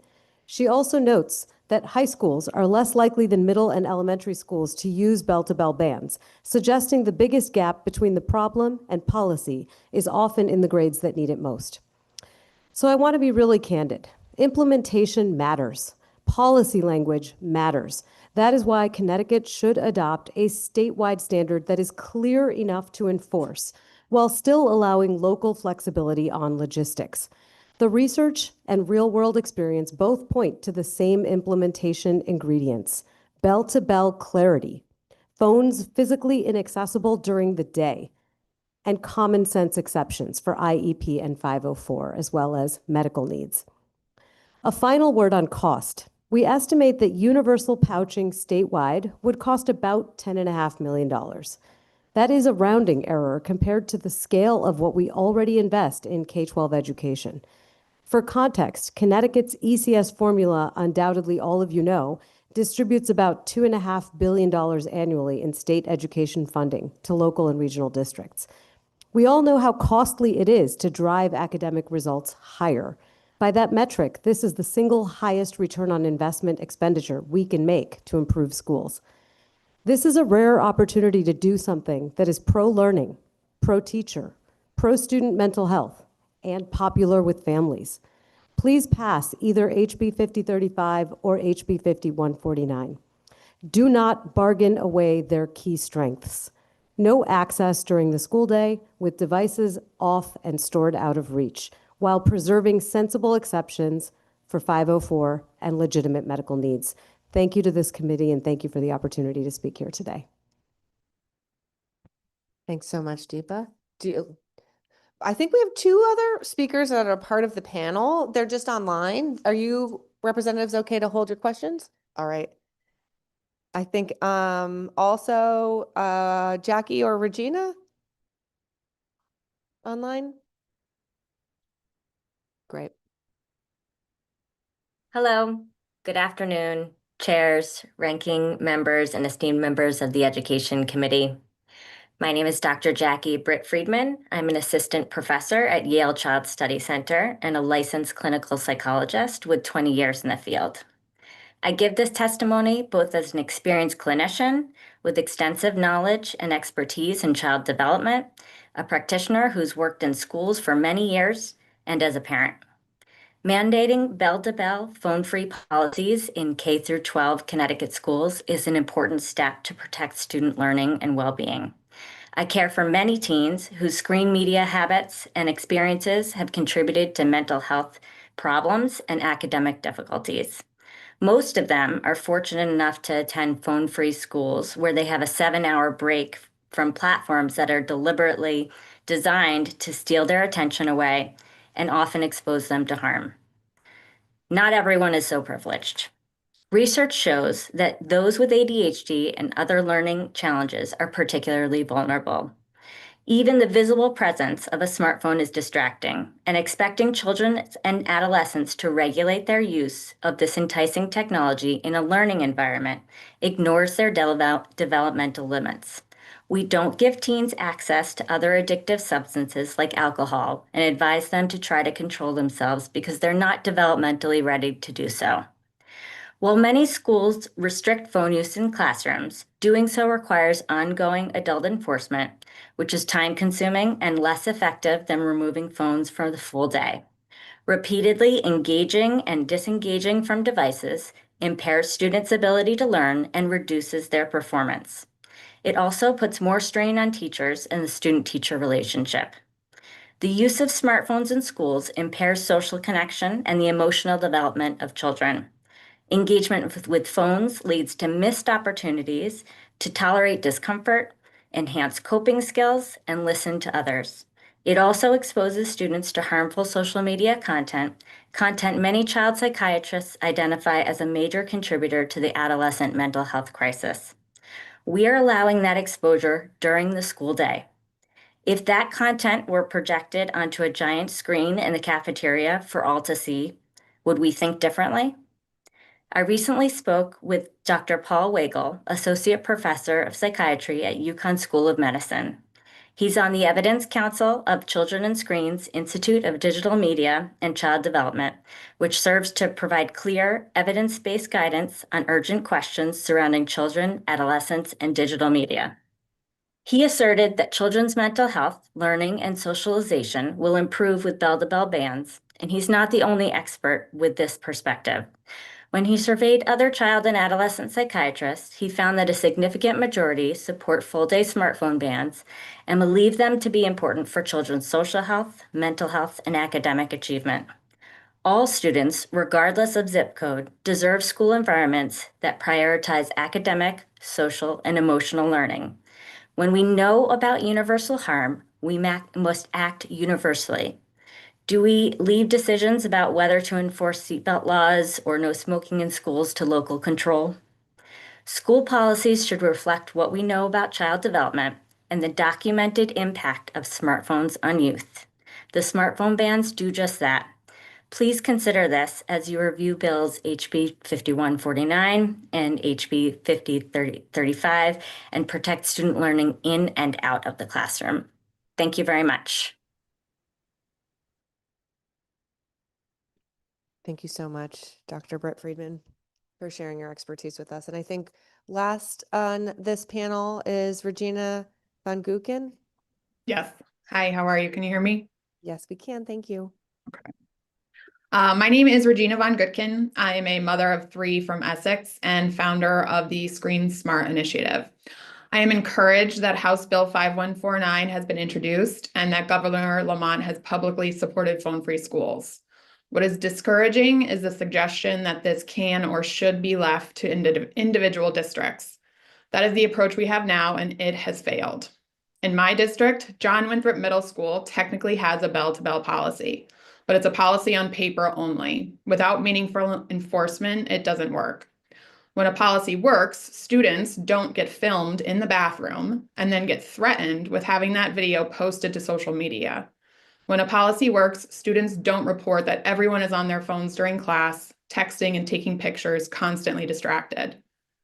Valley Regional High School prides itself on its International Baccalaureate program, but students in one IB class have not been given a single test this year. When asked why, their teacher said, "No one ever pays attention. They're all too busy on their phones. If I did hand out a test, you would all fail." And this is in an honors class at a school where phones are banned during instructional time and where self-hotels are supposedly working just fine to keep phones out of the classroom.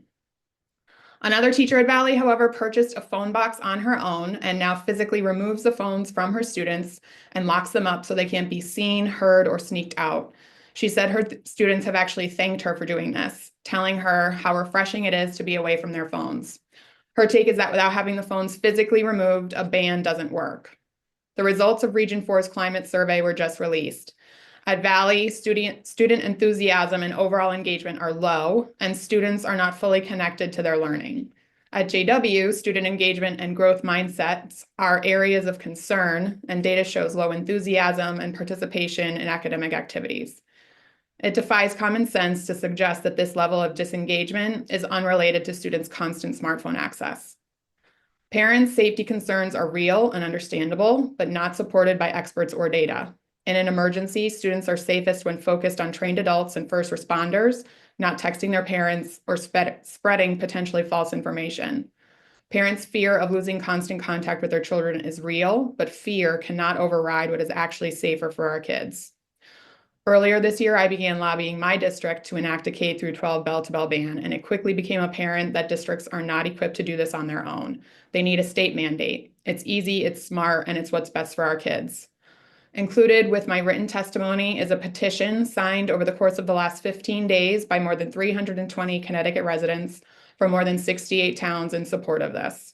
Signatures keep coming in. Your constituents want this. Your constituents are asking for this, and our children need this.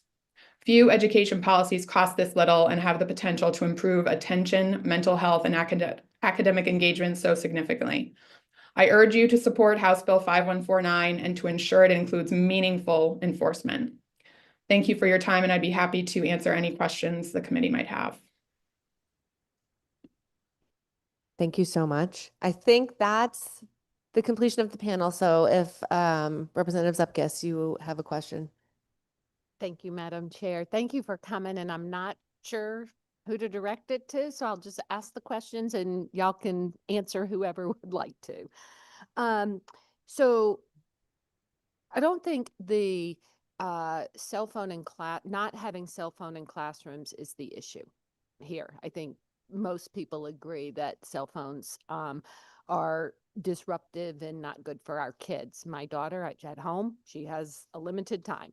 And then it's not in her room, but that I'm that parent, maybe others do different. My first question is about pouches. So it seems to be a lot of talk about pouches. How many companies make pouches? Does one company make pouches? Does a couple of companies make pouches? Do we know that answer? There are multiple companies, but I know the most popular one is the Yonder pouch.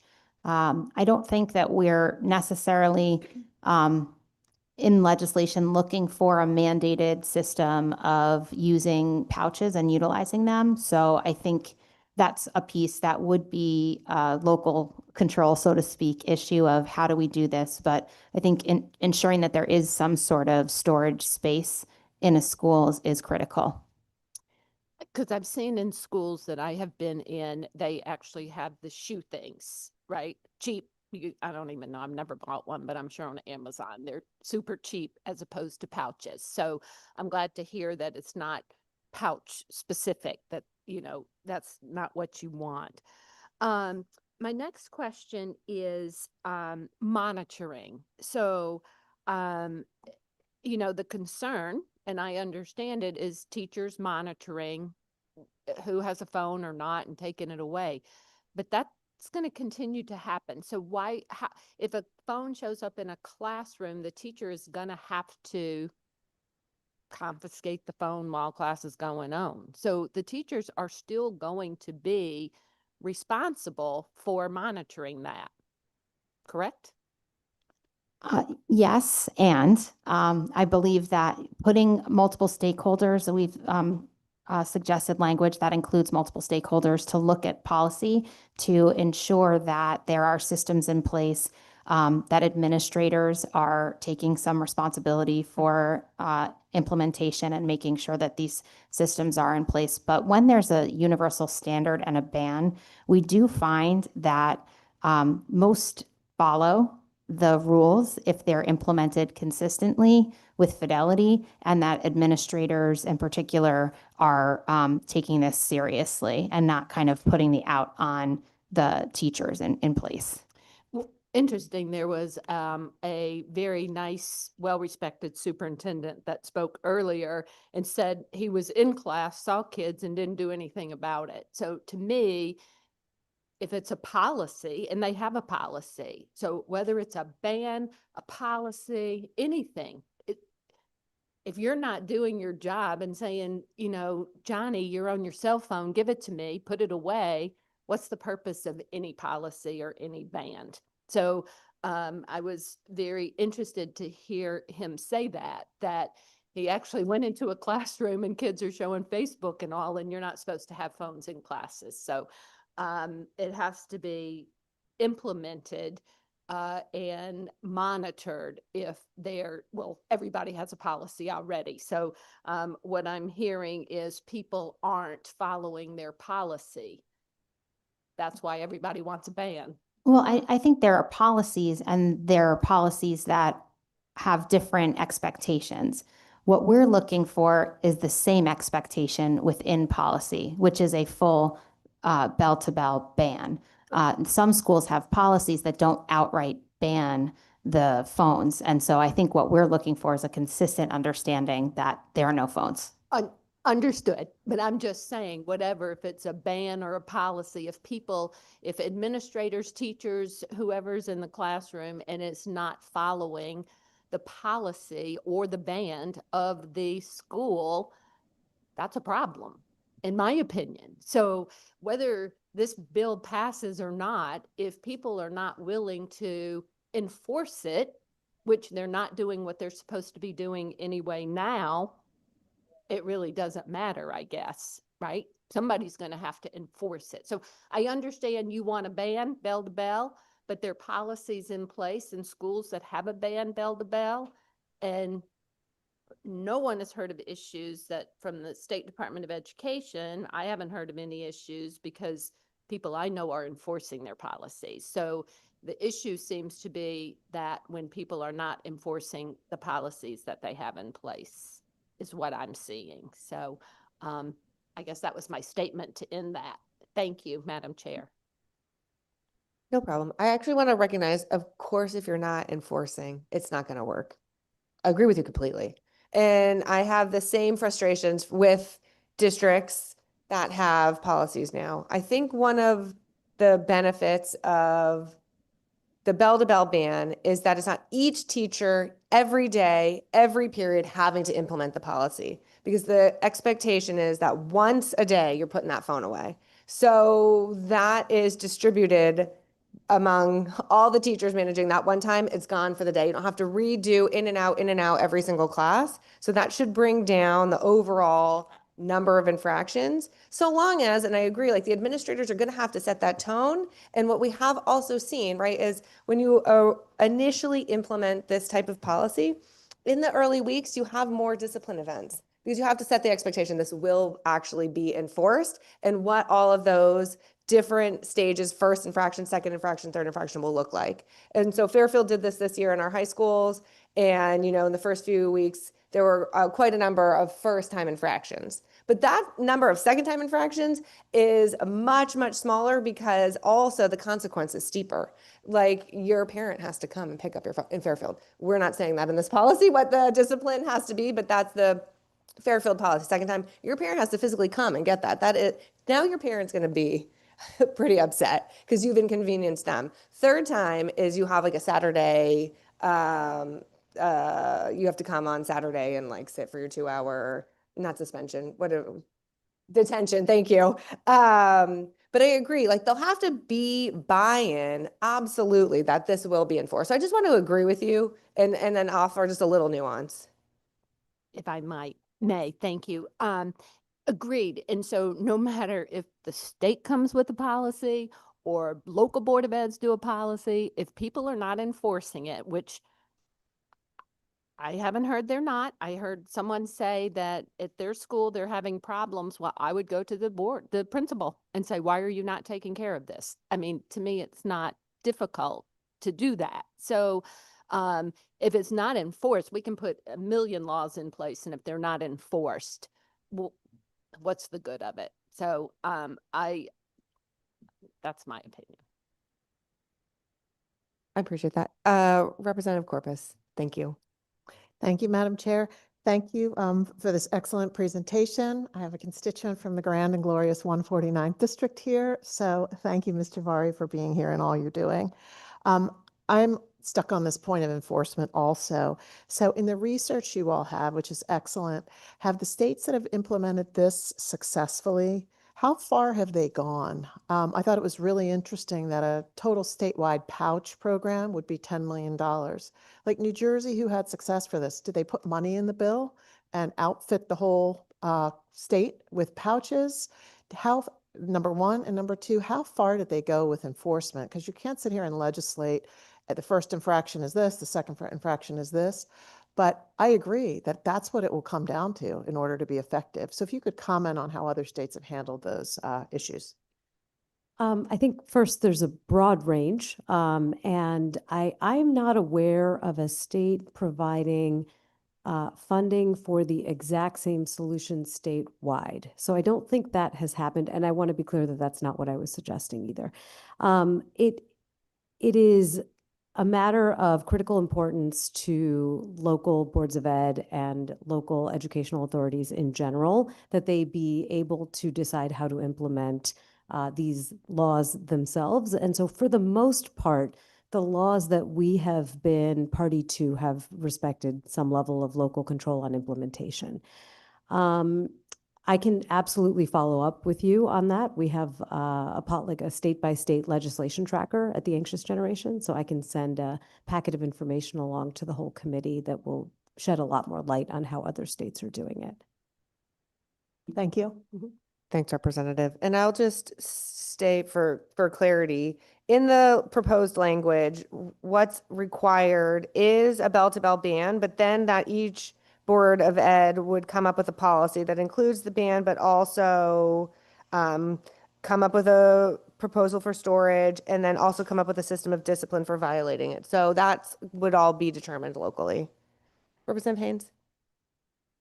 Just a question or comment. I'm not sure what this is, but I thought last year was the first year that we actually did talk about cell phones, and we did pass something that said school districts on their own need to come up with a policy. So I think we found out that most of the school districts across the state have come up with policies. I think I heard a number that 3 still haven't, but out of all the school districts we have in the state, they all did come up with some kind of policy, but that was only a year ago. So, when we put things in place, we have to let these things gel and let them, come around.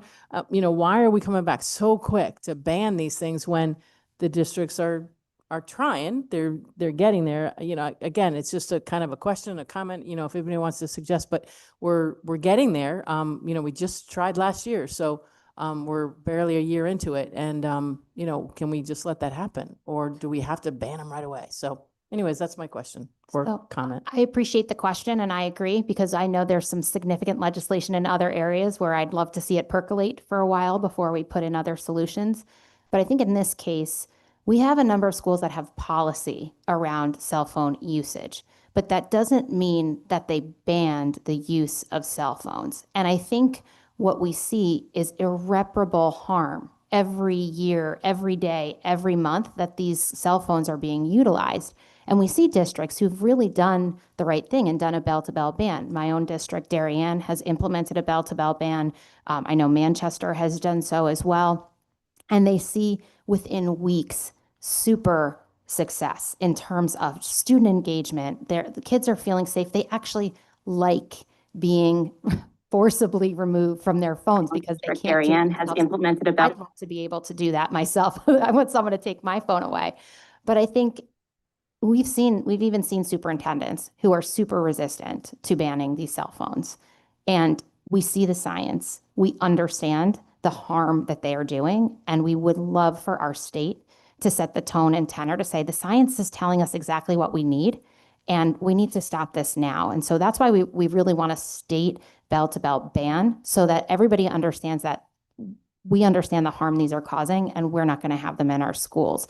As far as policy implementation, we've even suggested some changes so that, students aren't suspended for the use of their cell phones, that there's discipline that protects that stakeholders, parents who are worried about contacting their kids can be part of the development of the policy. We really understand local control.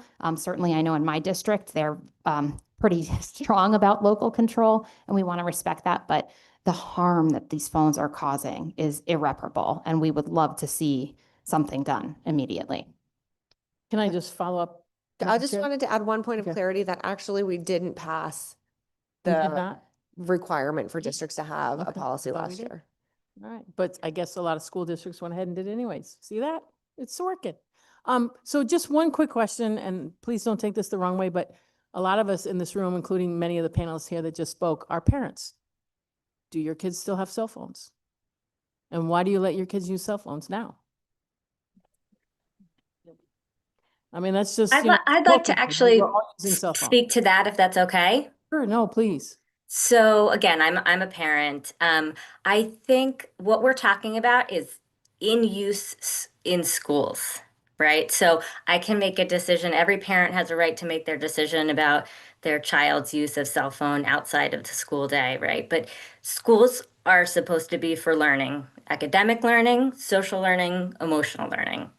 And I'm not aware of any evidence that shows that schools benefit children socially, emotionally, or educationally. I would love to see any evidence that you have or anyone else has that that proves that.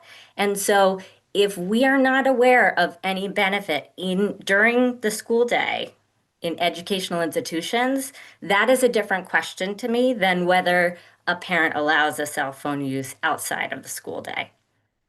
That's just respectfully, that's just that's my sense about it. And in my own child's high school, they have 2 90-minute free periods where students are allowed to use phones in addition to lunch.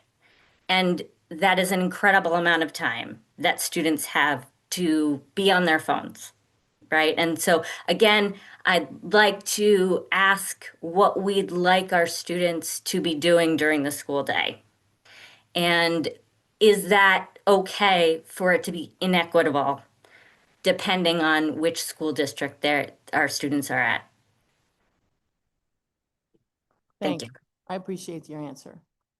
Thank you. Oh, no problem. Thank you, Rep. Haynes.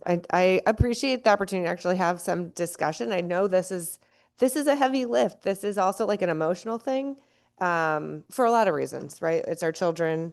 We've become accustomed to this type of access to our children and our children this access to us. And for all of us, right? These have become deeply embedded in how we go about our days. So it is a major behavioral and lifestyle change. So I recognize this is not an easy adjustment in a lot of ways. So I'm grateful for the opportunity for some conversation. Dr. Britt Friedman, could I ask you a question? If you're still on? Sure. So you mentioned some research around when you allow for phones in passing period. So you put them in the little cubby for the class, but then you get it back for your passing period, back into the cubby for the next class. And that engaging and disengaging with the phone throughout the course of the day and like what that does to student focus. I was wondering if you could elaborate a little bit on that. Sure. There's been research done about how actually, because we're really not able to multitask, and it does take time for us to be refocused on tasks. And so there has been research that it takes a full 20 minutes to re-engage and be fully available once you've been focused on something else, like in a deeper way. And so there is research that shows that that kind of fractured attention does affect how students do. I appreciate that. Thank you. I remember learning about that a few years ago. And so I like block my time with no email now, because every time you're focused on something, you get an email, you respond to it, it takes you like 10 minutes to get back into the zone of what you were doing before. So thank you. Representative Franzo has a question. Thank you, Madam Chair, and thank you for the information from the panel. Just the question, we have a huge high school in my town, about 3,500 students. And I've talked to some of the folks that work there and asked them what they thought about, this proposal. And I think, at least speaking for myself, in theory, I think it's a great idea. I'm not, I don't think we need to have cell phones out all the time during the school day. I do think they're a distraction. But in practice, I wonder how you would envision a bell-to-bell ban working in a school of that size. If you go to the high school in my town and you're watching students go back and forth during change of classes, it's like a platform on a New York City subway station. It's that congested and that busy. So I worry about an enforcement mechanism. I agree about the data and all of that. I just want to see how the best way to put it into practice would be, and make it easier for the folks on the ground to actually be able to do the work, because these folks are already stretched very thin. And so I hate to put on another requirement for them that's, in addition to their other duties. I completely agree. I think in the larger high schools, I do think a pouch system does work pretty seamlessly. I know that Waterbury has implemented the bell-to-bell, Manchester has implemented the bell-to-bell. And what I see, I know my high school in Darien's a little bit smaller, but they have the little magnet strips right at the exits in certain spots. So if you're leaving, you can undo it. They even have a magnet strip outside the building. So if someone goes home and they forget to, set their phone free, that they have access to a strip that they can unlock their phone and utilize it. But they have the resource officers at the door. They kind of check back and forth to make sure, and it's the expectation. And I think, as Representative Leeper said in the beginning, there's always the people who are trying to get away with it. But if there's a consistent mindset that this is the rule, after a couple of weeks, I mean, the students are pretty respectful of it. And they, again, like I said, as they feel the benefit of the phone away, they actually look forward to it, and they're okay with the system. So I think, again, that's kind of the way I see it. Thank you. I appreciate that. And I do agree that I think a uniform policy like that will make it easier to kind of make those changes in each school. And I think, like Representative Leeper said, having to do it one time during the course of the day is much more beneficial than trying to do it every 45 minutes or, during a lunch period or something like that. But I appreciate that answer. Thank you. I would add that I worked with some teachers in Minnesota who do it from class to class, and not only the attention of the mindset, but the instructional time that it takes away of putting the cell phones away when you enter each class is actually pretty significant as well. Do you want Representative Brown? Thank you, Madam Chair, and thank you all. I really do appreciate the work you've done, the research that you've done, and I don't mean to sound contrarian, but it's perfect opportunity, of my good colleague, Representative Franzo just said. I was thinking along the same lines. As a teacher, as a high school teacher in a much smaller high school of only 500 or so students, at a school that has tried to implement multiple policies, I can tell you that in the spring of 2022, we did attempt to implement a policy with Yonder pouches, and it worked for about 3 months. Because the only way it works is with fidelity. And again, I saw the benefits of it and I believe in the benefits of it and I want this to work. But my biggest concern is that enforcement piece. How exactly are we really enforcing this? And you've said, you know, having one time a day, I mean, that's the closest that I've heard to a real answer that would solve the problem. But that's only if it's done with fidelity. And are we legislating penalty, punishment for it? What's the thing that's holding accountable someone at the door? The only way this actually works is when somebody at the door is doing this. Otherwise, we're putting it on the backs of teachers who have to implement this.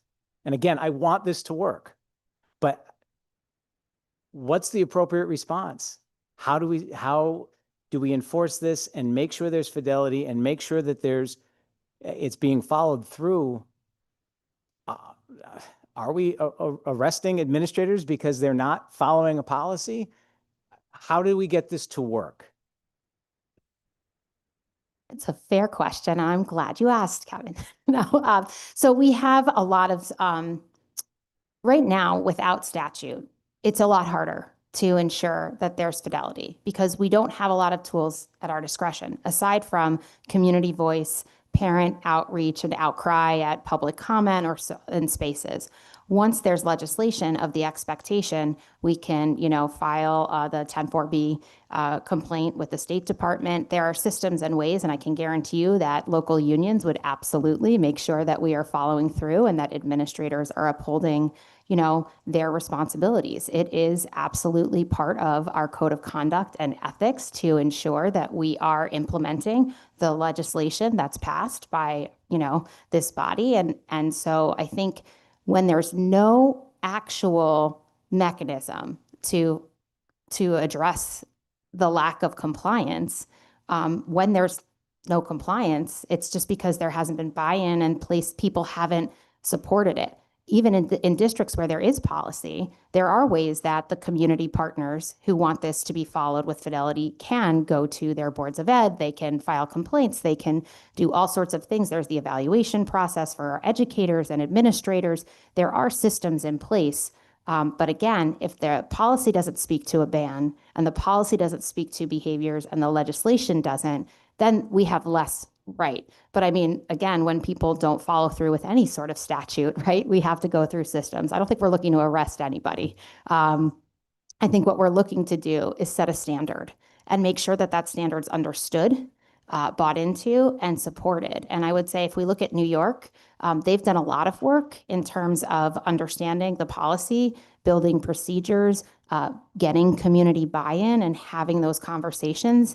And if we pass this legislation, districts can start having those and should have those conversations. What are the parent concerns? How do parents access their children? How do children access their parents during the school day? Those are really important conversations. But the idea and the concept that cell phones don't belong in our schools needs to be set as a standard. And currently it's not.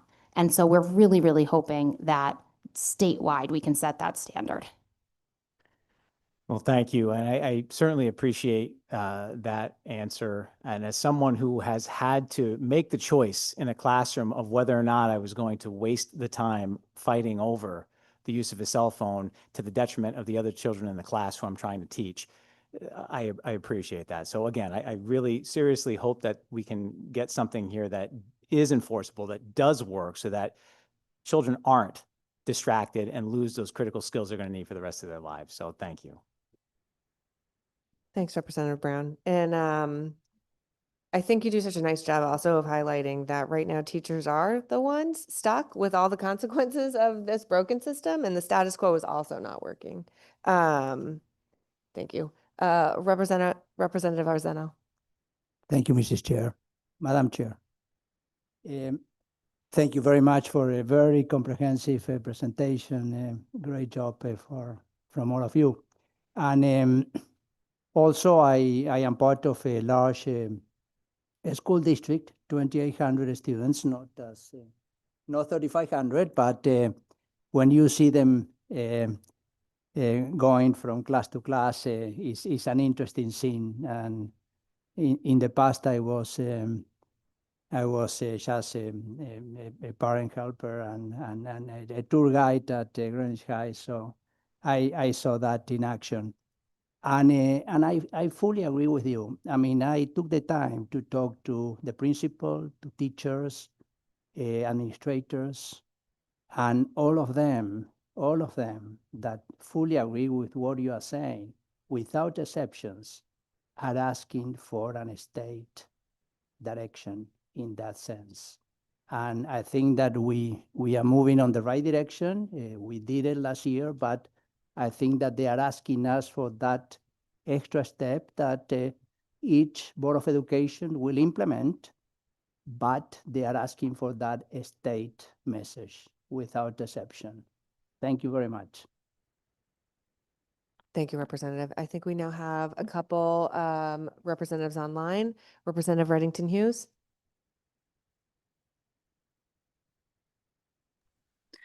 Hi, my question has to do with the universal consequences. I mean, is this something that is going to be studied and seen what is effective and what is not?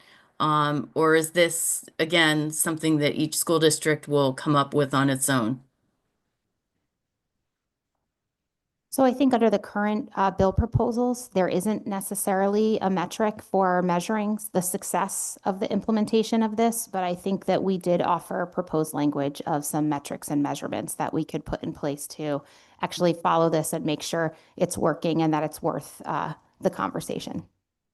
And my other question has to do with, there's been a lot of discussion on how difficult the implementation of this is, whether you choose pouches, whether you have someone at the door, whether the teachers are the arbiters of this, or it's somebody else that is policing it. When you're saying that this is a ban, it really is not, because you're allowing the child to bring the phone into the school, and then you're having to deal with it after the fact. I mean, a ban is actually saying we don't want cell phones in our school, don't bring them in. In which case, then there is no enforcement element of it unless somebody actually goes against all of those regulations and brings something there. I'm just confused. It seems to me that you're creating a bigger problem.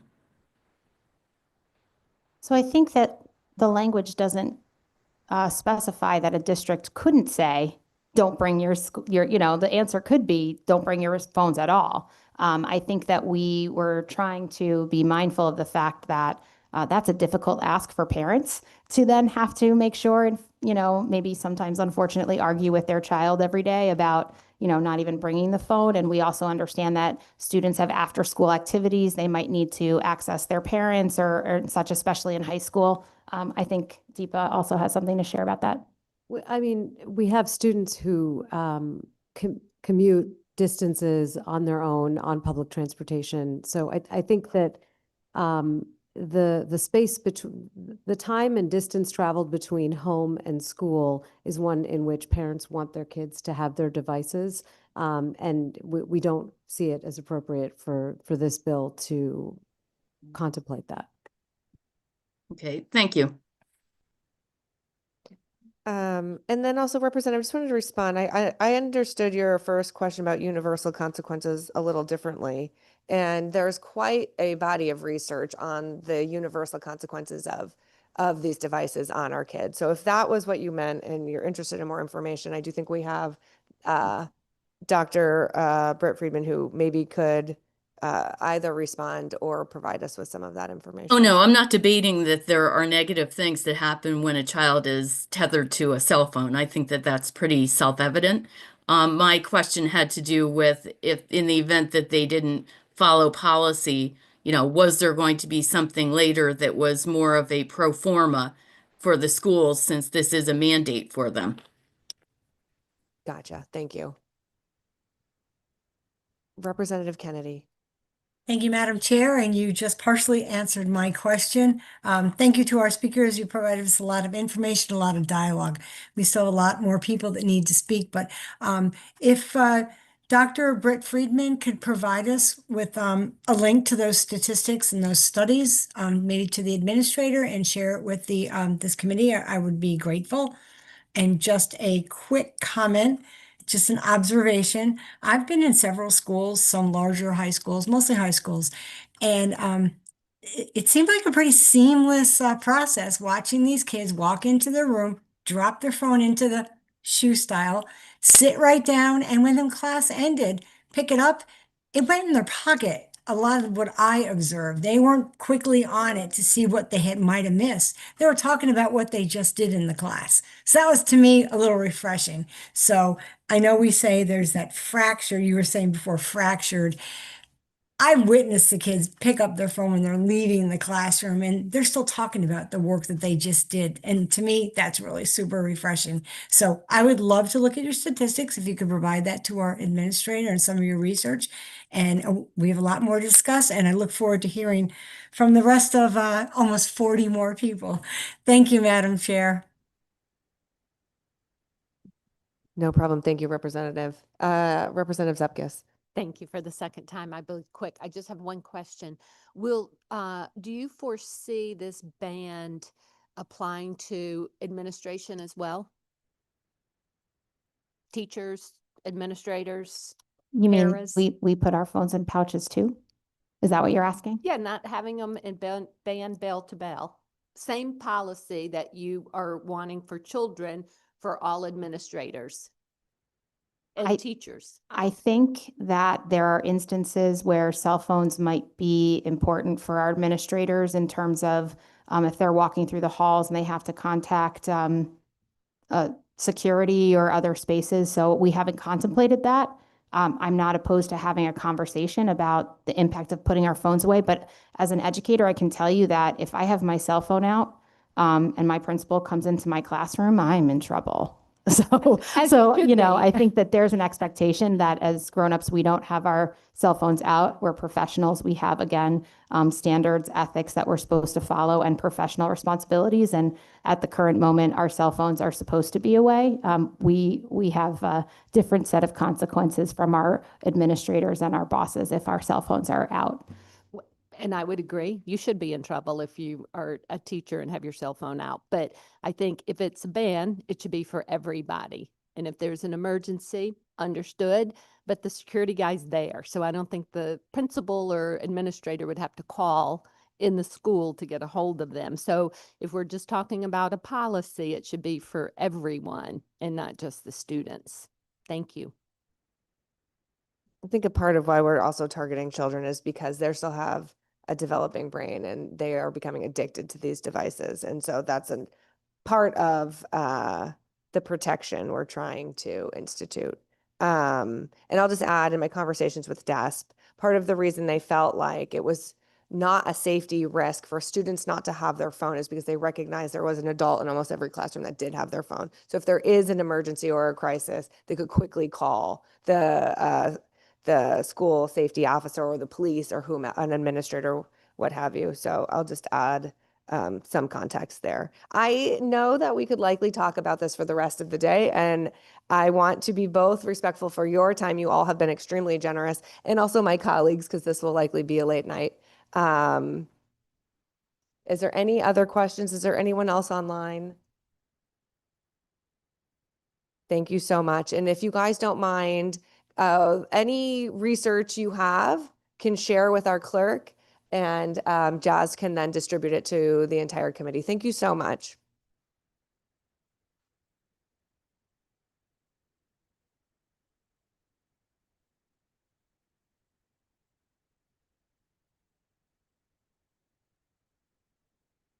All right, I think now we're going to actually go back. Maggie McGillicuddy, are you with us? Yes, I am. Good afternoon. Good afternoon. First, thank you so much for allowing teachers to have some input. I'm a 23-year veteran teacher. I teach in Torrington, Connecticut.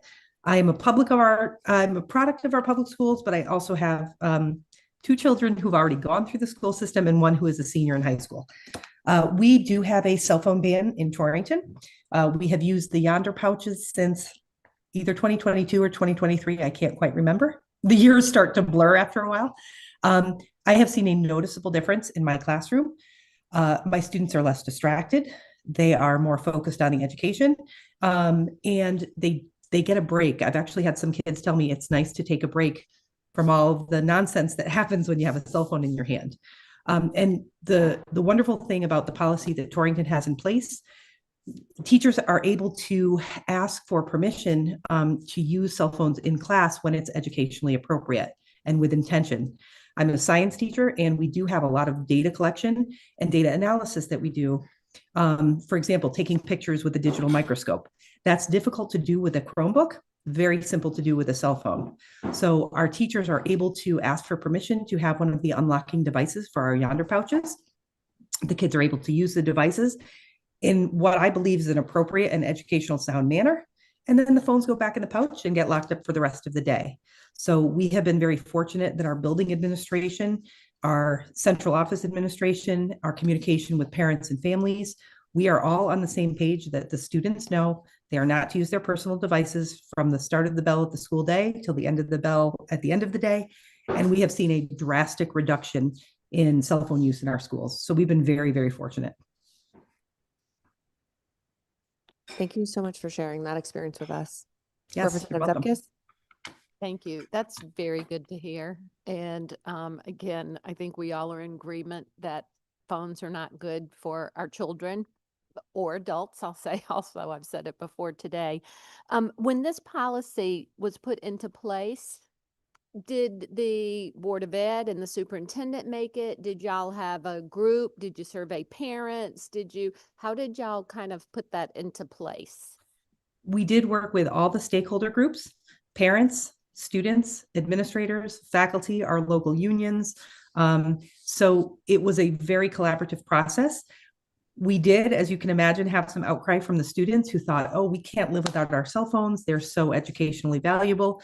There were quite a few platforms that use cell phones as an interactive tool in the classroom. However, I think we as adults and as educators realized that there were other ways to accomplish the curricular tasks that we needed to accomplish without those cell phones. They became more of a distraction than anything. So the fact that our administration, our teachers, our support staff, and our central office were all on board with the Board of Education policy, and we communicated very, very clearly with the parents. And I say that both as a teacher and as a parent, because I was getting the communications on the other side. So we had buy-in from all of the stakeholder groups, and even the students have come to realize that not having those cell phones as a constant distraction has helped them, has benefited them in the long run. So we've been very, very lucky to have such a strong team effort in Torrington. Thank you. And to me, that's what's so important is the team effort. And so Agreed. For all the stakeholders to be together, that's how enforcement takes place. And if you get a call that your kid's cell phone has been taken away, as a parent, and you know the consequences. So I think that's what's so important. And y'all did that on your own. And it's good to hear that. And I agree, students even love it when we have to act like the adults and take their phones away. They actually do like it sometimes, even though they fight it. But I think it's important what you said about you did it on your own. Everybody was involved, all the stakeholders, and that's why it's successful. So thank you. Yes, thank you for your time. Thank you, Representative. Thanks very much, Maggie, for being with us. Next, we have Kate Diaz.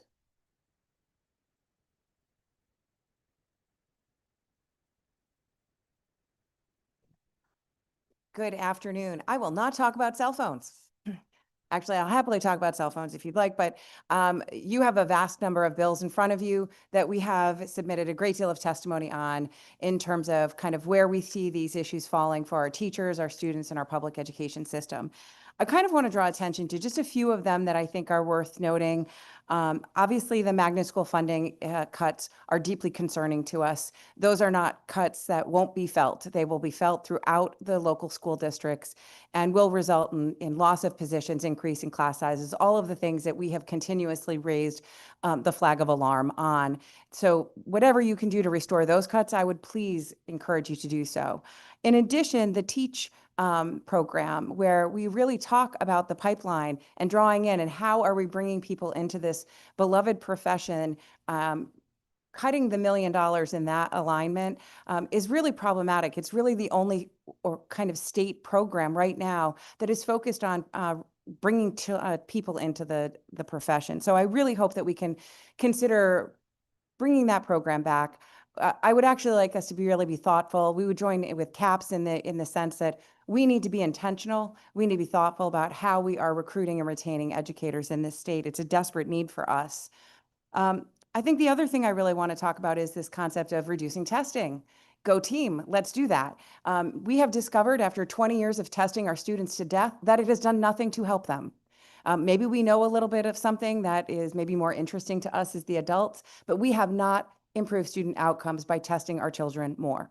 We need to be more thoughtful about the types of testing we do. The idea that formative assessments that help us as educators define where our students need more assistance is absolutely appropriate. But stepping back from this hammering of our children with assessment is, I think, a really good thing for us to be contemplating. And then as a high school math teacher, I have to tell you, bringing some attention to the mathematical literacy of our children is also refreshing. I think it's timely. We are finding that across the board, mathematical illiteracy is problematic. We, have for too long allowed people to say, oh, I'm just not good at math. Well, that is a significant life consequence to allow that to be acceptable. So really digging in and saying what type of math curriculum should our children have access to is a great conversation. But it's a bad conversation if you have not included educators who are the experts in math curriculum into that. I would personally take great offense to being handed yet another curriculum created by another group of people who don't actually teach. We don't need that. We have plenty of it. It's not helpful to us as educators. Let us be a part of solving this problem. We are excited to solve it. We want to be engaged in the practice of improving instruction around mathematics. We have no shortage of ideas. So bring us to the table. Let's continue to have that conversation and grow our students' capacity in an area that is really about their ability to be successful adults. So seeing that come through here, I think you have really a twofold winning solution about talking about reducing testing burdens and increasing emphasis on high quality mathematical instruction. I have great colleagues who are doing incredible work on really bearing down on what makes a difference in a classroom for children. They say we bring them to the table and let them show us their expertise in design and really highlight that. And that puts Connecticut in the front line of some really important work. So we look to forward to partnering. We'd like that little tweak about including us. But thank you for focusing on those things. And we will continue to be regulars in the testimony series here and are happy to engage in conversation on generally anything that is of interest and are excited to do this work with you. Thank you so much. Any questions? I think you're free. You have participated in quite a bit, and we always know where to find you guys. Thanks for everything. Thank you very much. Next, we have Karen Parker.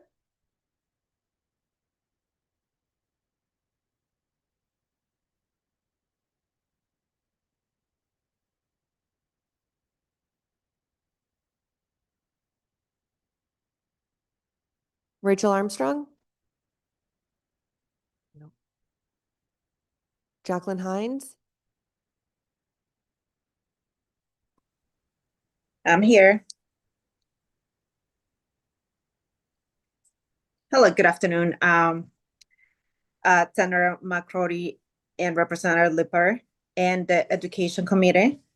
My name is Jacqueline Hines, and I am a resident of Hamden and the parent of 3 students in grade 1st, 3rd, and 4th at ACES Magnet School, Wintergreen Magnet School. I'm here to advocate for the revision of the educational funding formula. The burden should not rest the burden shall not rest with the magnet operators. We need for the state to provide more support in establishing a long-term equitable funding plan for schools across Connecticut. My children are highly creative and thrive when they are challenged. We have found that Wintergreen offers learning experience that truly ignite their curiosity and love of learning. Through the school, they have participated in a wide range of enrichment trips, including visits to the Charter Theater, the Connecticut Children's Museum, Lost in New Haven, and the Yale Peabody Museum. They have also benefit from summer learning and after-school programming, along with the frequent family engagement events that meets the needs of our entire family.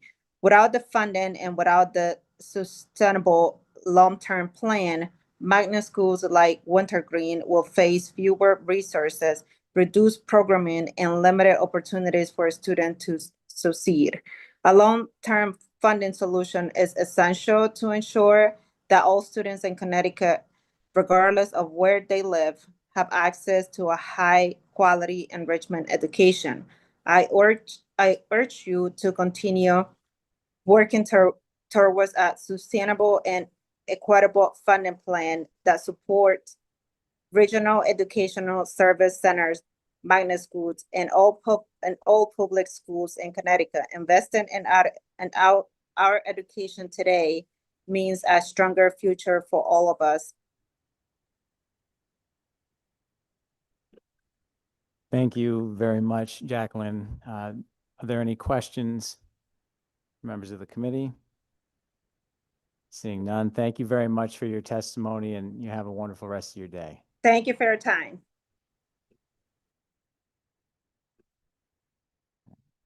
Next, we have Mark Mangelin.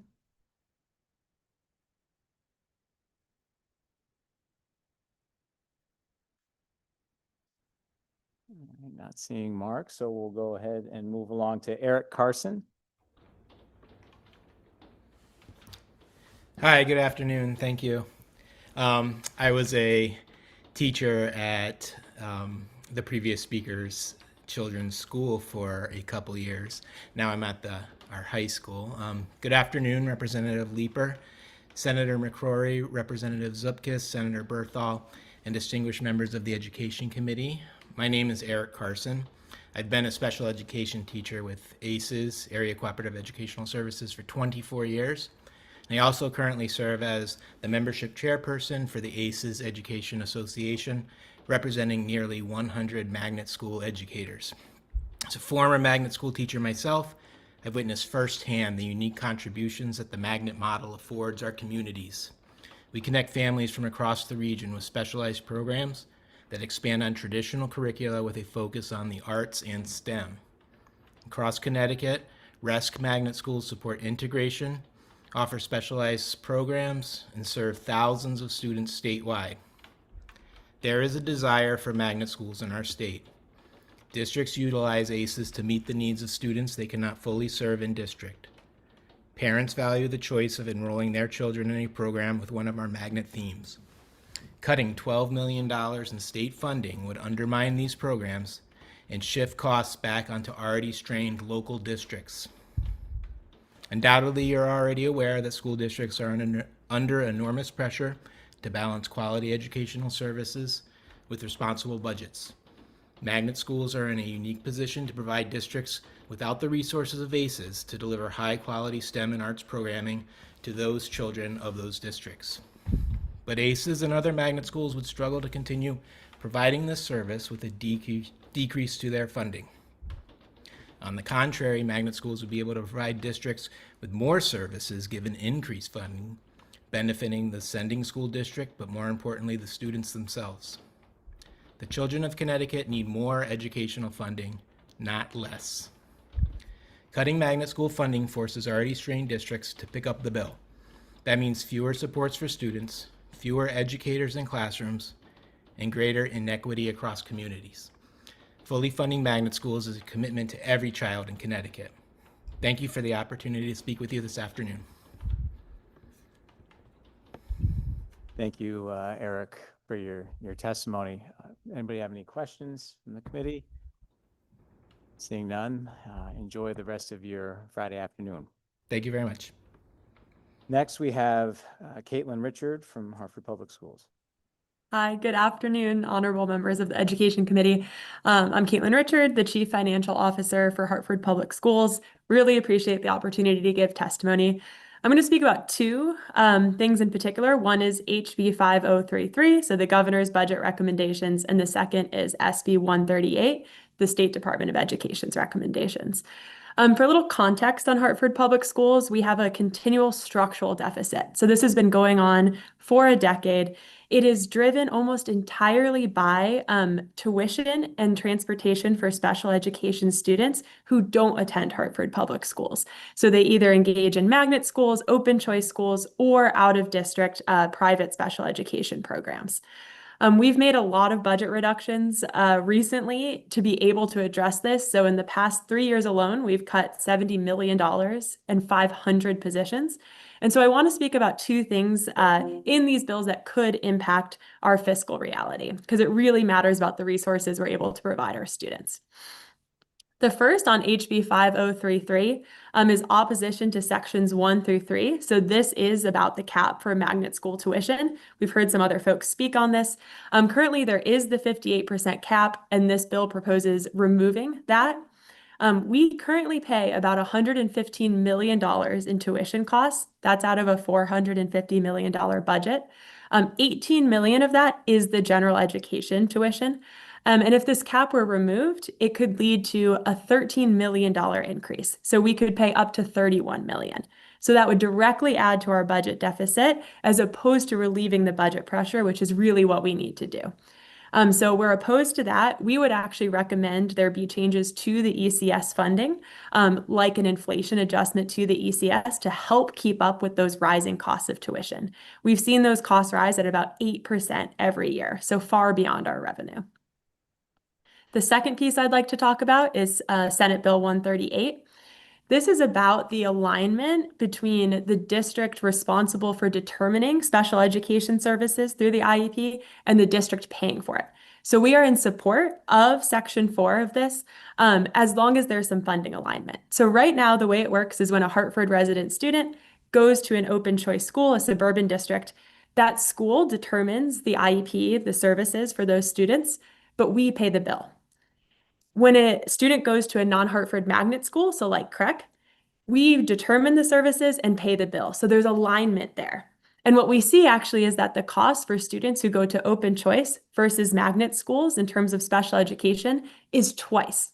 And so we think a lot of that has to do with there not being this oversight of the party responsible for determining the services to also be the one paying the bill. So we are in support of that alignment. The State Department has also recognized this to be an issue, but we would need additional funding to be able to do that effectively. So if this were to happen, it would mean 600 additional IEPs for Hartford Public Schools on top of the 4,000 we already administer. And that's something we really would need more funding to be able to do effectively. We want to do a good job for those students, for those 600 IEPs. And right now, those students only count half in our ECS funding formula. So we only get half the funding. So we get about $15 million. But we're paying upwards of $30 million in those tuition costs. And so our proposal is, yes, please align it so that there is more oversight over services for the students and who is paying, but we need those additional dollars to be able to do it well and to be able to support those services. So those are the two pieces that we'd like to advocate for, and I really appreciate your time. Thank you, Caitlin, for your testimony today. Seeing no questions, enjoy the rest of your Friday. Thank you. Next, we have Jose Lucas Pimentel. Well, thank you. Good afternoon, co-chairs, Senator McCrory, Representative Leeper, members and distinguished members of the Education Committee. Thank you for the opportunity to testify today. My name is Jose Lucas Pimentel. I am a lifelong champion of public charter schools, and I spent more than 20 years as a teacher and administrator in Bridgeport. Today, I serve as the CEO of the Alliance of Connecticut Charter School, a newly created organization formed to advocate, organize, and advance fairness and strong educational conditions for more than 12,000 students and families attending charter schools across Connecticut. I am here today to address House Bill 5033, an act concerning the governor's proposed budget adjustment. As an educator, I'm grateful that Connecticut has been making progress in meeting long-term obligations, especially teacher pensions and other commitments. But I believe this budget still falls short on the level of investment that our students need. One urgent issue is the foundation amount that all students receive. That amount has not changed since 2013. and we must adjust the foundation amount to reflect inflation and the current cost of living. One of the things that is important that it's been almost 13 years exactly since that has not changed. For charter schools, this means educating students with only $11,525 per pupil when the average cost is about $17,000. This gap is roughly about $5,000 per student that the charter schools are not getting. Charter schools are among the most severely underfunded schools in the state. They are forced to raise additional funds through other private donations. For single-site schools, the situation gets even worse. These schools operate on a bare bone. As a teacher, I often had to buy my own supplies, take the kids to trips with my own money, and it was very rough on me and my students, sometimes having to buy my own printer in my classroom. So there is a horrible disparity going on in the charter schools that we need to be addressed. I urge this committee to support any bill that raises the foundation and the cost-sharing formula, especially for charter schools. Another one is the charter schools have been stuck at 56% with the ECS formula, and we need to ensure, right, the traditional districts that have not reached 100%, make sure that we are supporting fully funding the ECS formula and a path forward to charter school to receive 100%. We must keep reminding ourselves that charter schools are public schools. I also want to support or amend Bill 138, an act implementing school building and facilities to include charter schools and facilities so that they are treated as equal. And the final one, of course, is Bill 5147 for projects like that. So 138 is for the RFP process to make sure that we allow charter schools to be able to have a clear path as they are signing up for the RFP process. And in addition, so that we have an RFP on 2026. And then 5147, excuse me if I'm getting those two mixed up, on facilities and buildings to ensure that charter schools are also included there. Thank you for your continued support. I know we have some great leaders here in the Education Committee, and if you have any questions, I'm open to have those. Thank you for your testimony this afternoon. I'm not seeing any questions amongst the committee, so enjoy the rest of your Friday. Thank you. Next, we have Ava Bermudez Zimmerman.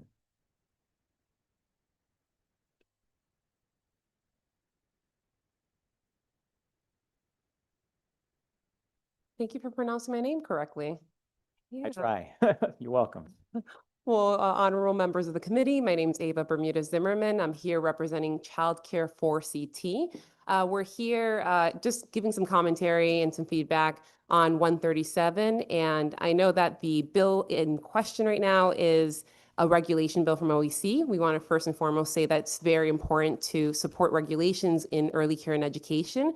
But we also realize that in order to support early education and have wonderful outcomes, you also need to make sure that we're funding them adequately and long-term, and having long-term plans in that adequate funding.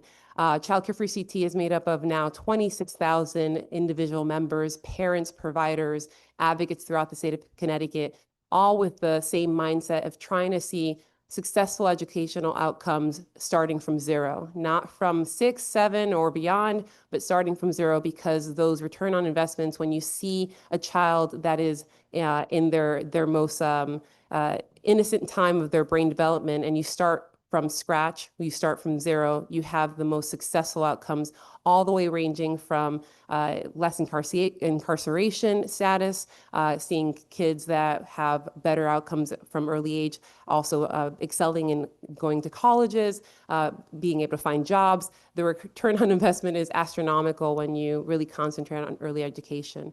When we're looking at those youngest minds, we're also looking at how much money that they actually need to support successful outcomes. So programs like the Early Child Care Endowment that was created last year, and we all applaud members of this committee for supporting the Early Child Care Endowment, were vital in creating transformational change. Right now, the program has this promise to ensure that parents have slots starting this year, 1,000 different slots for new children who haven't had access to affordability. And we're really hoping that those slots can grow year after year after year. But that means really keeping the promise of the legislature, focusing on that investment and making sure that we're growing something, not that's 5 years to come, but something that's happening now and is long lasting for the entirety of Connecticut to really help the economy. So when you look at any childcare bill, including 137, when you're looking at regs, when you're looking at workforce development, higher ed, anything related is all incorporated in this overhaul of really assisting the childcare programming, assisting the childcare workforce, and then in turn really helping the families and the economy of Connecticut.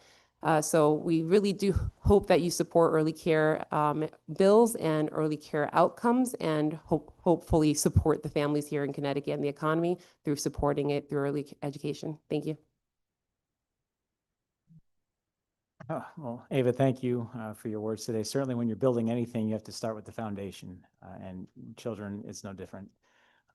Any questions from any of my colleagues? Seeing none. Enjoy the rest of your Friday. Thank you. Next, we have Kristen Besega online.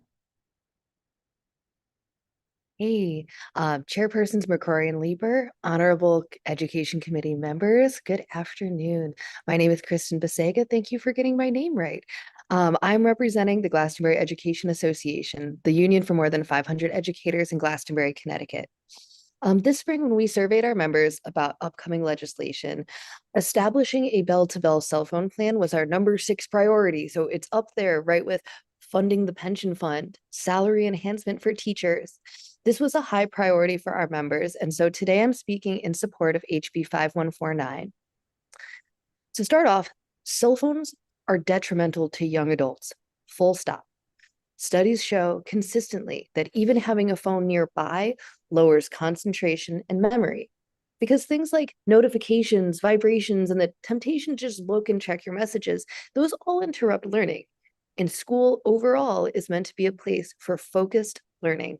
Cell phones directly compete with that purpose. Socially, phones are replacing human interaction for a lot of the teenagers I see. During passing times and lunch, moments that are when you and I were growing up were really about connection, where you talk to your friends. A lot of times students just sit there and scroll instead of speak to each other. Face-to-face communication skills and empathy and relationship building, those are all suffering. I've heard in this testimony that people, that we should be waiting for districts to do this themselves, but many districts have policies in place that only prevent cell phone use during class time, not during lunch or recess or free periods. Young adults need practice in reading body language, resolving conflict in person, and engaging in authentic conversations. And you can't develop those skills through screen use. I've heard people say that yonder pouches or other methods would put a burden on teachers, but I need to point out to the committee, look at what we're doing now. Each individual teacher has to constantly monitor and write students up. If a student gets bored, they can go over to the place where they hang up their phone, walk into the hallway, and hey, it's not the cell phone free classroom, it's the hallway. They can use their phone there. And so right now, the inconsistent policies are making educators have to teach over the constant noise and distraction of all these apps that are designed to maximize likes, reshares, subscribes, and revenues, right? I've heard the argument that a cell phone ban would hurt teachers because then we'd have to deal with students' withdrawal symptoms. And can I just say, if I had a bunch of students addicted to cigarettes, it would be better for me to deal with their withdrawal symptoms than it would be to let them keep using. And cell phones are the cigarettes of this generation. They cause lasting, irreparable harm, significant harm to young adults and children, including anxiety, eating disorders, depression. And it's up to adults in the room to protect them. The bell-to-bell cell phone ban isn't about punishing students. I heard questions about how are we going to go about it punishing this? It's about protection. It's protecting learning. It's protecting mental health. The goal is to protect social development. Schools are here and we exist to prepare students for the future. And that future is going to require them to build focus, resilience, and communication skills in the real world. Thank you for your time. Thank you, Kristen. And as you know, as a high school teacher myself, I understand what it's like to try to teach with that. So hopefully we can get something done. Questions from the committee? Seeing none, enjoy the rest of your day. Thank you. Bye. Next, we have Cynthia Lettieri.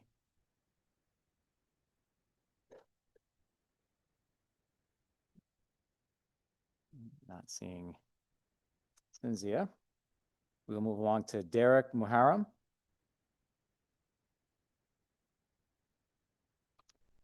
All right, let's try Erica Haynes. I see her online.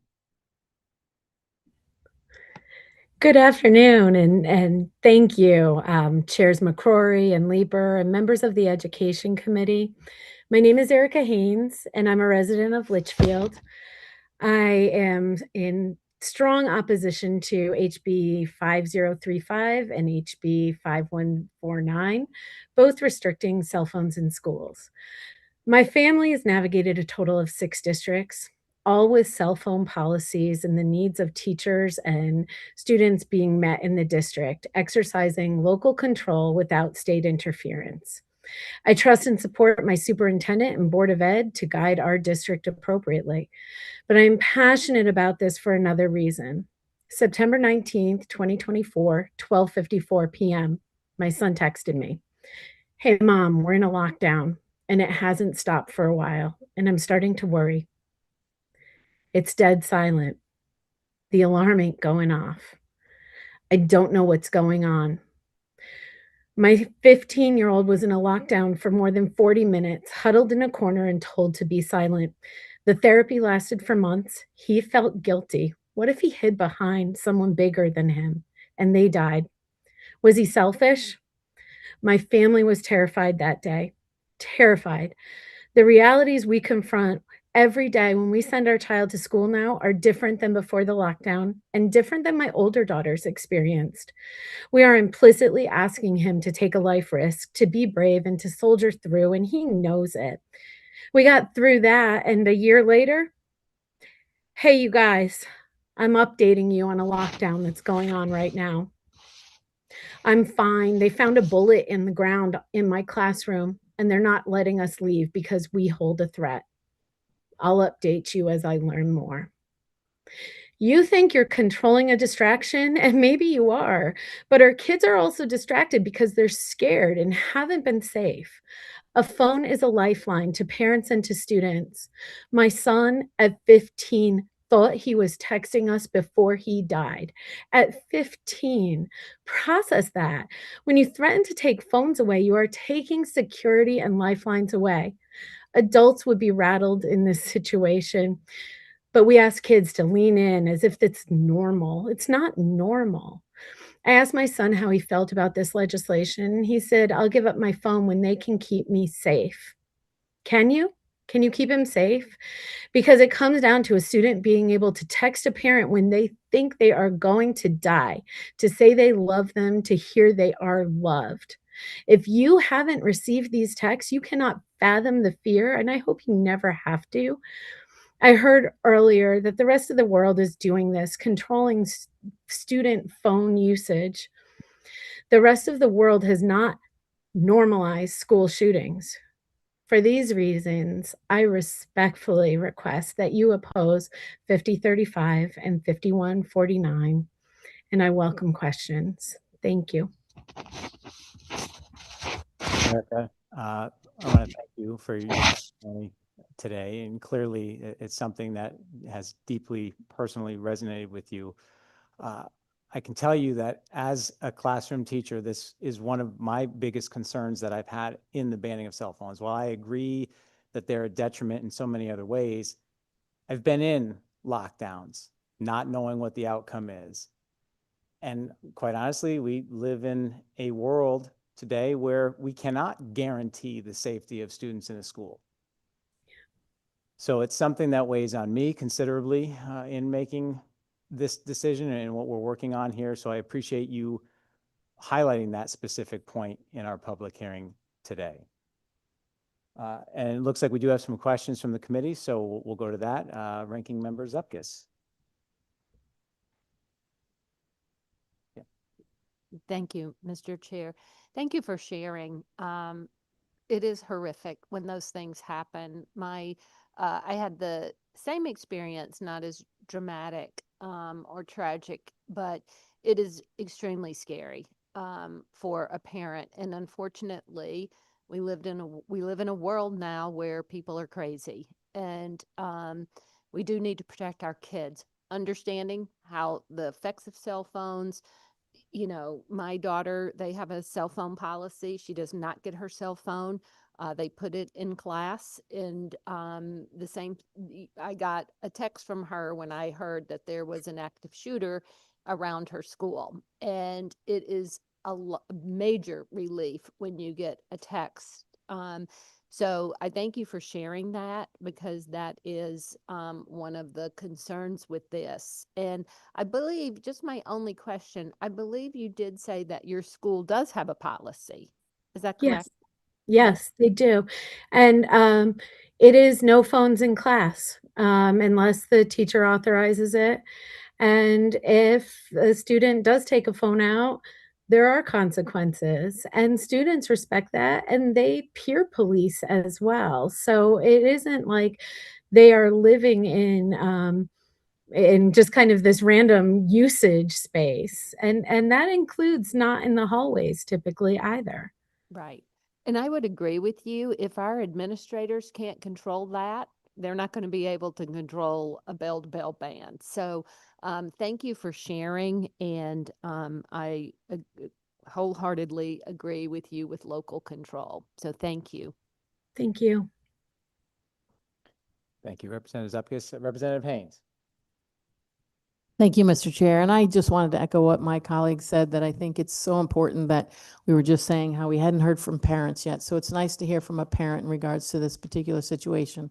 I know as a parent of 2 girls myself, you know, just having the locator, knowing that they're at work or knowing they're somewhere where they're safe is important to us, right? Again, the world is a lot crazier than it was 10, 15 years ago. And, you know, yes, we're all victim of cell phone use, et cetera, but at the same time, I do like the idea of when the students came and there's something called, education and digital education and digital responsibility and all those things. And I think there's got to be a happy medium here, because again, in these kind of situations, again, in a tragic situation such as the one you described, how could we not have that child have that cell phone and have that opportunity to reach out to their parents? So I agree with you. And I think, I'm hoping that we can come up with some kind of compromise on this as opposed to an all outright ban. We've got to be able to do this. We're intelligent enough to do it. So again, thank you so much for coming up and speaking up to us today. Thank you, Representative Haynes.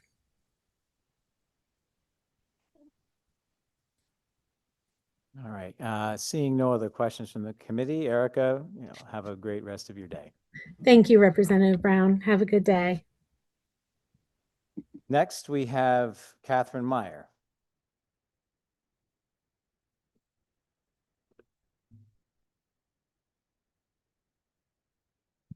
Hello, good afternoon. Yeah. Representative Brown, Representative Zupkis, and other members of the Education Committee.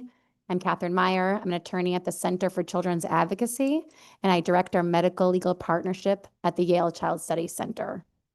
CCA is a nonprofit statewide legal rights organization, and we conduct individual and systemic advocacy on behalf of low-income children across the state. This includes children with disabilities, children with special health care needs, LGBTQ+ children and youth, and children in the child welfare and juvenile justice systems. I'm here today to talk about CCA's legislative priorities, including equitable education funding. One of my colleagues has already written testimony that details our support for the full funding of the SEED grant, and you have that in your testimony packet. But I think the point I want to make today is that without adequate funding, there is no way for school districts to recruit and retain the staffing needed to keep children safe. The children we're talking about are our most vulnerable children. These are our clients. These are children who are in self-contained classrooms, children who have complex medical and healthcare needs, children who might not be able to communicate those needs, children who can't tell you when they go home and tell their parents what happened to them at school. These are the children that we represent, and we've filed a number of state complaints on behalf of children in Bridgeport and New Haven most recently. And we're especially concerned with these kids and the risks that they face going to school mainly because of the staffing shortage, which is a direct correlation, of course, to the funding deficits. So we know these children are already at the highest risk of a lot of negative outcomes, including abuse, neglect, restraint and seclusion, and other risks. But we're putting them into classrooms that do not have adequate certified staff, trained paraeducators, or related service providers, or even enough hands to take care of their toileting and basic hygiene needs. These kids are engaging in self-harm out of frustration. They're sitting in soiled diapers all day. These kids are eloping because they're so overwhelmed by the chaos of their classroom. We must prioritize funding to keep these kids safe at a baseline. And we know that funding is just one piece of this equation, right? So for safety, we also need more monitoring and more oversight of these very vulnerable children. You can see in my submitted written testimony a whole bunch of detailed proposals. Obviously, would really like to work with you more on some of those proposals. One thing that we're looking for is for SDE to step up their monitoring, to go into more of these classrooms, to get eyes on these kids, to keep better track of data as to the staffing in these classrooms. Right now, there's very little of that done. And even when we bring to their attention some of these challenges, we're really not getting the response that we're looking for. We also want there to be increased oversight by establishing a complaint process for restraint and seclusion. These kids are at risk of those practices. We know they're harmful. We know they can be traumatizing. And we should have people that have trained eyes looking at incidents of restraint and seclusion. Finally, oversight also requires agency action. And due to the complete dismantling of civil rights enforcement for students at the federal level, our state must step in to process civil rights complaints of students. That includes these kids with disabilities. That includes kids who are racial or ethnic minority in their school, kids who are harassed or discriminated against, all different kids that we represent that have very few legal options that are timely and accessible if they have an issue with being discriminated against or harassed or bullied in school for the reasons of their protected class. We have some ideas on how to achieve this. It's a pretty big lift, and it's going to require a lot of brains around it, but we really welcome the opportunity to talk further about it. We really would like Connecticut to be a leader in protecting kids during these harrowing times for student civil rights. Thank you so much for your time and the opportunity to speak today. Thank you, Catherine. Any questions from members of the committee? Seeing none, enjoy the rest of your. I only bring good news. I know, I'm sorry, but we do have some solutions. Thank you.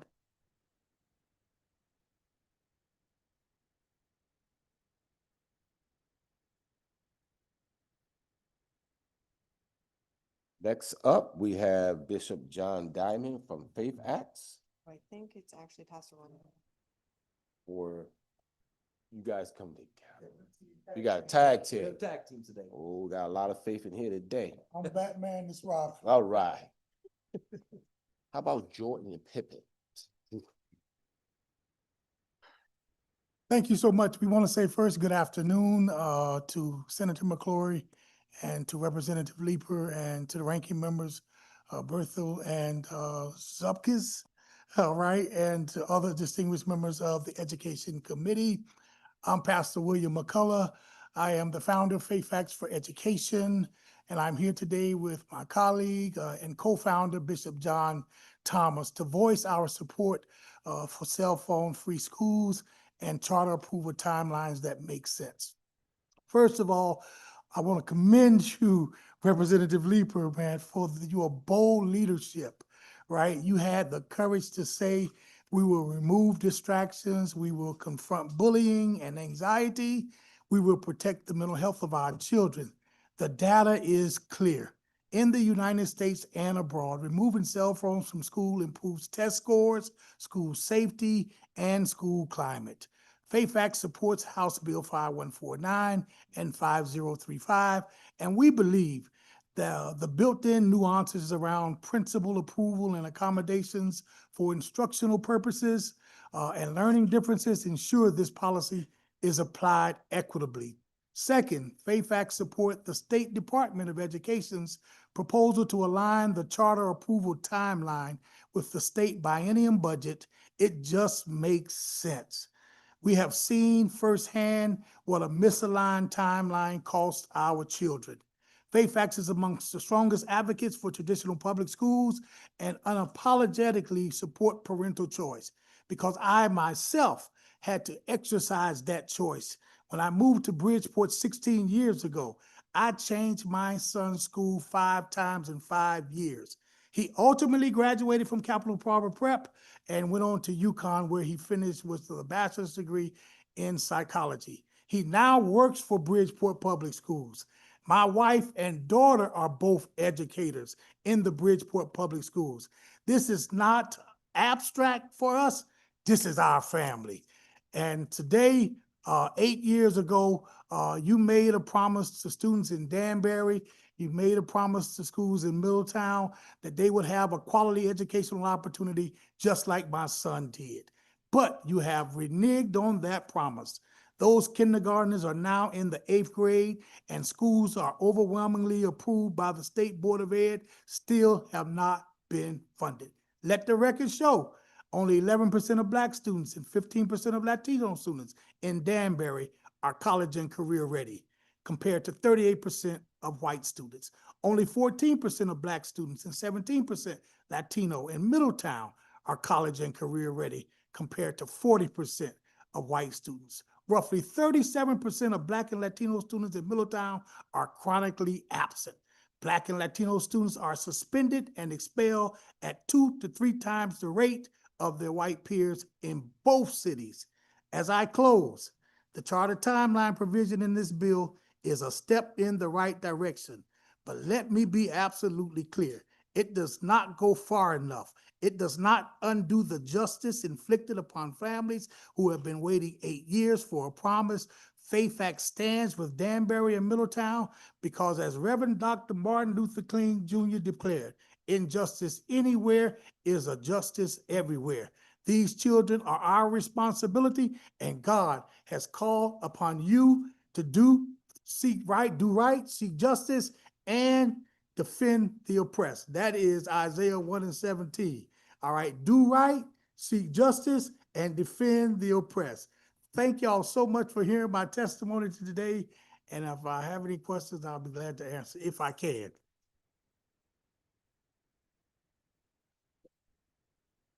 Bishop Diamond, do you have do you want your 3 minutes? I don't know if I need 3 minutes. Pastor McCullough said it all. He did rename me John Thomas, so I think I'll take that.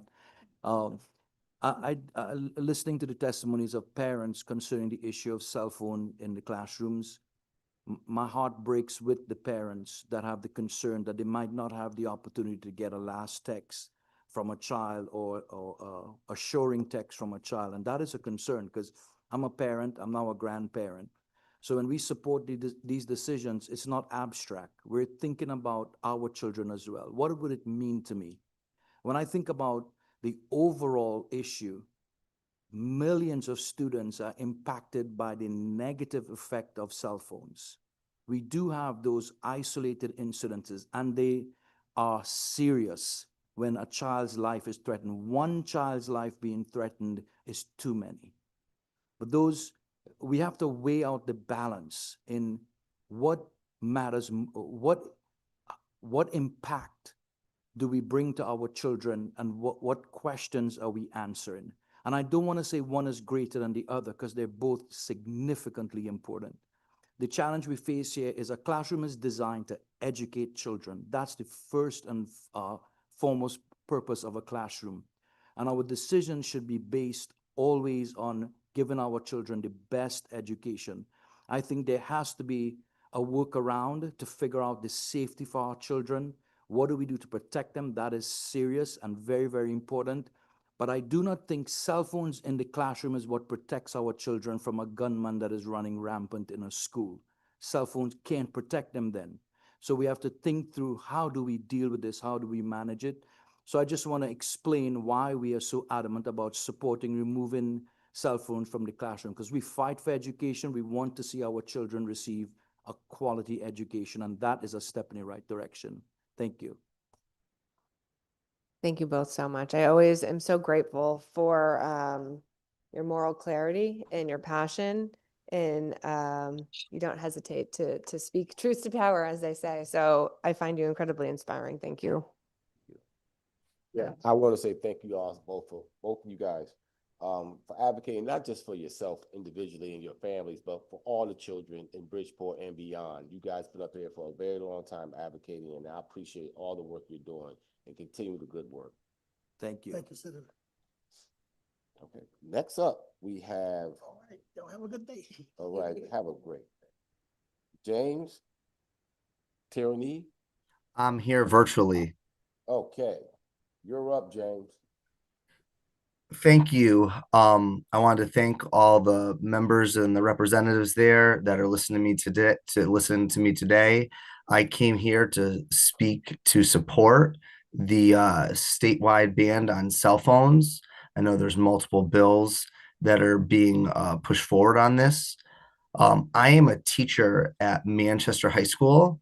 I have been teaching there for 17 years.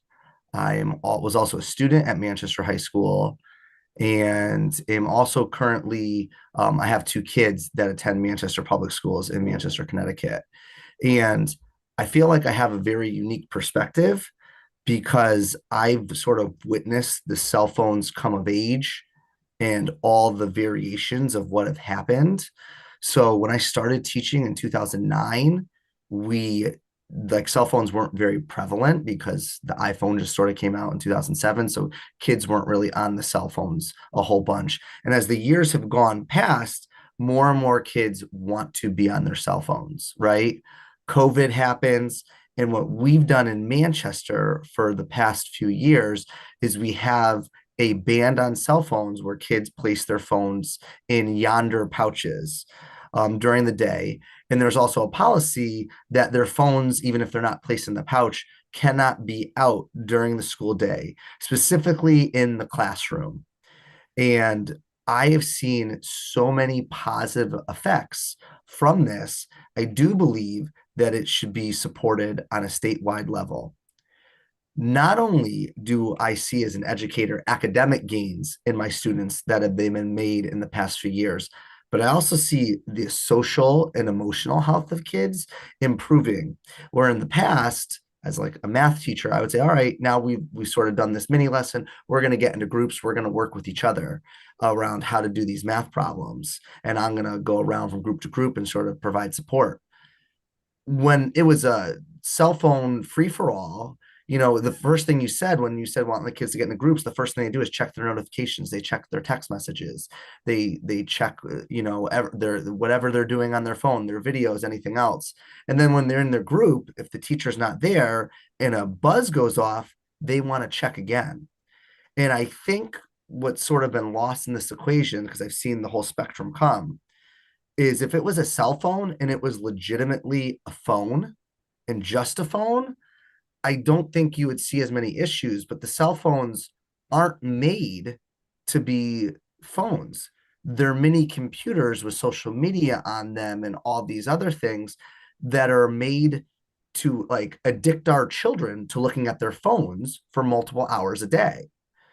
And that includes adults. Right? Like as an adult, I look at my phone too. But specifically the kids don't have some of the modern monitoring skills yet to be able to say, well, actually, I do need to be off my phone because what I'm doing in 7th, 8th, 9th, 10th, 11th, 12th grade is so important that I need to focus on this. So I do think that you need to have that banned because now it sort of takes the decision and the choice away from the kid. They don't have to make that. It's made for them. And now they're able to focus on what we need them to focus on, which is their education and their learning. That's like the educational piece. We could go on about the social emotional pieces too. Testimony. Yes, of course. And the one last thing I'm going to say is you have that social emotional piece to it too. I hear people talking about the emergency situations. I do believe that as a teacher, if there's a worst case scenario, I actually don't need them sending off the last text message. My job is to make sure that they get home to see their parents for a hug. And I need everyone's focus at that moment in time, not looking at their phone. So thank you for giving me the opportunity to testify here, and I appreciate it. Thank you. Any questions for James? Yes, we have one. Thank you, Mr. Chair. Thank you, James, for coming and testifying today. Do you know that every school has a policy already? I you can have a policy, and you can say every school has a policy. I think that what some schools have isn't sufficient enough. And our school's policy that goes a step further and asks kids to put their phones in a Yonder pouch, I believe that's what's needed for all students in all schools. Okay, I appreciate that. What do you do if you find, what are the consequences? So if a kid takes their phone out in my classroom, I fill out a Google form, and then a behavior tech or an administrator will come to our room and take the kid into the hallway. So I'm not being interrupted from my teaching, and I'm able to go throughout my lesson. They take the kid in the hallway and they'll issue a consequence. Usually it's, hey, your phone was supposed to be in the Yonder pouch. You're going to put it in the Yonder pouch, and here's a detention or an office detention. If it's a frequent offense, they might have a more severe consequence.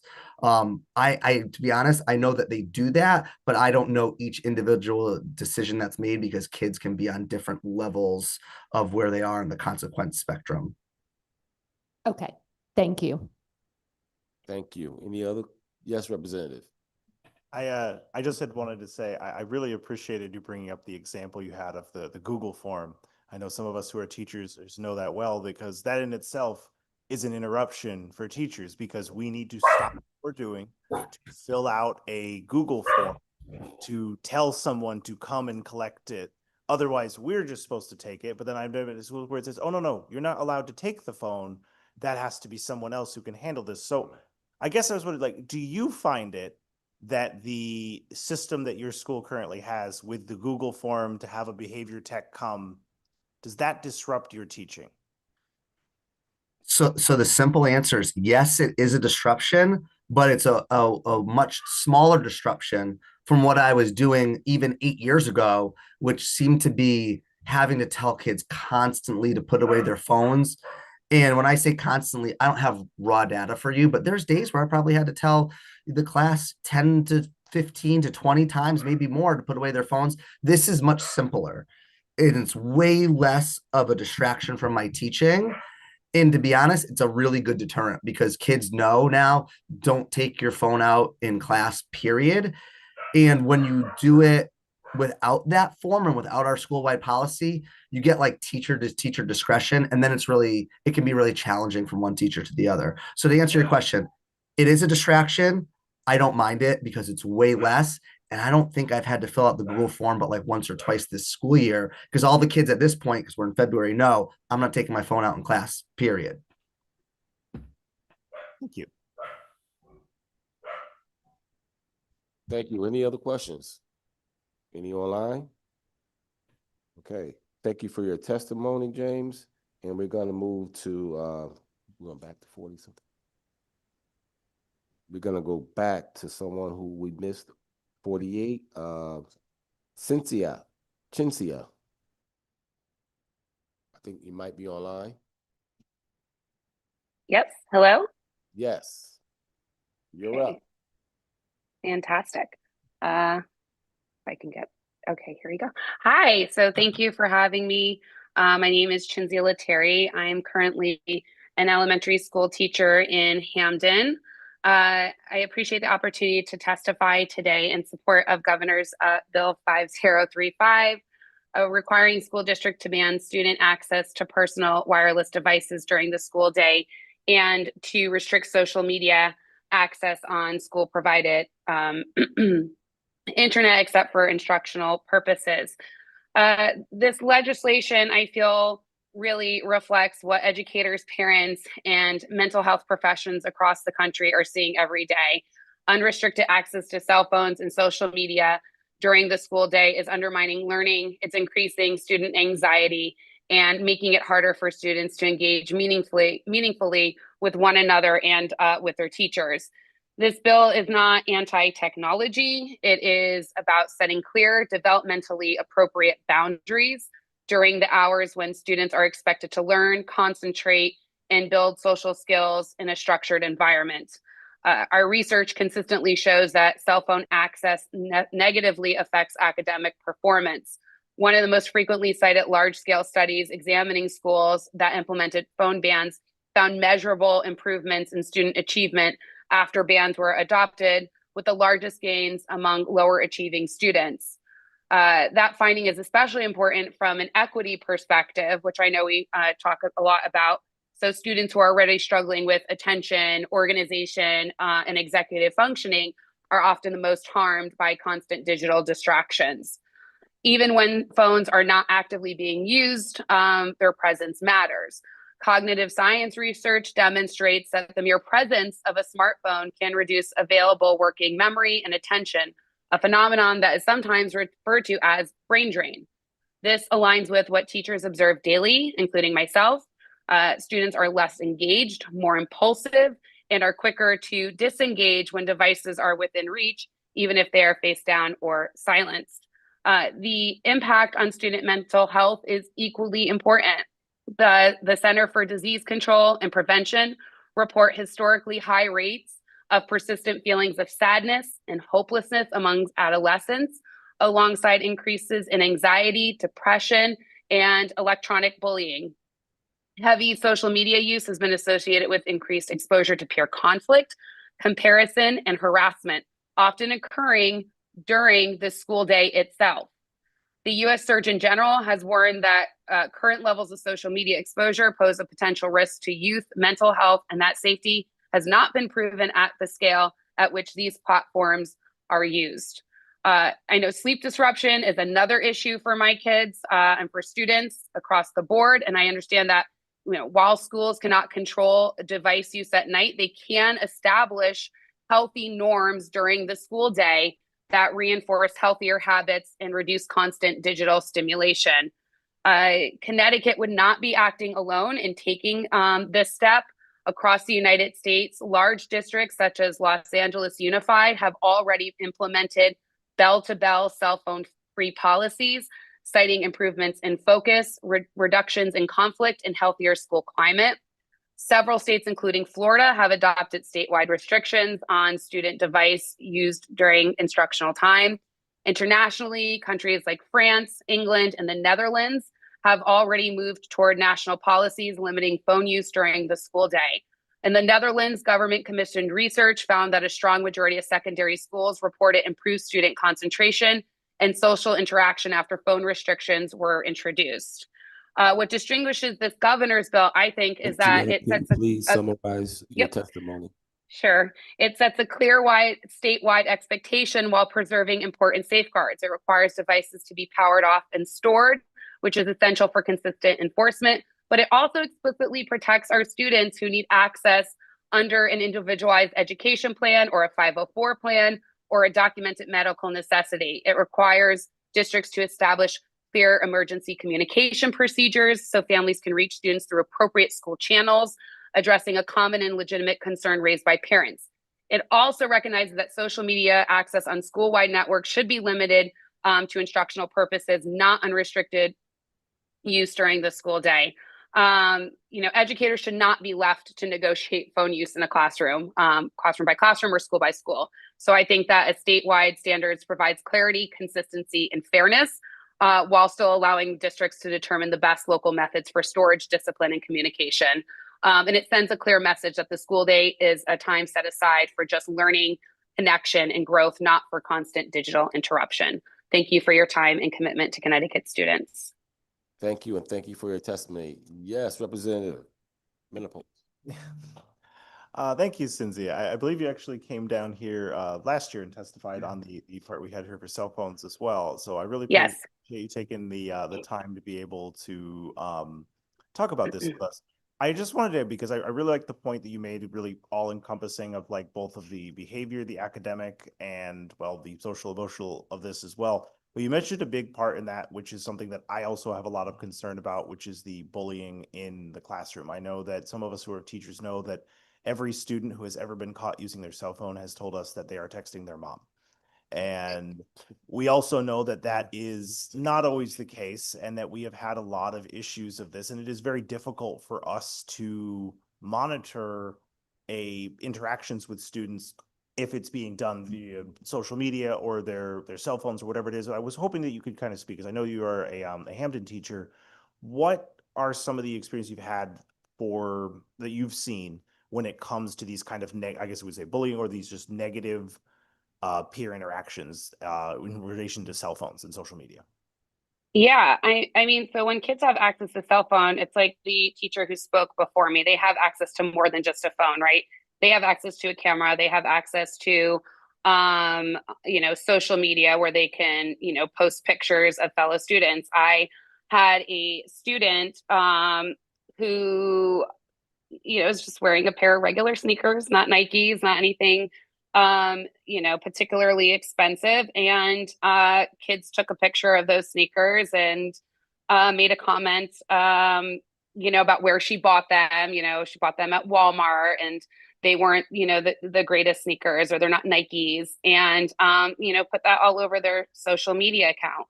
And that student, wound up seeing that. And so, when you have kids who are already struggling, and when you have kids who are adolescents and they're still trying to find themselves and understand the world around them, and to develop and create healthy images of themselves, it's really hard to do that when a classmate at any given point in time, and not even necessarily in the classroom, in the hallways, in during times where we call it unstructured time, right?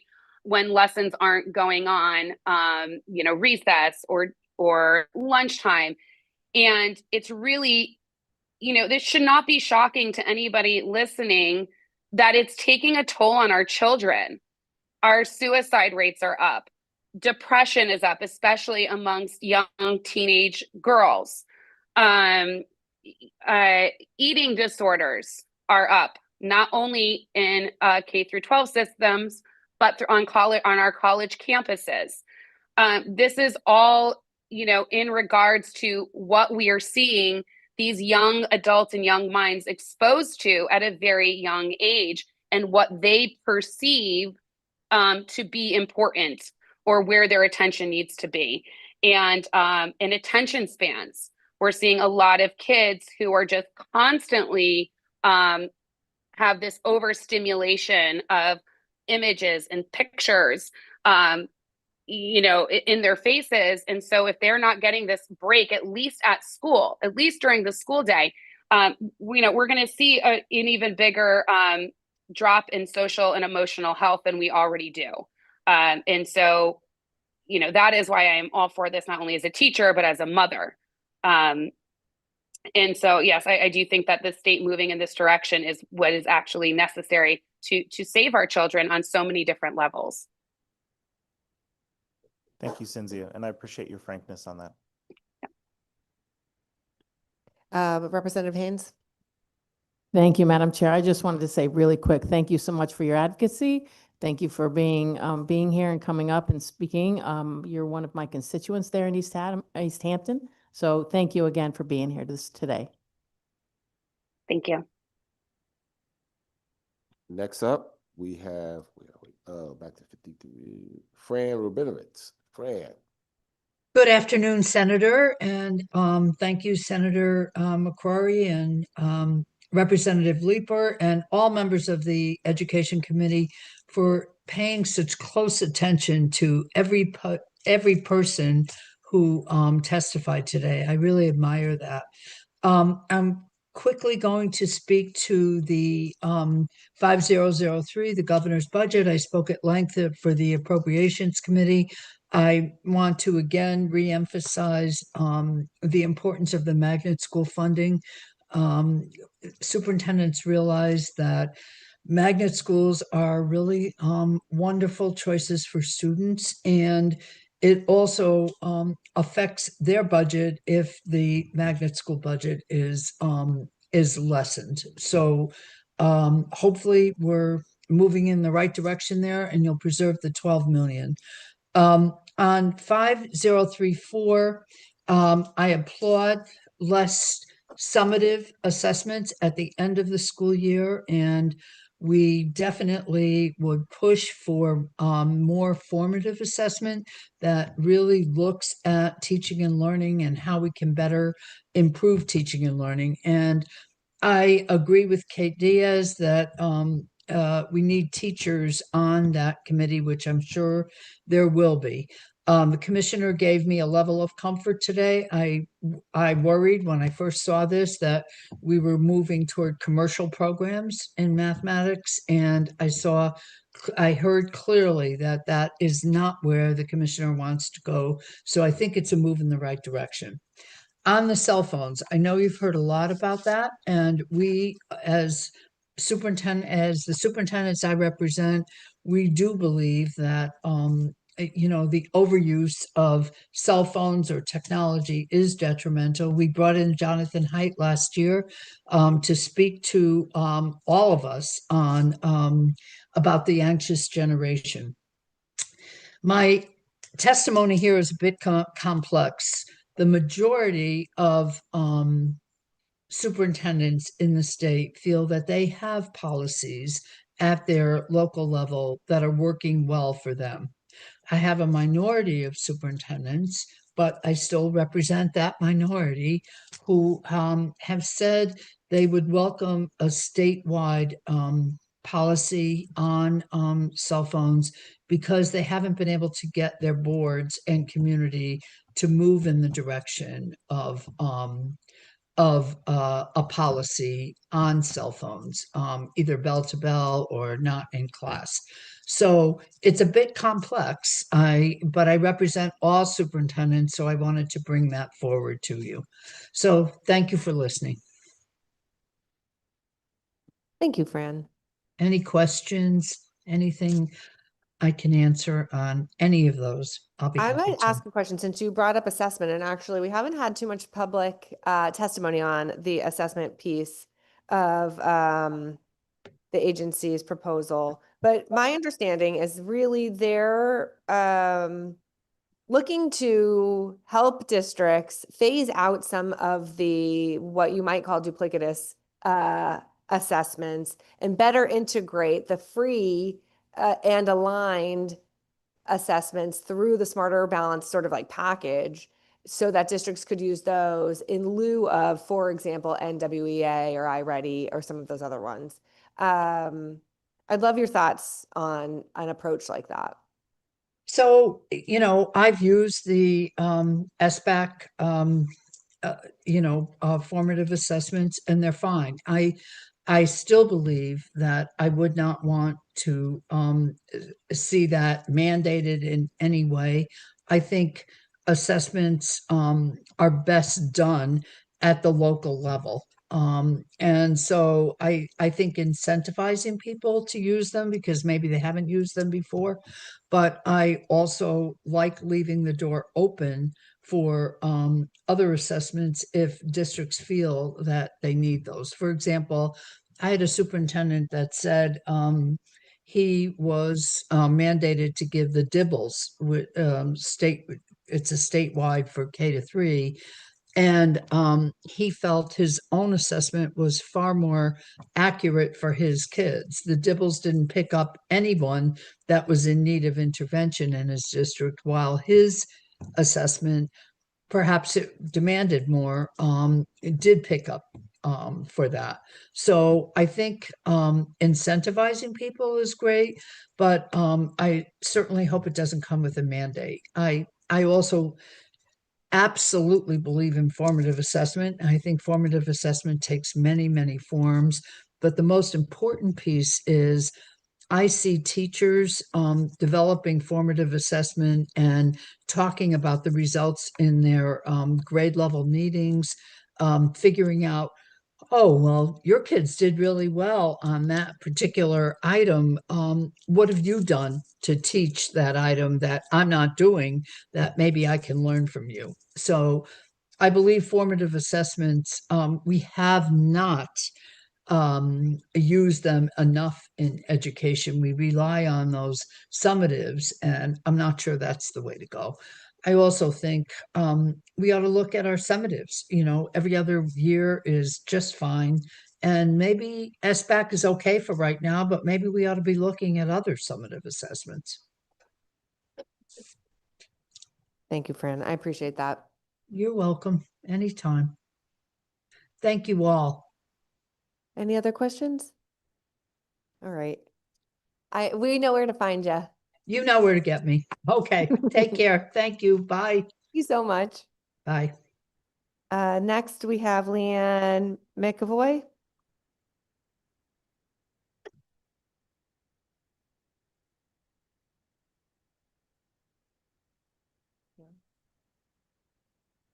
All right. Moving on.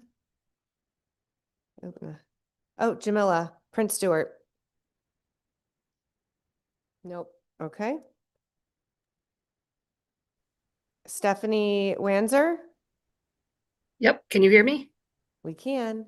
Great. Good afternoon, distinguished education members. My name is Stephanie Wanzer, and I'm a local president and teacher at CES, a public school RESC in Lower Fairfield. We have the good fortune of having two magnets.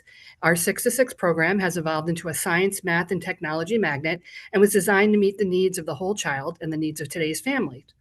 The Regional Center for the Arts is a part-time public interdistrict magnet high school for students such as Derek, who spoke earlier, who was interested in the performing arts. And all of those students who spoke about the magnet and their art programs were eloquent, and I think they speak for themselves, so I'm not going to say more about that.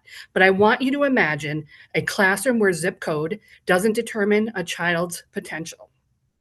A place where students from suburban Fairfield and urban Bridgeport sit side by side, learning STEM-focused education with the NASA Connecticut Space Grant or high-level performing arts, such as working with professional audio acting company in voiceover recording. I'm here to urge you to your immediate attention to the critical funding crisis facing our state's public schools of choice. Connecticut's interdistrict magnet schools are facing an unprecedented funding shortfall that threatens the quality of education that we currently provide. While the 2024 legislature enacted a student-centered funding model with the goal of eliminating district tuition by year 2029, no funding formula was created beyond 2025. This gap has created a funding crisis where RESC cannot increase tuition charged to districts because it's capped at 58%. The 24-year level. State contribution remains fixed at 42, and no mechanism exists to cover the rising operational costs. The result is a potential deficit of 1.9 to CES alone. It could go up to 3.4, and over 33 million in deficits projected across all RESCs in Connecticut. By eliminating the supplemental funding, the state is effectively forcing a choice about choice. Our taxpayers must bridge the gap through the increased tuition, or our schools must gut the very programs that make them magnets in the first place. Without your action, our schools face difficult choices, service reduction, or program closures. And we should be expanding resources based on growing student needs and reducing racial and economic gaps in school funding. The students who benefit from this curricula, innovative teaching methods, and diverse learning environments cannot afford to wait for the solution. What does a $12 million look like in a classroom since I'm a teacher? It looks like increased class sizes. It's shuttered after-school programs that keep our kids safe and engaged. It's higher tuition bills for sending districts like a Bridgeport or Stratford who are already struggling with flat-funded ECS grants. RESC magnets are created to foster equity and excellence. There's a commitment by the state to provide high-quality, diverse educational environments. Reducing this funding now is a retreat from that commitment. We're asking you to reject that $12 million cut. We want a revised budget that fully funds the magnet schools because we recognize the rising costs of operating these important magnets and its goal of reducing racial, ethnic, and economic isolation. Please support our magnet schools. And I thank you for all your time and your work on these today. Thank you, and thank you for your testimony. Any questions? Any online? again, thank you for your advocacy and your testimony. Thank you very much. Have a great afternoon. What number? Next, we'll have Joseph Sokolovich from Bridgeport Board of Education.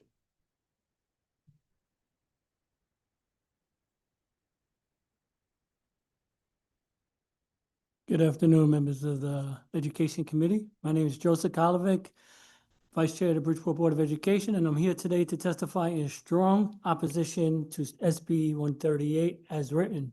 This bill makes a number of technical changes, and hidden among them are shifts that increase the financial burdens on local districts without correcting long-term standing structural problems. SB 138 shifts responsibility for 504 service costs onto magnet schools. The home district will no longer cover the difference. While I fully support ensuring students receive all required services, this bill applies the change only to magnet schools, but not to charter schools, interestingly enough. This creates a new inequity in Bridgeport.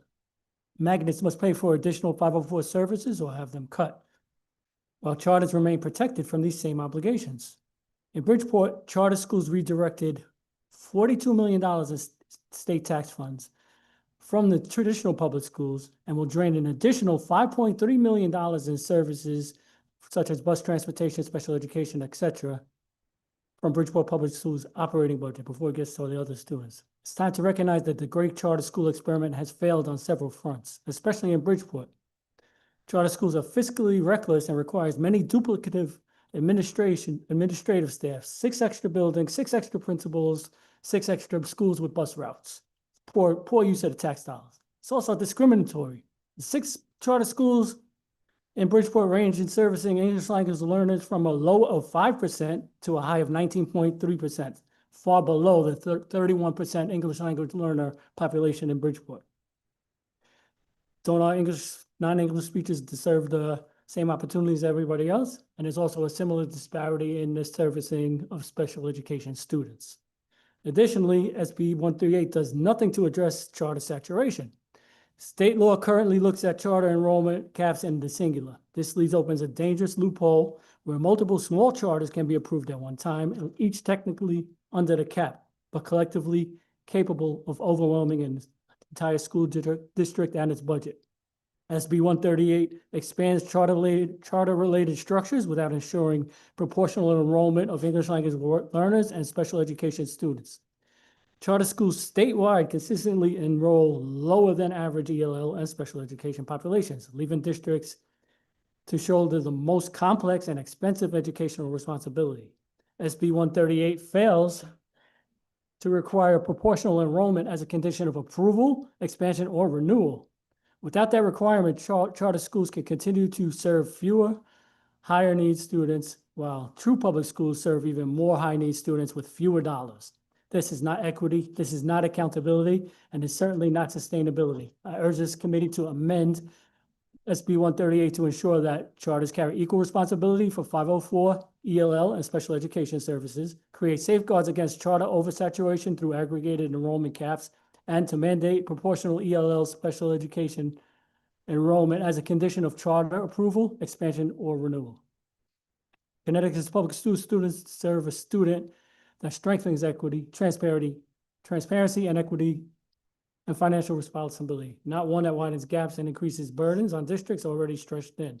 Thank you for your time and your commitment to all Connecticut's children. Thank you, Joseph, for your testimony. Any questions for Joseph? Seeing none, thank you again. Next up, we have Monica Brass from the Empower ED Alternative.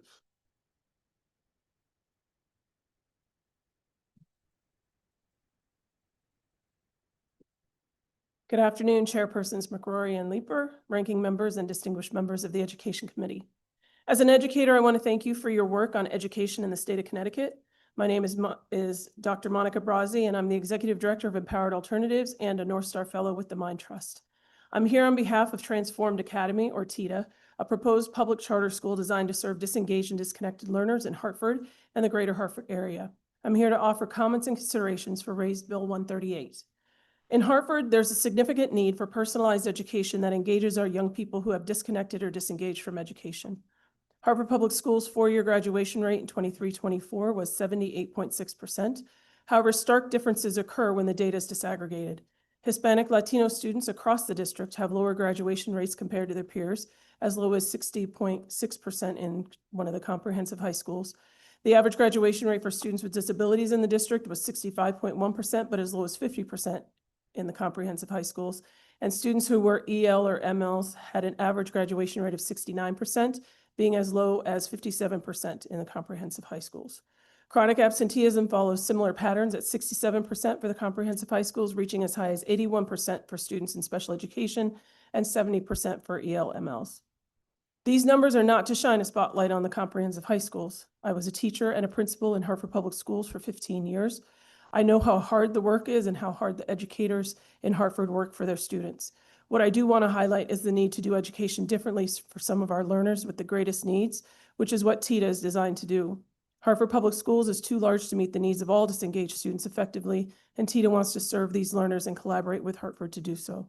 In order to do this, we need a different system, in this case, charter schools, to be able to meet their needs. We understand the Education Committee is trying to clarify the charter school process, and we appreciate your efforts. While I support the alignment of charter approval with the biennial state budget cycle, I would like to propose the following considerations for Raise Bill 138. Number one, release of the RFP in 2026. TITA applied for charter status in 2024, and we missed the cutoff by less than 3 points. It's critical that the RFP is released again in 2026 so organizations such as TITA can create schools to meet the needs of our learners, especially for those learners prioritized in Raise Bill 138, which includes students who have low academic performance, eligible for free and reduced price meals, have behavioral and social difficulties, receive special education services, and are multilingual learners.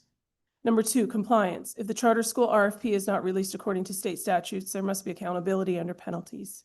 And number three, no cap in the number of charter school applications. In the current practice, there's a disconnect between the number of charter schools that receive charter status and the number that's approved for funding. And number four, notification of public hearing 60 to 90 days prior. So thank you for your time and the opportunity to testify. Thank you, and thank you for your testimony. Any questions? Any questions? Again, thank you for your testimony. Wait a minute, we have one. Yes, go ahead. Thank you. I missed your number 4. It coincided with the bell ringing. Thank you.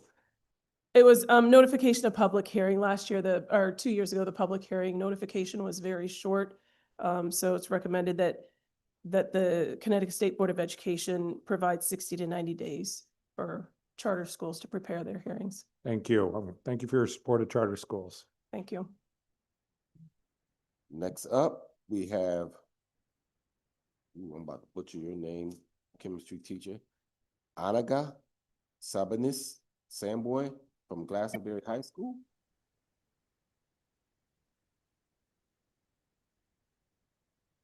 Anaga?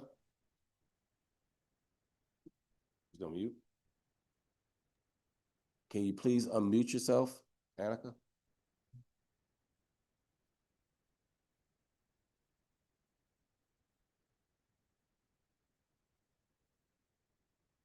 I think you're unmuted, but there's no sound.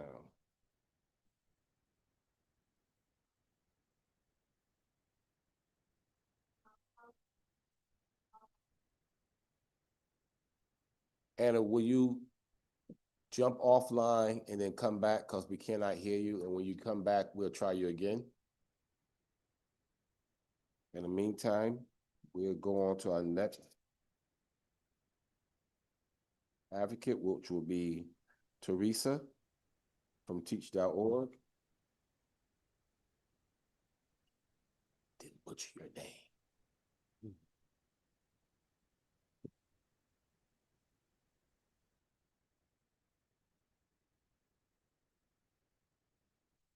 Good afternoon, distinguished members of the Education Committee. My name is Teresa Alexandru. I'm the Vice President of Regional Partnerships and Programs for TEACH.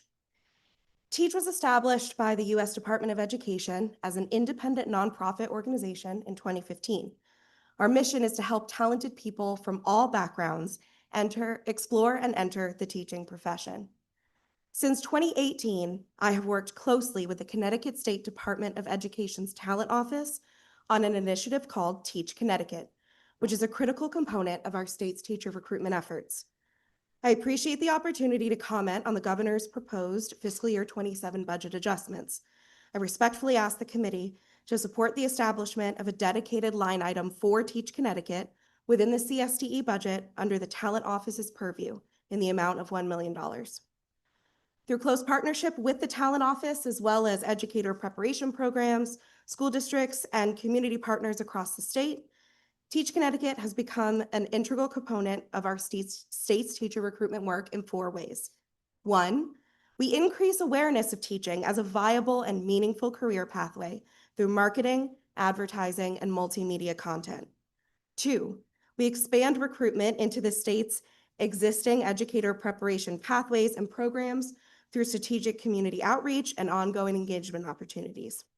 3, we improve candidate persistence from initial interest in teaching to preparation program application and enrollment through personalized guidance and practical support services, as well as financial aid. And 4, we strengthen the state's teacher workforce where it's needed most by recruiting and supporting prospective teacher candidates in underrepresented communities, as well as subject areas. Since 2018, Teach Connecticut has successfully and consistently recruited and supported thousands of future teachers in an extremely cost-effective manner. I've submitted further information and data regarding the initiative's impact and the state's return on investment, along with my testimony for your consideration. Teach Connecticut's outcomes reflect both the demand for guidance among aspiring educators, as well as the need and benefit of having a statewide mechanism for teacher recruitment available to the general public. As a former teacher, I personally know how challenging it can be to enter the teaching profession without a single source of truth guiding you along the way. Now, as a nonprofit leader, I have seen how a state's sustained investments in a single cohesive teacher recruitment ecosystem leads to stronger outcomes for all, most importantly, our students. As you consider the fiscal year 27 education budget, I respectfully urge you to codify funding for Teach Connecticut to ensure the sustainability and continued growth of this critical statewide initiative. Thank you so much for the opportunity to share my perspective and for your continued commitment to strengthening Connecticut's education system. I'm happy to answer any questions. Thank you, and thank you for your testimony. I have a question for you. Great.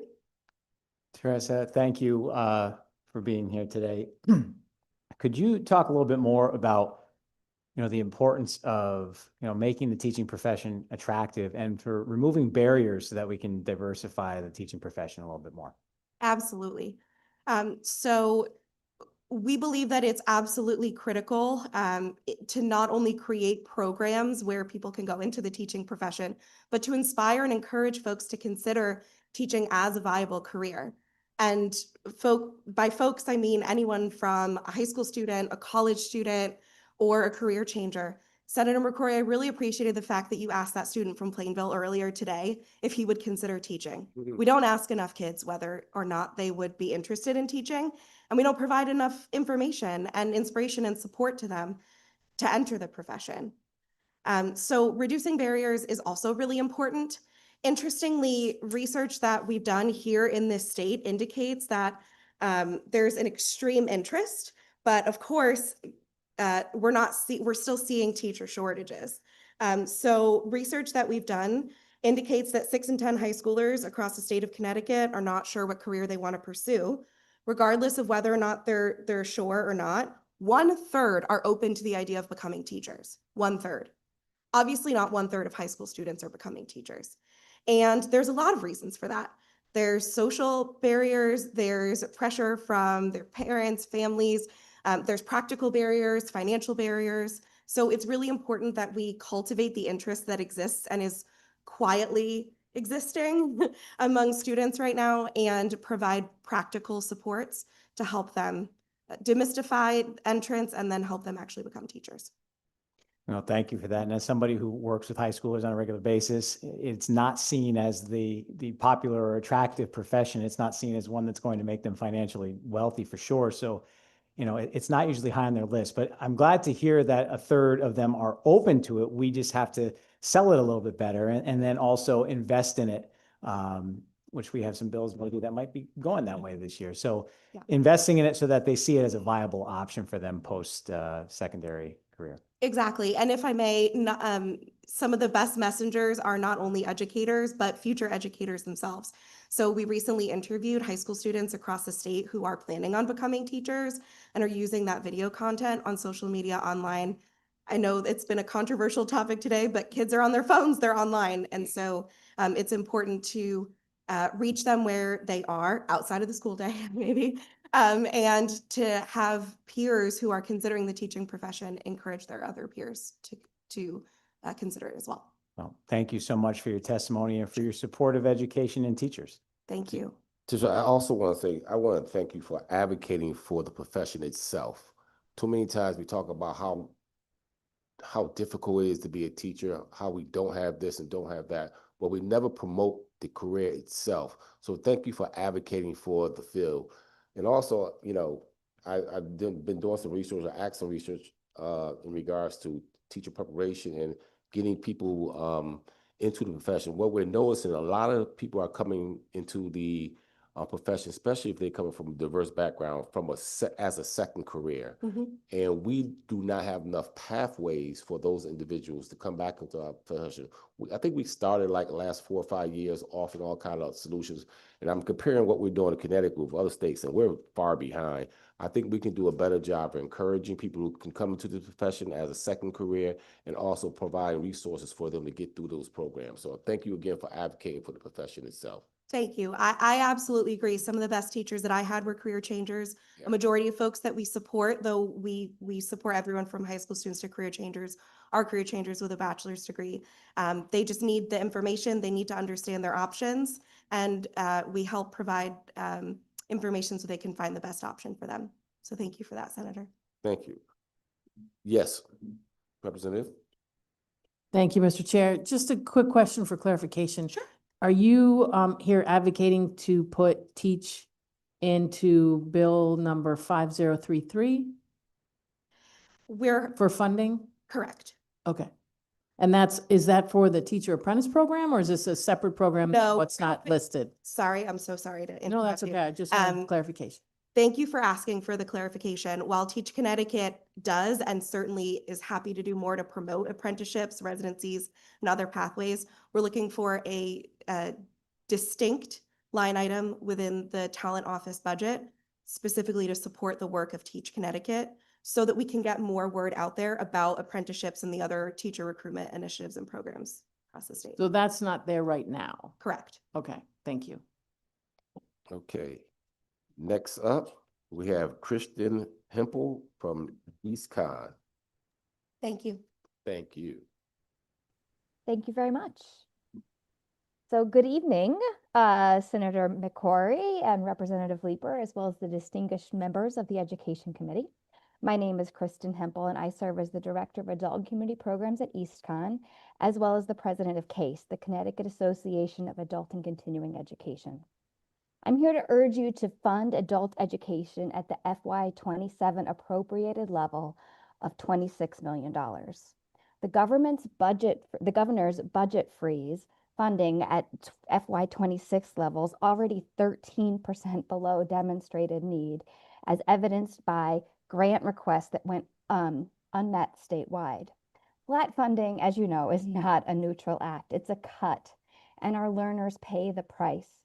The numbers tell a clear story. Almost 19,000 adults are enrolled in Connecticut adult education programs. More than 320,000 residents in Connecticut lack a high school diploma. Nearly 37% of adults entering our programs are unemployed. That's 8 times the state average. And yet, for every dollar invested in adult education, the state receives about $1.10 back in revenue and reduced social service costs. This is not a social service. It is an economic driver. Adult education is one of Connecticut's most direct pipelines to workforce readiness. By 2025, it's approximated that 70% of available jobs will require education beyond high school. Our integrated education and training programs, or IETs, are meeting that demand, combining foundational skills with industry-recognized credentials in high-growth sectors like healthcare, manufacturing, and construction. 99% of IET participants receive measurable skills gains. 71% attain an industry recognized credential. These are workers Connecticut employers are actively looking for. Adult education works. We also serve a population that has been highlighted by the 119K Commission.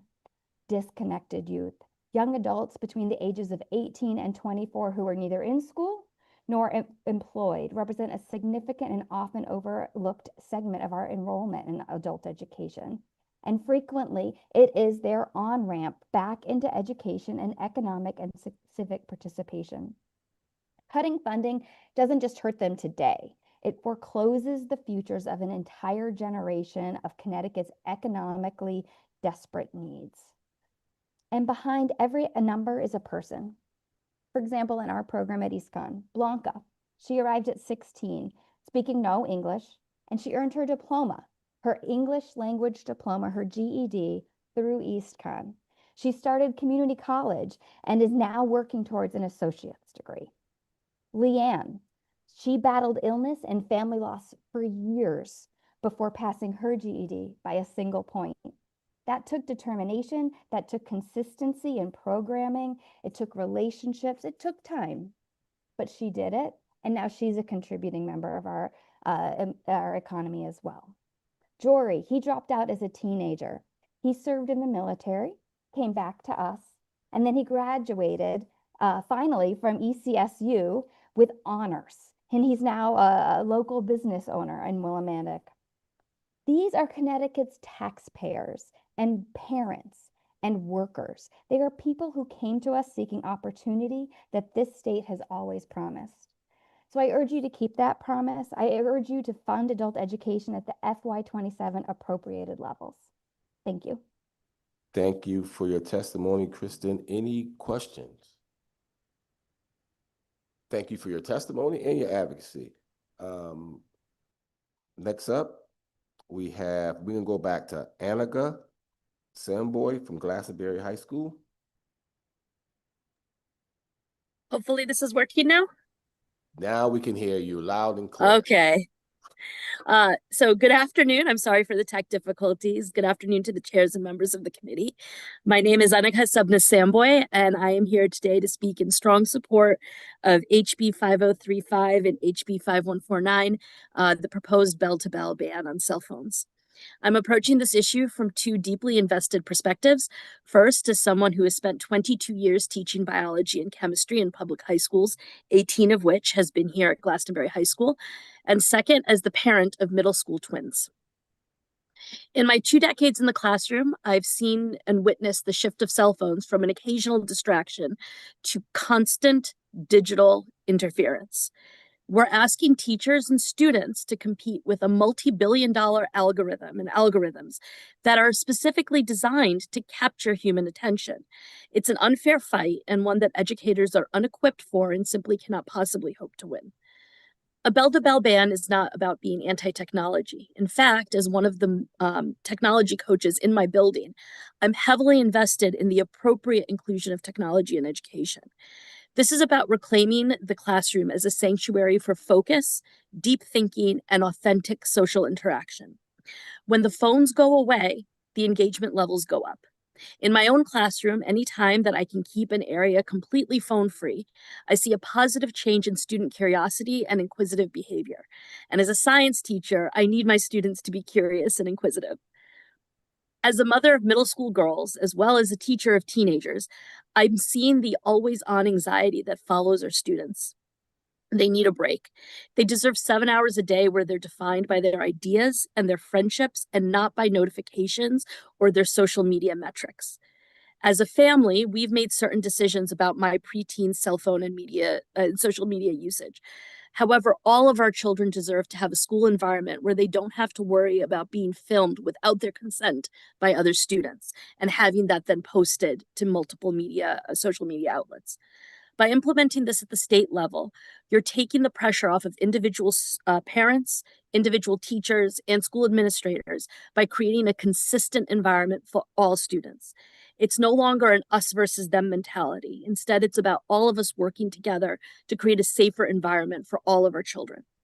On a personal level, I want to spend my time in the classroom talking to my students about the amazing world of AP biology and the wonders of chemistry, not spending time policing cell phones.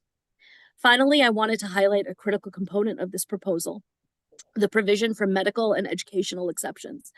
My support for this bill is rooted in its nuance. In my time as a teacher, I have seen my type 1 diabetic students go from having to physically leave classes every couple of hours to go and manually check their blood sugar, to being able to be alerted immediately when their sugars start trending low or start trending high. As a teacher, I feel safer knowing that I have warning before a student has a medical crisis. And allowing students who require cellular devices for equal access, whether it's for monitoring conditions like type 1 diabetes or for specific assistive learning technologies. It's critical for ensuring that we're not compromising the health or legal rights of our most vulnerable students. This bill balances the need for a focused environment with the necessity of individualized support. We've reached a tipping point. Today, we're talking about cell phones, but we all know that it's a day or 2 days or a month before we're going to be talking about meta glasses. For the mental health of our children and the integrity of our instructional minutes, I ask you and urge you to pass this policy. I'd like to give our students their focus back, and I hope you'll join me. Thank you. Thank you. We have a question for you.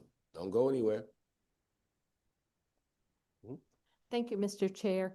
Hi, thank you for testifying, and I apologize, I came in late. So I have a question for you. You're a teacher, correct? Yes, And where do you teach? Glastonbury High School. Okay. Do that y'all have a cell phone policy? We do. Our cell phone policy is currently phone-free classrooms, which means students are allowed to use them during the day when they are not in the classroom. The problem with a phone-free classroom, is that number one, it relies on each individual teacher's ability to kind of monitor each individual cell phone, which means that unfortunately, depending on the class, you might be spending far too much time convincing students that they need to put their phones away. Right. The second problem is when a student leaves the classroom, they take their phones with them, and suddenly we're seeing an uptick in students who are in the hallways using that time to text or to go to the area of the building where they know they can get service, to use social media or to otherwise check messages. So the benefit of having this bell-to-bell ban is to really kind of keep the accountability that, listen, while you're in these four walls, during, in our case, 7:25 to 2:06, those messages those messages can wait. And who enforces now? So if there's somebody who keeps being an offender of using their cell phone or breaking it out, what do you have consequences? Yeah, so as the teacher, you have to then submit a write-up that goes to the main office. The individual students administrator, so whatever vice principal is in charge of that particular group of students, will then be responsible for enacting whatever consequence it is. As a teacher, for a number of reasons, I don't necessarily always know whether or not the student has had multiple infractions in other classes. And I might get some information back about what their consequence might be for their infraction in my class, but there's no sort of over the whole thing accountability there. Right. So someone's tracking it. So if there keep coming complaints, so you don't know how many times it takes, what happens if someone does it 3, 4, 5 times? We have general guidelines, but no, the specifics I do not always know. Okay, thank you. I appreciate that. Thank you for your helping me with those questions. Of course, thank you. Any other questions? Thank you for your testimony. Thank you very much. Next up, we have Daniel Pearson, Educators for Excellence. Daniel? No Daniel. So therefore, we're going to go to Diana Perez. We'll check first. And hello, can you hear me okay? Absolutely. All right, thank you. Good afternoon, senators, representatives, and esteemed members of the Education Committee. My name is Diana Perez Alvarado, and I have the privilege of serving as a Senior Director on Team Facilities at Achievement First. Achievement First serves students and families across 3 states, including Connecticut, where we operate 10 schools and 6 buildings across Bridgeport, New Haven, and Hartford. It is my pleasure to speak with you today regarding Raise Bill number 5147, a bill that addresses school construction reimbursement and infrastructure, and the impact that construction reimbursement grants have had in our schools. When facilities funds is available, accessible, and predictable, we can make thoughtful, student-centered improvements that keep our scholars safe and support their learning. In the past years, facilities grant funds have allowed our Connecticut schools to conduct various projects focused on improving safety and the student experience.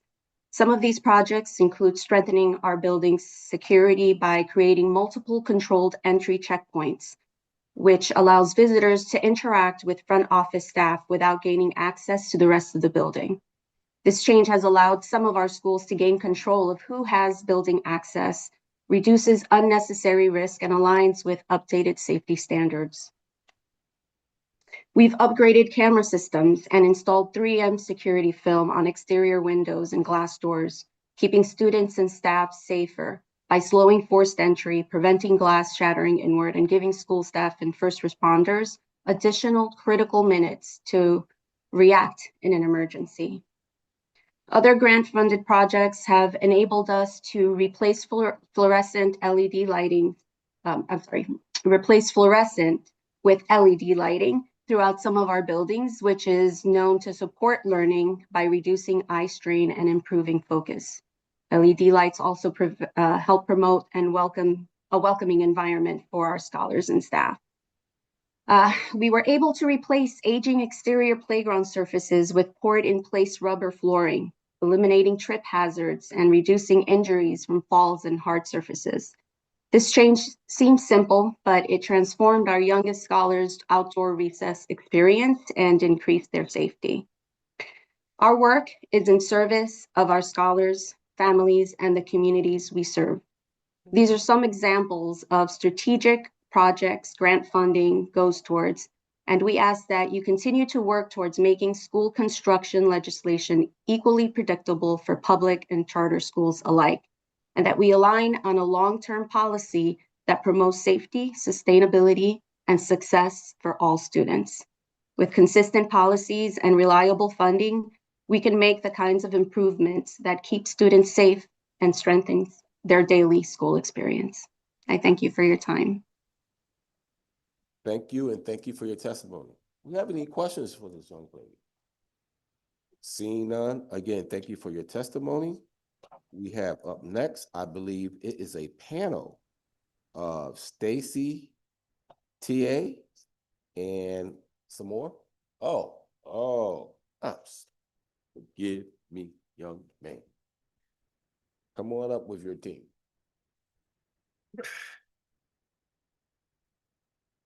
Mr. Chairman, Madam Chairwoman, Assistant Chairman Brown, you don't get enough recognition. Thank you very much for allowing us to have the last 3 SEEK witnesses as a panel. We will take far less than the 9 minutes we'd otherwise consume. SEEK is an organization of parents, providers, advocates, and attorneys fighting for excellent education for students with disabilities.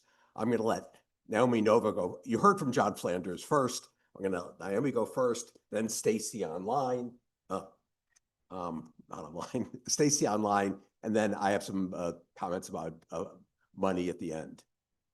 Thank you. So the first thing that we would like to discuss would be cameras in classrooms.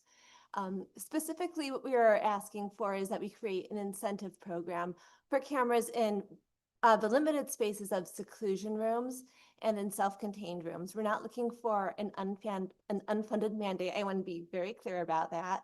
But we're looking for ways that we can incentivize schools to include cameras in these spaces because they're very important and they'll be very useful tools in helping to protect not only students, but also teachers. And we had some thoughts about how we could go about doing that through, for example, bonding or through grants from the state police. Our second big ask is that we re-examine definitions, specifically around seclusion and life-threatening restraints. I'd like to talk about life-threatening restraints as this is something that's really, really important to us. Currently, a life-threatening restraint is very limited in how it's defined in our statute. It's for restraints that are in the prone position, and it's for restraints that involve that impact the free flow of air. Obviously, those are life-threatening restraints, but there are also some students who have disabilities. For example, Down syndrome comes to mind, where a life-threatening restraint can happen if you're restraining somebody in either a prone or a supine position because they can have hypermobility in their neck ligaments. And what we've heard from doctors on this issue is that by the time there is a symptom or a sign that there might be a cord compression, the damage is already likely to be irreversible. And so what we are asking is that for students who have a medical note from their physician that says that these types of restraints are life-threatening, that they be included in the definition, that schools be required to recognize when a student has documentation that a restraint is life-threatening, that be included as a life-threatening restraint and therefore banned. Not to be clear, if a restraint is life-threatening, it doesn't mean that you can never ever restrain the student. It's just there might be other ways to do it. For example, if a student's eloping, you don't need to take them down to the ground. You can still safely intervene, maybe by a physical escort, taking their arm, some other approach. We just want to make sure that the harm that we are trying to prevent is balanced against the greater harm of death or permanent quadriplegia or severe devastating neurologic injury. With respect to seclusion, right now there is an exception in the definition of seclusion for exclusionary timeouts. And exclusionary timeouts, it's very broadly defined as a monitoring situation for the purpose of calming a student. SEEK very much supports giving students the tools that they need to calm and de-escalate and re-regulate. We're asking for that to be a bit more closely defined, that they're being monitored by somebody who is trained and able to de-escalate them. And because we have this recognized exception. You guys are going to have to put Seth. Who's that? Representative Dawson, you might want to go on mute. Sorry. So because we already have this exception, what's left then is seclusion where, and we talk about this, the scream it out rooms, right? Where kids are brought in and led to tire themselves out, and there's really no educational benefit for it. It's extremely traumatizing. The kids aren't learning how to calm or deregulate, and the risk of injury goes up significantly. And so we're asking that seclusion in that context be banned. Regarding, am I going too fast? You're going too far here.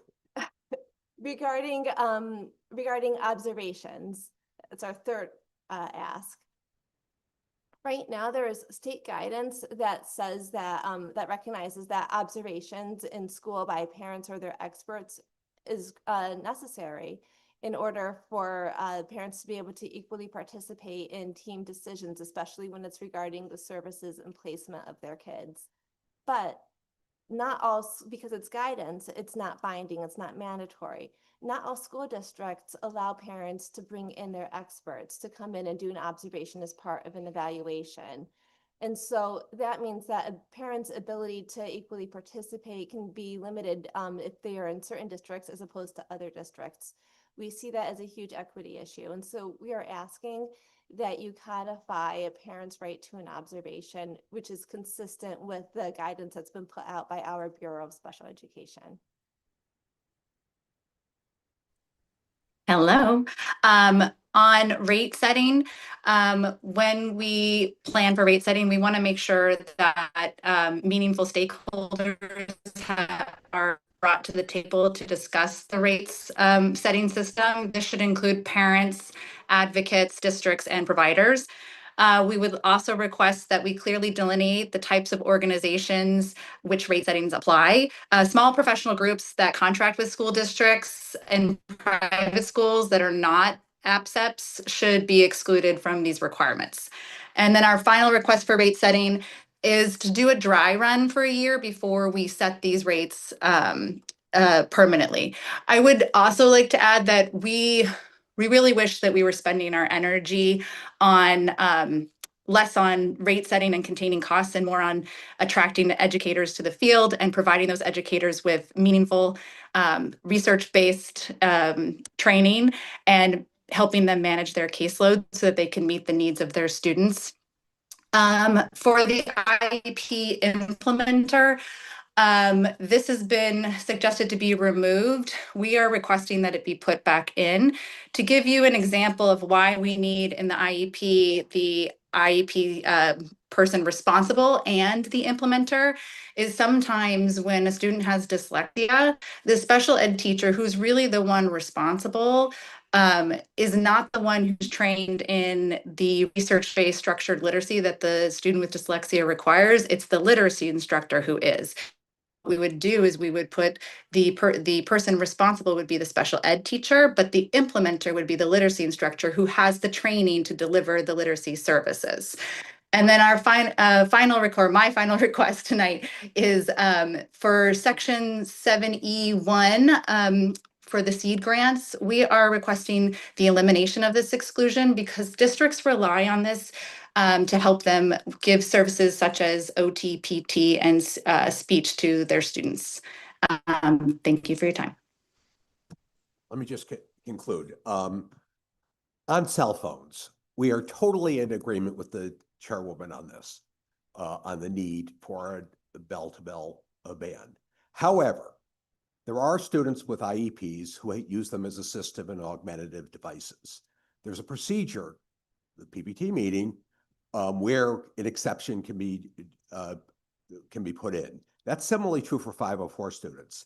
There are other students who have medical needs who are covered by health plans, which are not 504. And so it's imperative that the legislation include a procedure where there is a meeting to determine any exception for people who have health plans and other medical needs first. Secondly, I don't think we should rely on guidance from CSDE on this. I think we've got to have the exclusions drawn narrowly. The temptation will be to provide an exclusion for a child. And that's not in the interest of the ban, and that's not in the interest of the child. The exclusion should be narrowly drawn to what devices at what times the child can use, for what purposes. Further, we've got to look at the sort of isolating characteristics of giving an exclusion to a child, and what can we do to mitigate that, both for the benefit of the child and for the benefit of others. And so there's a list of questions that ought to be required to be asked as any exclusion is given, and I've supplied that in a separate letter to the committee, and that's our views on cell phones. Money, teacher shortages, power shortages, related service shortages are extreme, particularly in poorer funded districts. It seems to me that it's sort of elementary economics that when you have a shortage in an occupation, you pay more for it. And so we are strongly in support of some sort of pay incentive in order to deal with shortage occupations in shortage locations. There's no other way to deal with this issue. And the issue is really a crisis at this point, particularly in lower funded districts. We're for full funding of the seed grant, but only if the exclusion that Stacy talked about is eliminated. The exclusion of using any seed money for any contract employees. There are, districts, small districts that don't have enough demand to have a full-time speech pathologist or a full-time OT. They need to be hired by contract. And there are other districts that just can't hire for those positions. And so they bring in people by contract. There's no reason that they should be excluded from using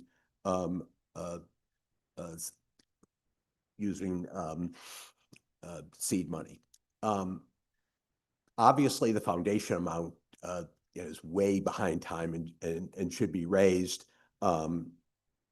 The extent of it's raised is obviously a major budgetary issue, but I will tell you, if it's based on the notion of what it costs to educate a child without any special needs, if you do the math around the state, it's $20,000. to educate a child without any special needs. Now, nobody's talking about raising the foundation amount, that amount, but that's kind of the level that we would need to go to. Finally, I know this is not popular. The excess cost grant does not fund special education in school districts one bit. It has no effect on that. So I'm fine for giving the municipalities the money for excess cost if you want to fully fund it, but let's pretend that that's special education funding. Thank you.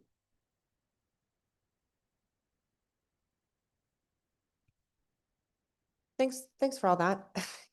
I appreciate it. I appreciate it. Sorry, that came out a little like flip. I didn't mean it like that. You guys gave us a lot of valuable feedback, and I appreciate that. I want to ask Naomi, you talked about you used a phrase for specific types of seclusion spaces. And I'm a note taker. You guys know this. So I was looking down because I was note taking. I wasn't on my phone. And I couldn't write quite fast enough. What was the phrase you used for those seclusion spaces? Exclusionary timeout. Thank you. That's what that was my question. And then I won't ask too many other questions because I know where to find you guys. But Representative Zepkis. Thank you, Madam Chair. Thanks for coming. Just one quick question, Naomi. I think you were talking about, when you were talking about restraint and seclusion and children with Down syndrome and the way that people being trained to handle those types of situations. Are people trained when they do that? Do they have that training? So we have PMT training, which is physical management techniques. But the way that training is designed, it's not specific to people with Down syndrome. And so it's not going to be effective. And where do you get that training? Is it a program you buy, or is it the state does it? Do you mean PMT training or? Yeah, right. Actually, I don't know the origin of PMT training, but I was just asking because couldn't that be included in that? Districts contract for PMT training. Okay. And, but PMT training is highly reactive. And there are better ways to intervene earlier to prevent behavior in many cases. My question was, do they do that training? Yeah, they do. Okay, so they train how to restrain someone with Down syndrome. No. Okay, that's my question. Right. No, there is no specific training for that. Okay. And there might not be a safe way to do it in a prone or supine. But what I can tell you is in a hospital setting, if this is helpful, in a hospital setting, where if somebody is behavioral and it needs to be restrained for some reason, not only do you have to call in a special team for that, but you also have to have a physician separately monitoring because it's so complex. Right. Understood. I think it's fair to put that on teachers. Thank you. In 30 seconds, and I have my clock, explain the rationale around cameras in the secluded class. What exactly are you asking for, the cameras in the classroom? And just be very specific about that. In 30 seconds, what are your requests? My 30-second request? Yes. Well, for seclusion rooms, those are areas where there's a lot of risk for harm or injury for a student. And so we're asking for the cameras in seclusion rooms as a means of transparency, but also as a means of training.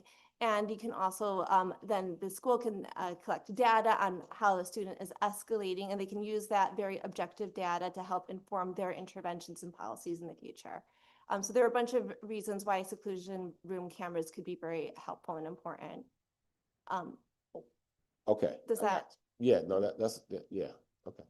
In every seclusion room in the state, or by district, or it depends on, is it up to the district? How are you looking to manage that? So, if you were to ask my wish list, it would be all seclusion rooms, but we're pragmatic. What we're asking is that, districts have an incentive Oh, that they go, right, that there be a funding option for them so that we're not mandating something that's unfunded, but that they can go and apply for a grant, or we could go to bonding Gotcha. where they can get that money. Okay, that makes sense. All right, thank you. Any other questions? Seeing none? I have one, Mr. Chair. Wait, Yeah. question. Absolutely, Colby. Thank you, sorry. You mentioned, we discussed earlier on the side about the Office of OCR. Would you mind just reviewing how you view that the changes at the federal level and how that's impacting the kids and the parents that are looking for a resolution? Simply, the Federal Office for Civil Rights has been hollowed out, and what priorities they have are to go after schools for DEI as the announced policy. We need to protect those rights. We need to create an office at the state level to do that. There are lots of options for how you might do that, but we need that protection. And we need that protection both to protect the civil rights of students, but it's also one of the few no-cost options for parents of limited means to be able to vindicate the rights of their children. And so, we're looking for the creation of an office at the state level. We could do it in CSDE. We could do it with the new ombudsman. We could do it in CHRO. We could, create something brand new. There's lots of options to do it, but it is a absolutely essential function that has gone away under the current national administration. Thank you. Thanks. I think there's a question online. Representative Corpus. Thank you, Mr. Chairman. Thank you for your testimony. You had said, just a very specific point, you had said that in the special education bill, the requirement that an IEP contain the person who will administer the services to the child, that requirement had been removed from the IEP. And I remember us talking about this when we passed the special education bill, and I agree with you that that is an important thing and should be put back. We've heard significant feedback from the field that needs to be put back, but the retort that I have heard is that it somehow is too restrictive on the district. And again, the requirement is not that it should say Mrs. Jones will be the one to administer XYZ service to the child. It rather says a person with XYZ qualifications will be the person to administer the IEP function. Can you give some answers to that retort that it is overly restrictive?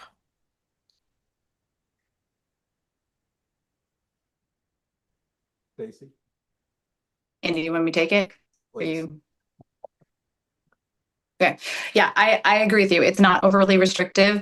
And, the districts are required by law to make sure that the people that are implementing the IEP have the appropriate training. And in many cases, like the example I gave of a kid with dyslexia, our special ed teachers do not have the structured literacy training that a literacy instructor obviously does.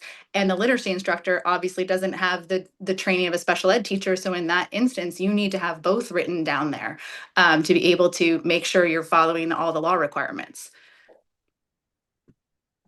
So if if all of a sudden that professional was not available to the school district, if that were back in the IEP form, the district could, for the next day, maybe Band-Aid it together, but then it would be incumbent upon them to, in very short order, produce another professional who could meet the requirements of that IEP, which seems very reasonable to me. Is that right? Yes, correct. That was it. Thank you. Thank you.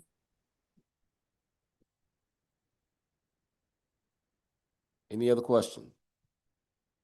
Seeing none? Thank you very much for your courtesy in allowing us to do this, and enjoy the rest of your evening. Thank you. Yeah. Next up, I think we have Stephen Hernandez, followed by David Brown. 71. I think there's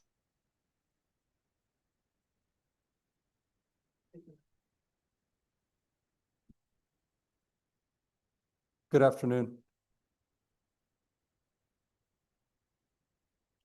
Good afternoon. Oh, okay. Sorry, for the two folks we skipped, we'll come right back to you after Stephen Hernandez. Go ahead. Well, thank you. Thank you so much. And I decided to wear my bow tie today because Andy Feinstein is one of my mentors. So thank you, Andy. My name is Steve Hernandez, and I'm the Executive Director of the Connecticut Coalition for Achievement Now. ConCan, thank you for the opportunity to testify today. Senator McCrory, Representative Leeper, ranking and other esteemed members of the Education Committee. I want to speak to bills, Senate Bill 138, House Bills 5149 and 5035 and 5033. First, on the charter school requests for proposals process in Senate Bill 138, the proposal makes an important down payment by aligning charter approvals with the state budget cycle. ConCan strongly supports this goal with some proposed modifications. ConCan, the Mind Trust, and the Alliance for Connecticut Charter Schools and others have drafted and submitted for your consideration proposed language that keeps the governor's structure in place and then adds several practical pieces to make sure it works in the real world for families, for schools, and for the department. First, we offer a clear and predictable RFP calendar with specific dates in statute for when the commissioner must issue charter requests for proposals in each even-numbered year, including 2026, while still allowing the department to issue additional RFPs when funding permits. Secondly, we set basic standards for every RFP, including a fair application window and no artificial cap on the number of or types of schools that can apply, so communities across the state can come forward with strong public school proposals. Third, if an RFP is late, we provide a constructive path forward. The commissioner must submit a public report to the governor and this committee that explains the delay and lays out a specific corrective timeline. And if no RFP issues, prior high-quality applicants are automatically treated as having reapplied and can update their materials. Finally, if the process stalls for 2 straight cycles, our language includes a strong backstop so that schools that have already received a certificate of approval are not left in limbo indefinitely. In that way, the governor's bill and our proposals work together. Senate Bill 138 sets the right direction, and our proposed amendments give you the tools to guarantee a timely, transparent, and reliable charter approval process for the long term. On the 2 phone-free bills, I just want to very briefly focus on the social and emotional skills building aspect of early development and how important the school environment is for that. Young people learn best when they're not distracted, when they're connected to responsible adults, and when they learn how to relate to each other in safe spaces. And it's just really exciting to see, and I've seen across the state, those examples of when the phone is out of the imagination, the learning is happening really richly. Thirdly, on the governor's proposed educational investments, we appreciate the continued commitments in the governor's bill to high dosage tutoring, evidence-based reading and math instruction, and teacher apprenticeships. Those are exactly the kinds of levers that we can move for student outcomes if they are scaled and targeted well. We urge the committee to protect and, where possible, grow high dosage tutoring funds and aim them first at districts with student groups with the greatest unfinished learning. Ensure that all public schools, including charters, can participate equitably in state tutoring and apprenticeship programs. Finally, I also urge the committee to reject any cuts to inter-district magnet schools. Magnets were created to address the isolation of students by race, income, and zip code. Here in Connecticut, they're a critical part of the choice landscape for communities, parents, and learners. On a personal note, there was a time in my early life where, but for the existence of Crown Academy of the Arts Magnet School in Chicago, one neighborhood over and a world away from my local choice, but for, I likely would not have found the path that brought me here to you today. Children from families of limited access and modest means, whether in our cities or in our rural areas, should not have to compete with each other for scraps. Across all this work, ConCan's focus is simple. Every Connecticut student should have access to a great public school, strong literacy and math instruction, and adults who have the tools and training they need to help students thrive. The bills before you today, with some modifications, move us closer to that goal if they are implemented with urgency and resourced equitably. Thank you again for your leadership and for the opportunity to testify, and I'm certainly happy to answer any questions. Thank you, Stephen. Any questions for Steve? Well, go ahead. Thank you, Mr. Chair. Hi, thank you for coming. It's always great to see you. Cell phones in schools. I'd just like your thoughts on and because I agree with you, they're not good in our schools. The mental health, social media, we should be talking about that as well. It's not good for our kids. We know they learn without distractions. What are your thoughts on enforcement? We already have a policy in place. Have you heard of complaints coming from your schools, about people not, or reoccurring, or it's a problem? One of the things that I've seen in the schools that we've visited is differing levels and types of enforcement, or at least of implementation. And we've seen in some of our schools, because they just have enough to get by, sort of those shoe racks that students decorate, and they put their phone right in there as they come in and out of the classroom. I can't tell you how seamless it seemed when we saw the kids move from one class to the other. These were middle school and early high school, and it was just a part of their day. And I think the philosophy there in having a uniform policy is that it be a predictable part of our day for all of Connecticut's kids. And what's wonderful about the proposals that I've seen in front of us is that there's also an element of the district being able to figure out for itself those nuances of how it will implement. So there's a fine balance here. And I think for those districts that have the support, there is going to be some support. I hope that there are grants available for schools that can't afford those little pouches or other ways of doing this, because I don't want this to be an extra burden on districts. Thank you. Yeah. I appreciate it. And I always appreciate your feedback. And one thing that we haven't talked about is the price. Are there grants, or are there not going to be? So that will say a lot. Thank you. Thank you. Thanks, Stephen. Thanks Thank for all you your so much. support. Yeah. We got to go back to 68. Lisa Cardova. Oh, Jovan. Oh, Joe, you've been with us all day.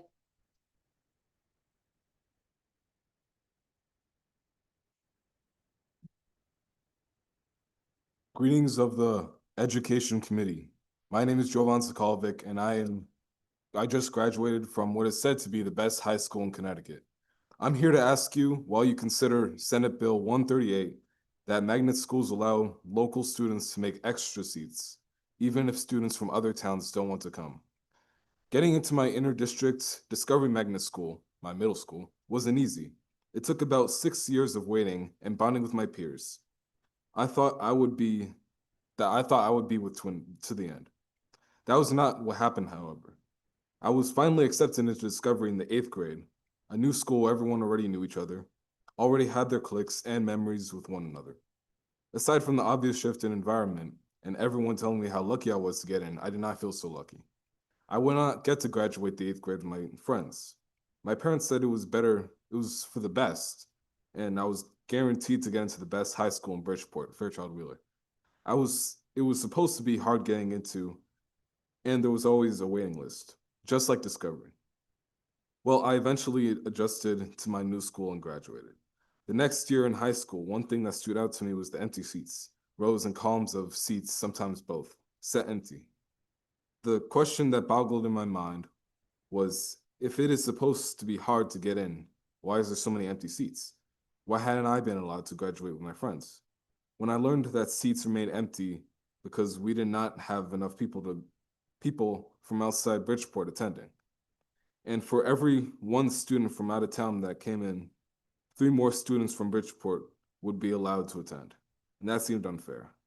Kids' parents fought hard to be in my new school, including friends of mine who never got in. They stayed behind in older buildings and in crowded classrooms, still hoping for another chance. Please allow students in Bridgeport to have preferences in building the empty seats going to waste. It is unfair for 3 Bridgeport students to be punished because 1 student from out of town did not want to attend. Thank you. Thanks for being with us all day. And I agree with you. I think it's a terrible, it's a terrible thing to have empty seats in a thriving school where kids desperately need those opportunities. Thanks for bringing that to us. Does anyone have any questions? Representative Zepkis? Thank you. I just have to have comment. Thank you for coming. No problem. It's great that you're here and that we hear what you see and talk about it and agree with you 100%. So I appreciate it and thanks for staying all day. No problem. And I would just say thank you for your testimony. That's an issue that we've been struggling with for years when we have these magnet schools, because there is a ratio that we quote unquote have to have in regards to suburban, rural, economic, but it's something that we have to deal with because none of those seats should be in. Thank you. No problem. Thank you.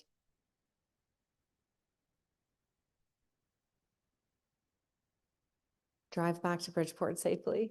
It's snowy. Next, we have Tara online. Emma Trudeau.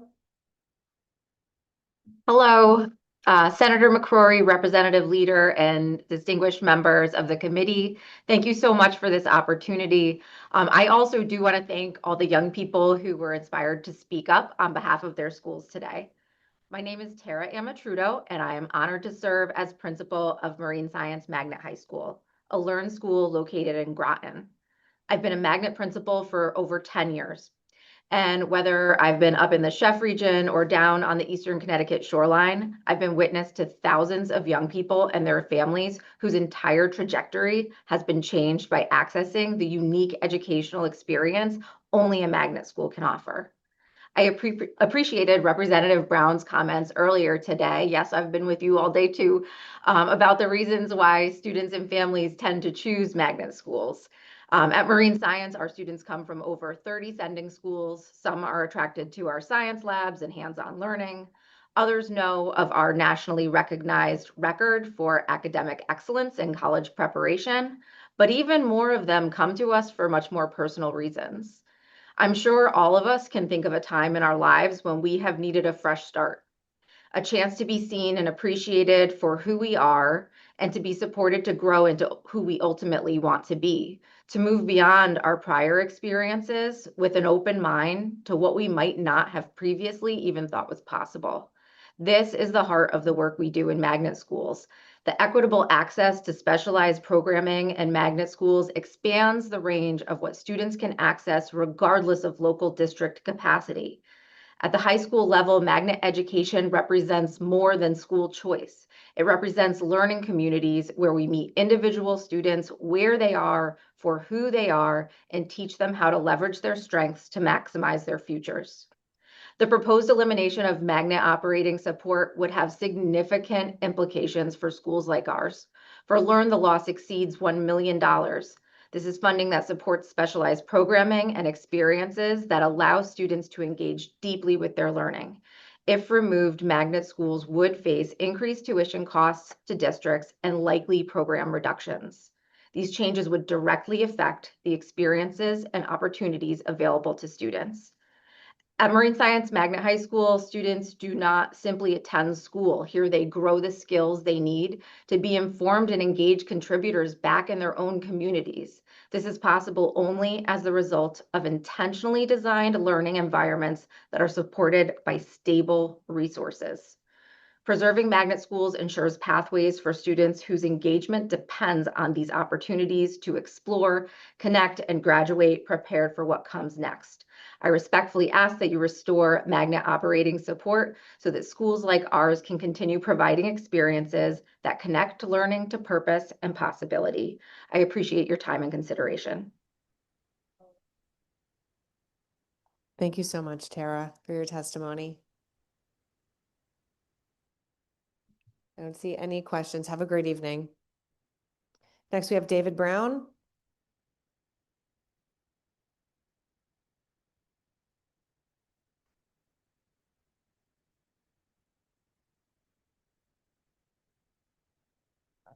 Jessica Silvestro.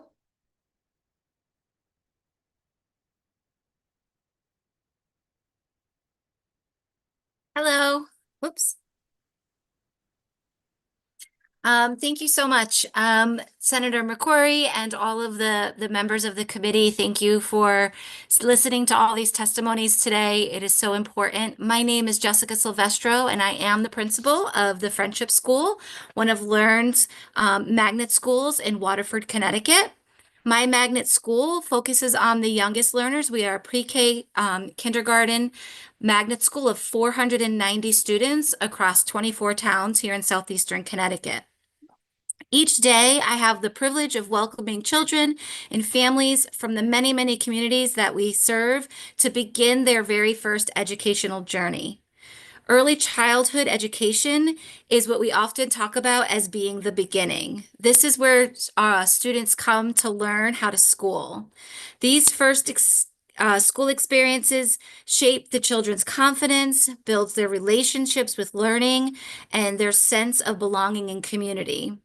Families choose the Friendship School because they're seeking an environment where their children can grow socially, emotionally, and academically alongside their peers from the different communities that that surround this wonderful area in southeastern Connecticut.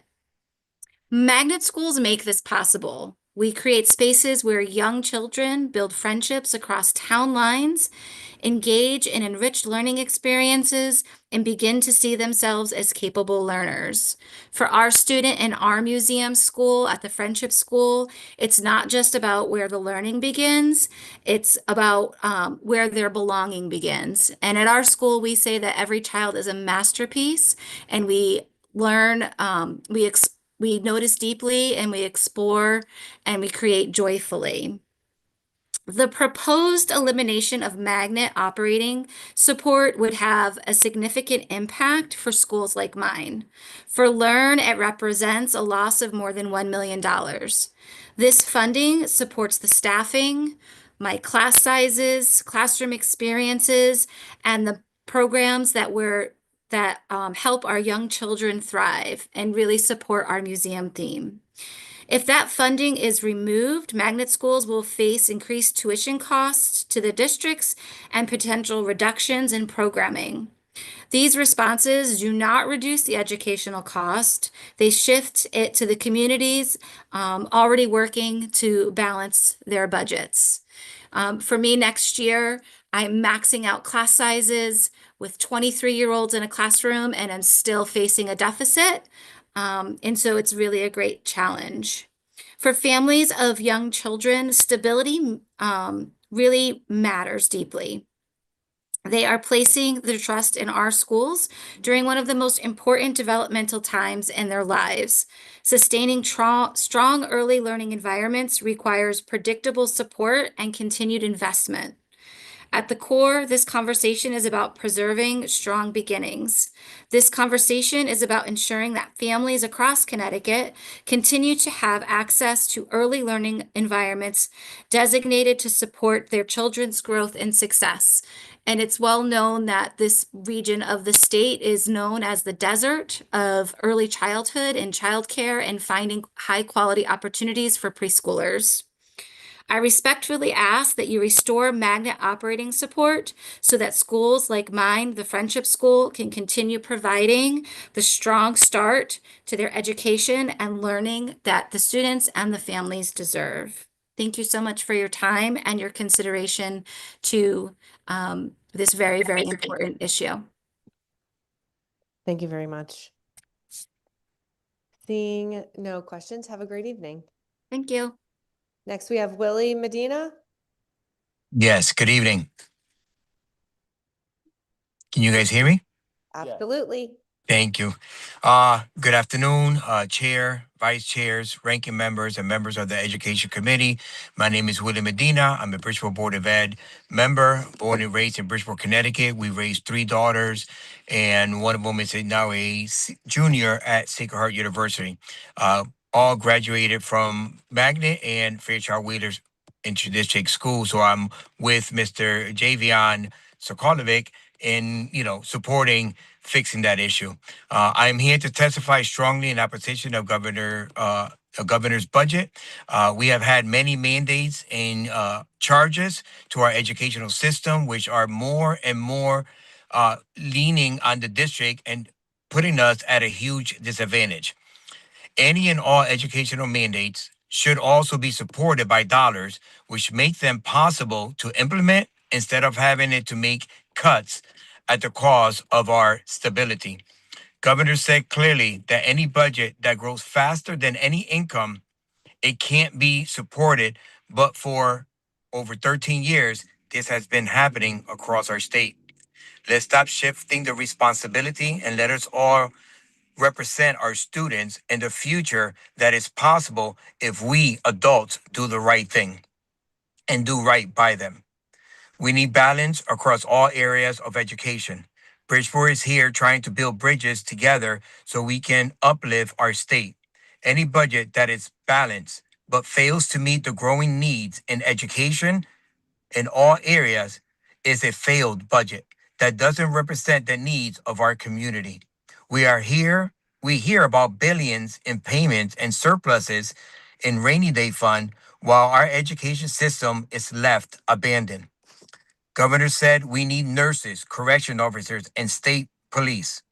How about teachers, bus drivers, librarians, coaches, facility workers? We need these positions. Bridgeport has had to make many cuts and continue to make cuts, and we are at our ends meet. We're taking off limbs, if we could say. We are not asking our teachers to do more. We are requiring it because we can't hire supporting staff. No phones, bell to bell, another cost districts will have to manage, causing more financial exposure.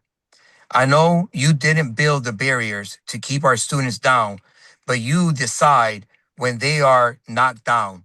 That came from one of our students. And the elephant in the room is the foundation formula, the ECS formula, that has been neglecting our students for over 13 years. Thank you for your consideration, your thoughts, your work, and your support. Thank you, and God bless you. Thank you, Willie, for hanging with us all these hours and for your work in volunteerism in Bridgeport. Thank you, Senator Reaper. God bless. Have a good afternoon. I just got a promotion. So. Next, we have Faith Sweeney. Thank you.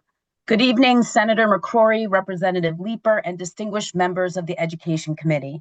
My name is Faith Sweeney, and I'm a Bridgeport resident and Westport educator. Thank you for the opportunity for me to share primary points about the bills before you today. First, the proposed cell phone policies. Requiring boards of education to adopt clear bell-to-bell restrictions on cell phones and smart devices supports instructional focus, learner engagement, and classroom management. Educators across the state are managing increasing classroom distractions. A consistent statewide expectation provides clarity for districts, educators, learners, and families. And it also reinforces instructional time is sacred. Second, the governor's budget as it relates to education. As I have shared with the Appropriations Committee, the education cost sharing formula must reflect real costs. The base has remained frozen for 13 years, while costs have risen approximately 41%. When the state support falls behind, our learners pay the price. This is not theoretical, it is a daily classroom reality. During years when the state built record surpluses, the ECS base remained unchanged. Fiscal discipline cannot come at the expense of educational stability. As the committee considers proposals affecting charter school funding and facilities, we must speak honestly about scale and impact. Statewide, charter schools serve roughly 2% of learners. District public schools serve about 98%. Those 2% matter. Every learner matters. But when funding structures shift or facilities investments are prioritized without parallel support for districts, the strain falls on the 98%. Fixed costs do not disappear when enrollment shifts. Buildings remain open, transportation runs, special education obligations remain. Fragmented funding weakens system-wide stability. We cannot improve outcomes if we continue to underfund the system that serves nearly all of Connecticut's children. Strengthening one part of public education must not come at the expense of the whole. State funding must be structured to strengthen the entire system, not divide it. Thank you for your time and consideration. Thank you very much for your testimony. Have a great evening. Next, we have Diane Wilcox.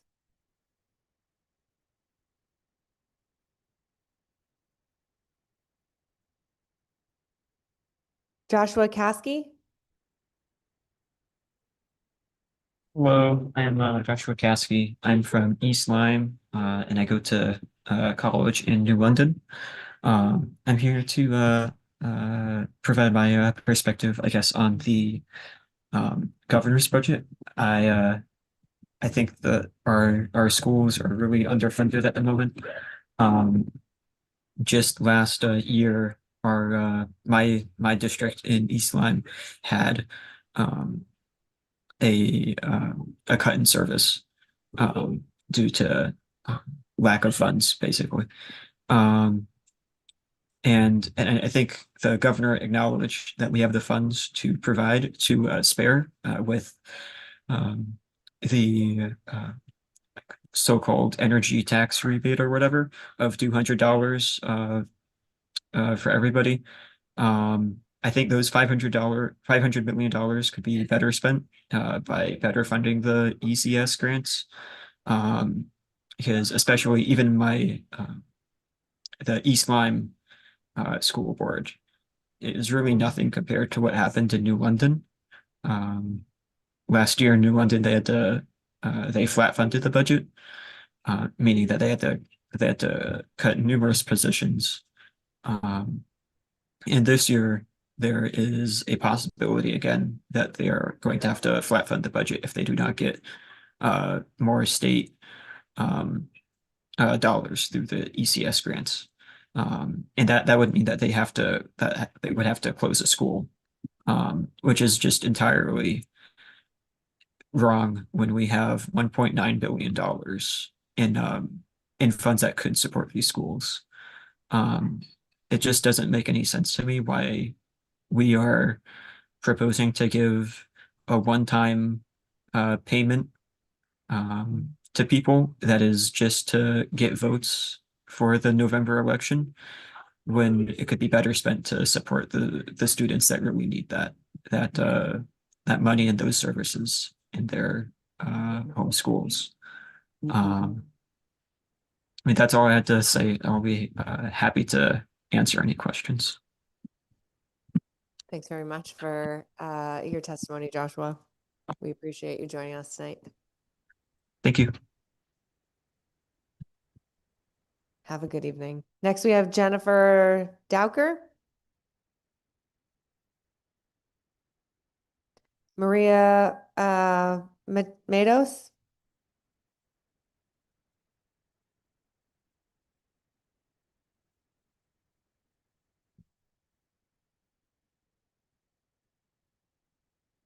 That's fine. Don't worry about it. Matos, Matos, those are my business name. Maria is fine. Thank you so much. I'm gonna read. Good evening. Thank you so much for being here this long. It's a long night and in this weather. Good evening, distinguished members of the Education Committee. My name is Maria Matos, and I serve as a Chief Advocacy Officer for the Alliance for Connecticut Charter Schools. I'm here to speak on Agency Bill Race 138 and the proposed transition to a biennial charter authorization process. We understand the intent behind aligning charter approvals with the state budget cycle. Structure and predictability can be beneficial. ACCS supports a biennial RFP cycle. However, without clear statutory safeguards, this shift could unintentionally reduce opportunity and delay access to high-quality school options for students and families.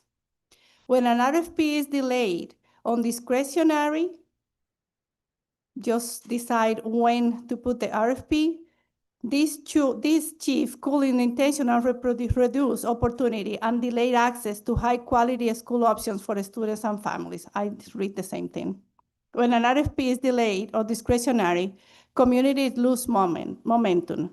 Planning teams dissolve, philanthropic commitments pause, educators move on, parents who are ready to engage are told to wait another 2 years. In education, 2 years is not a small delay. There are 2 cohorts of students. When you delay 2 years for an RFP to come out, you're talking about 2 groups of students that are not getting into that school. That is why our amendment proposal focuses on 4 essential protections. First, the RFP must actually be issued every 2 years within a defined window. No discretionary, not dependent on timing, ambiguity, predictable. Second, the review process must have clear deadlines. Our proposal establishes a 60 to 90-day submission period and requires the commissioner and a state board to complete the review within 90 days of closing. Applicants and communities deserve clarity. Third, there should be no cap on approvals. Authorization should remain merit-based. If applications meet the state standards and demonstrate need, they should not be restricted by artificial ceiling. Fourth, the next RFP must occur in 2026 as a bridge year. As drafted, the bill aligns approval with the biennium beginning July 2027.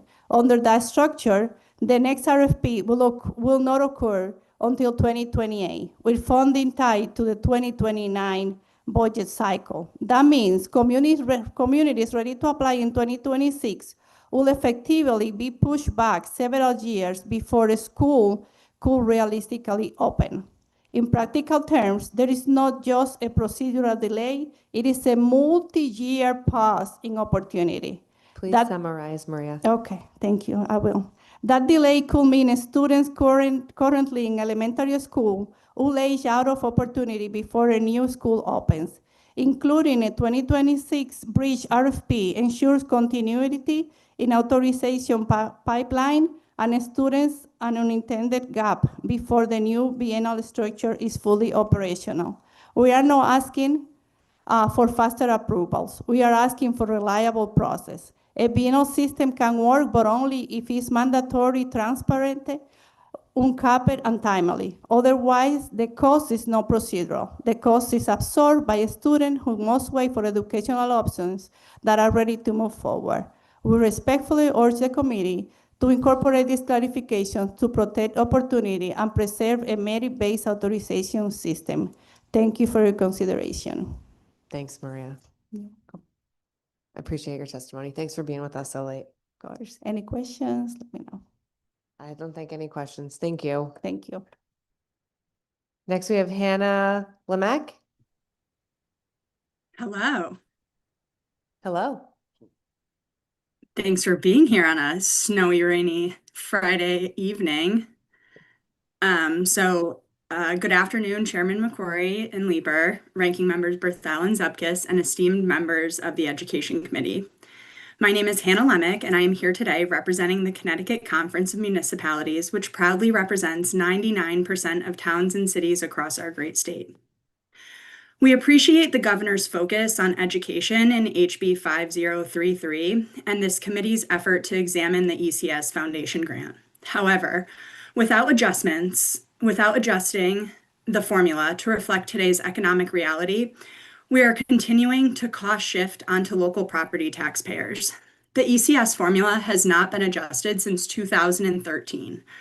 Had it simply kept pace with inflation, the state would have invested nearly $900 million more annually in our schools today. That funding did not vanish. It was shifted directly onto municipalities and ultimately onto property tax bills. In New London, nearly 60% of households are Alice families. Local leadership has made it clear that raising property taxes on already struggling working families is not an option. In Seymour, more education education accounts for nearly 65% of the municipal budget. Officials are left with two choices: raise taxes or cut services. Neither are sustainable. Flat funding in an inflationary environment is a reduction of real dollars. As transportation, energy, health insurance, and other operational costs continue to climb, level state aid buys less each year. Meanwhile, the state is experiencing strong revenue growth and operating surpluses. Special education funding further illustrates the strain. Costs in these areas are rising and at a pace that far exceeds general inflation, driven by increasing student needs and high-cost placements. Yet reimbursements through the excess cost grant roughly falls short and does not cover these expenses. And the cap on the grant has forced reduction in anticipated aid. As a result, municipalities are left to absorb the significant share of special education costs, crowding out the other local priorities and placing additional pressures onto the property taxpayers. When the state does not meet its intended share of special education funding, districts cannot simply opt out of providing services. These are federally mandated obligations, and towns must pay the bill. We respectfully urge you to increase the ECS foundation level to reflect inflation and student need, and to strengthen the excess cost grant so that districts are more fully reimbursed for special education costs. Fixing these structural issues is not just education policy, it's meaningful property tax relief.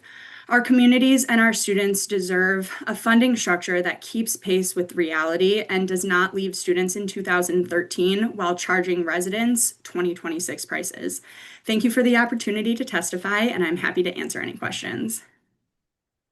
Thank you, and thank you for your testimony. Any questions? None online, none in-house. Again, thank you for your testimony. Thank you, I appreciate it. Next up, we have Jamie Lane from the Glassberry High School. Hello, chairs and members of the committee. My name is Jamie Lang, and I teach at Glassberry High School. I'm also a resident of Wethersfield, and I'm here to express my enthusiastic support of House Bill 5149 and a bell-to-bell cell phone ban. I've spent the last 15 years teaching computer science in Connecticut public high schools and was the 2019 Teacher of the Year in South Windsor. Teaching is actually my second career. I previously worked in information technology, and I'm also the parent of 2 children who attend public school. I have dedicated my professional life to technology, but I'm here because the current model of cell phone restriction in the classroom does not work. I would like to specifically commend the future-proof language in this bill by defining mobile electronic devices based on their capability, specifically data communication and image transmission. You are looking beyond the smartphone. We are already seeing a shift toward wearable technology like smart glasses and smart watches. And if we only focus on restricting phones, we'll be back in this room in 2 years, trying to catch up on the next iteration of the same distraction. This bill correctly identifies that the functionality, the ability to record, post, and distract is the issue, regardless of the form factor. In my time in the classroom, the flow of teaching has changed. A significant portion of my energy is no longer spent facilitating learning and building relationships with students. It is spent policing phone use. I work in a district where there is a no phone policy unless the classroom teacher allows it. Even so, every day, multiple times a day, I have to stop a lesson to manage devices. When this happens, every student in the room loses. It disrupts the students who are deeply engaged in collaborative problem solving. It builds a wall between me and the student in possession of the device, and it prevents students who are having trouble grasping difficult concepts from getting the one-on-one time they need. Instead of guiding a group through a challenge, I am stuck in a cycle of enforcement. It is exhausting. It's a battle that turns teachers into wardens and degrades the quality of education for everyone. When class is over, phones are out in the halls. They're being used to scroll through content and record pictures and video everywhere: the library, the cafeteria, and yes, even the bathrooms. As a parent, I know I cannot protect my kids from everything in the world, nor do I expect to. Teaching my own children about being online is like teaching them how to ride a bike. I know they may eventually navigate the open road on their own, but I'm not going to start them on a highway in the middle of rush hour. Right now, allowing unrestricted personal devices in school is like taking away the training wheels, helmet, and sidewalk all at once. I don't want my children subjected to unfettered internet access through a peer's device at school. I don't want them recorded without their consent or exposed to inappropriate and dangerous content that bypasses every boundary we have at home. We owe our children a safe space with firm guardrails, a place where they can focus on learning and just being a kid without the digital rush hour crashing into their classroom, hallways, and cafeteria. Technology has a vital, purpose-driven place in our schools when it is school issued and controlled. Please help restore the teacher-student relationship by supporting HB 5149. Thank you. Thank you very much for your testimony. Representative Zepkis? Thank you, Madam Chair. Thank you for your testimony, and I agree with you. Technology is growing so fast that probably, yes, there'll be something else in a couple of years. My question to you is, you have a policy, you say it's not working. What would be the difference? I would think maybe enforcement, I don't know. What would be the difference between what is happening now with your policy and this policy? They're both policies. Yes. You want to say ban or they're both policies. So what would be the difference? Yeah, that's a great question. And I think it's twofold. So there's a consistency and a consistent expectation that comes into place when this is a state law versus a district policy and then a teacher policy. And I think as a high school elective teacher, we are always looking at, students have to want to be in our classes. They don't have to take art. They don't have to take music. They don't have to take computer science. They have to take math. They have to take social studies, right? So, it puts the teacher in the position of being the bad guy. So, okay. And I think that's unfair. Absolutely. And so my question is, what would this be the difference? So even if this goes into effect, won't the teacher still, what if a kid pulls out their cell phone? What would be the difference in 30 seconds? I think each district can implement it differently, but the benefit of a bell-to-bell ban is that ideally the cell phone wouldn't be readily available to begin with. And I think that's one of the major differences here. Okay, thank you. Thanks, Representative. Thanks again, Jamie. Appreciate you hanging with us this late on a Friday. Thank you. Next, we have Eric Nyquist. Good evening, Representative Leeper and esteemed members of the most important committee in the legislature. I am Eric Nyquist. I'm the principal of the Regional Center for the Arts, a part-time interdistrict magnet school run by CES, which brings together students from 18 different districts for high-level study of the performing arts. I thought tonight, to break it up for you, I'd tell you a couple of stories that represent the thousands of success stories in magnet school programs across the state run by the RESCs. One student who immediately comes to mind was a student from Bridgeport. In her freshman year, she was suspended 14 times from her district school for fighting, disruptive behavior, and insubordination.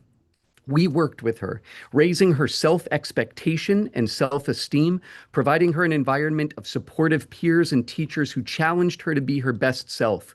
Her sophomore year, she was suspended 6 times from her district school. Her junior and senior year, 0 times. These are her words. It took me some time at Regional Center for the Arts to figure out I didn't have to be ready to go at all times.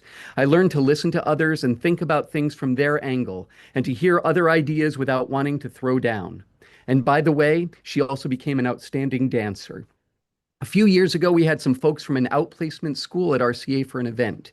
They saw a poster on the wall of one of our graduating seniors, and they were shocked. They said, these are folks from an outplacement. They said, he's actually graduating? I explained that not only was he graduating, but he was one of our top students, a leader, mentoring younger students, demonstrating outstanding focus on learning at all times. They literally almost fell to the floor. But that is what magnet schools offer. A place for kids to find their group, to collaborate with students who share their passion in a supportive and challenging environment, And most importantly of all, to have students from districts as disparate as Bridgeport and Darien, Monroe and Norwalk, all bringing their unique experiences to the table, collaborating and supporting each other and working together. I so appreciated the outstanding questions raised by Representative Leeper, Corpus, McCrory, and Brown to the commissioner and her staff at 10 o'clock this morning. You all are incredible today. You are correct. We were capped in what we could charge districts at 58% of the 2024 tuition, with the promise that the shortfall would be made up by the state. That didn't happen in 2025. The $12 million for 2026 would take a step to bridge that gap. The governor's proposal to allow RESC magnets to increase in inflationary steps beginning next year means we will never get back to where we were 2 years ago. And in the future, the burden will be on our partner local districts. Look, the state created magnet schools, and we all work incredibly hard to fulfill our mission, and we're successful. We are asking the state to fulfill its promise. Please restore the $12 million in make-up funding and create a viable and reasonable plan moving forward for funding the magnet schools across the state without burdening the local school districts. I thank you so much for your time and for your true energy. I can tell you're listening to the folks that have spoken today, and that gives me great excitement that you're there and you're listening. Thank you. Thank you for your testimony. Any questions? Seeing none, thank you again for your testimony. Thank you. Ooh, Hamish from Concan. Hey, everyone. Good evening, and hope you're hanging in there. You're almost done, which is great. Senator McCrory, Representative Leeper, Ranking Members Berthel and Zupkis, and members of the Education Committee, thank you for the opportunity to testify. My name is Hamish McPhail. I'm the Deputy Director for CONCAN, a statewide education advocacy organization committed to the belief that each child in Connecticut has access to an excellent school. I want to thank my many colleagues of mine for their testimony on school funding, phone-free schools, and educator pipeline issues today. So instead of restating their testimony, I'm going to focus on our support for Section 4 of the Governor's Bill 5034, an act reducing testing burdens and enhancing the math curriculum. First, I want to commend the governor for his belief that Connecticut students need and deserve high-quality math instruction. Math and the underlying skills developed through math, namely logic, critical thinking, structure, analysis, and reasoning, are more important than ever. And they are also enduring regardless of technological advances and workforce needs. Similarly, research shows that math scores are predictive indicators of long-term earnings into adulthood. One reason among many to focus on improving math outcomes for kids in Connecticut. But we're not there yet. Across the state, only 45.9% of students met or exceeded expectations on the most recent SBAC for math. The majority of our students are not performing at level in math yet. Persistent gaps between groups continue to exist. 22.5% of Black students met benchmarks, 26.6% of Hispanic students met benchmarks, and just 15.8% of multilingual learners. We have an obligation to do better for our students. Recognizing this moment, CONCAN over the last 4 months has engaged with experts across the state, many of whom had worked to establish the Equity in Mathematics position statement, including the State Department of Education, our RESCs, institutions of higher learning, and leading mathematics organizations such as Atomic, CCLM, AMTech, and NCSM. These stakeholders represent classroom teachers, school and district leaders, coaches, and higher education. And there's considerable consensus on how to address this issue. Governor's Bill 5034 represents a strong start. Section 4 tasks the commissioner with redesigning high school pathways in mathematics, consulting with the Connecticut Educator Preparation and Certification Board on the creation of math specialist guidelines, and developing a list of professional development providers. These are worthy goals and investment. However, Connecticut can do more. To complement this bill, in the near future, consider building and investing in state-level capacity by formalizing and staffing an office within the State Department of Education to coordinate the use of high-quality instructional materials, aligned, reliable assessments, and, most importantly, technical support for districts to learn how to work and improve their mathematics instruction. Second, investing in a statewide policy for professional development that includes teacher preparation programs, ongoing teacher capacity across K-12 continuum, as well as leadership development. And third, strategically adjusting our pathways so that students can gain meaningful access to pre-professional options. We hope that this legislature will develop a comprehensive, collaborative, and well-resourced vision for mathematics reform in the coming years, because it is time to ensure that every kid counts. Thank you so much. Thanks, Hamish. All right. I don't see any questions. Enjoy your Friday evening. You too. Thank you. David Day, you have been here, I think, every second of this day. But one day your last name's Day. You've been here all day, David Day. I'm staying. I have to run out. I'm really supposed to be going, but I said I cannot leave without hearing your testimony. I guess you're July. Okay, I'm gonna stay for both two, even though because you guys been here all day. It'll be very disappointing if I leave right before you have to speak. Yep, So you got 3 minutes. I Go. feel the same way. I'll be staying for July as well. Okay, Chairman McCrory and Leeper, Ranking Member Berthel and Zupkus, and esteemed members of the Education Committee. My name is David Day, and I am the Chief Operating Officer for Goodwin University Magnet School System. I support the preservation of the $12 million approved in last year's budget for Goodwin University Magnet Schools and Rest Operated Magnet Schools. Goodwin University Magnet Schools is an interdistrict magnet school system providing high-quality integrated education to over 1,400 students across over 40 towns as a result of the landmark Shepard-O'Neill case. Goodwin University Magnet School System is one of several magnet school system operators working with the state to fulfill its constitutional responsibility based on the 1996 Connecticut Supreme Court ruling. Next year, we welcome an additional 88 students to River Tech, the state's first magnet technical high school. This school offers a one-of-a-kind technical high school experience, providing students with access to an associate's degree during their 4 years of high school while obtaining certifications and vocational training in artificial intelligence, cybersecurity, mechatronics, welding, quality assurance, information technology, robotics, and much more. Preserving the $12 million in magnet school funding from fiscal year 27, coupled with accelerating the implementation of a long-term student-centered funding model, will provide adequate funding to avoid disruptions in services for our students. It will allow us to effectively operate our schools to meet the individual needs of students. It is important to note that increase in general education funding is the mitigation strategy that could avoid future unintended consequences resulting from the lack of early interventions, resources, or lack of appropriate staffing. Think about challenges we are currently experiencing with special education funding. Proper funding is like preventative health care. With the inability to increase tuition to school districts and no increase in state funding over the next 2 years, magnet schools are once again challenged to provide unique, high-quality education options for families. How does the state, in its effort to comply with the state case, work? Like traditional public schools, magnet schools are public schools and face the same annual increases in their budgets, salaries, technology needs, instructional materials. Without the ability to access additional funding, magnet schools need increased state funding support to avoid unintended negative consequences. Besides responding to HB 5033, SB 138 exacerbate magnet schools' financial position by attempting to shift expenses from sending districts to magnet schools without any financial consideration. As a reminder, magnet school revenues are limited because they lack a tax base. Additional magnet schools rely on funding from the state and local tuition, both of which have been capped while expenses continue to increase. Last year, I was before you asking for a cost of living adjustment. This year, almost all districts have reiterated the same requests. We look forward to the day when all schools receive proper funding in accordance with the state's constitutional obligation. Thank you for your time and commitment to ensuring that all students, regardless of their zip codes, have access to high-quality education. An investment in today's students' education is an investment in tomorrow's workforce and our overall economy. Thank you. 100%. Thank you for that. It is an investment, and thanks for hanging with us all day, and thanks for everything you're doing and advocating for your students. Thank you. Any questions?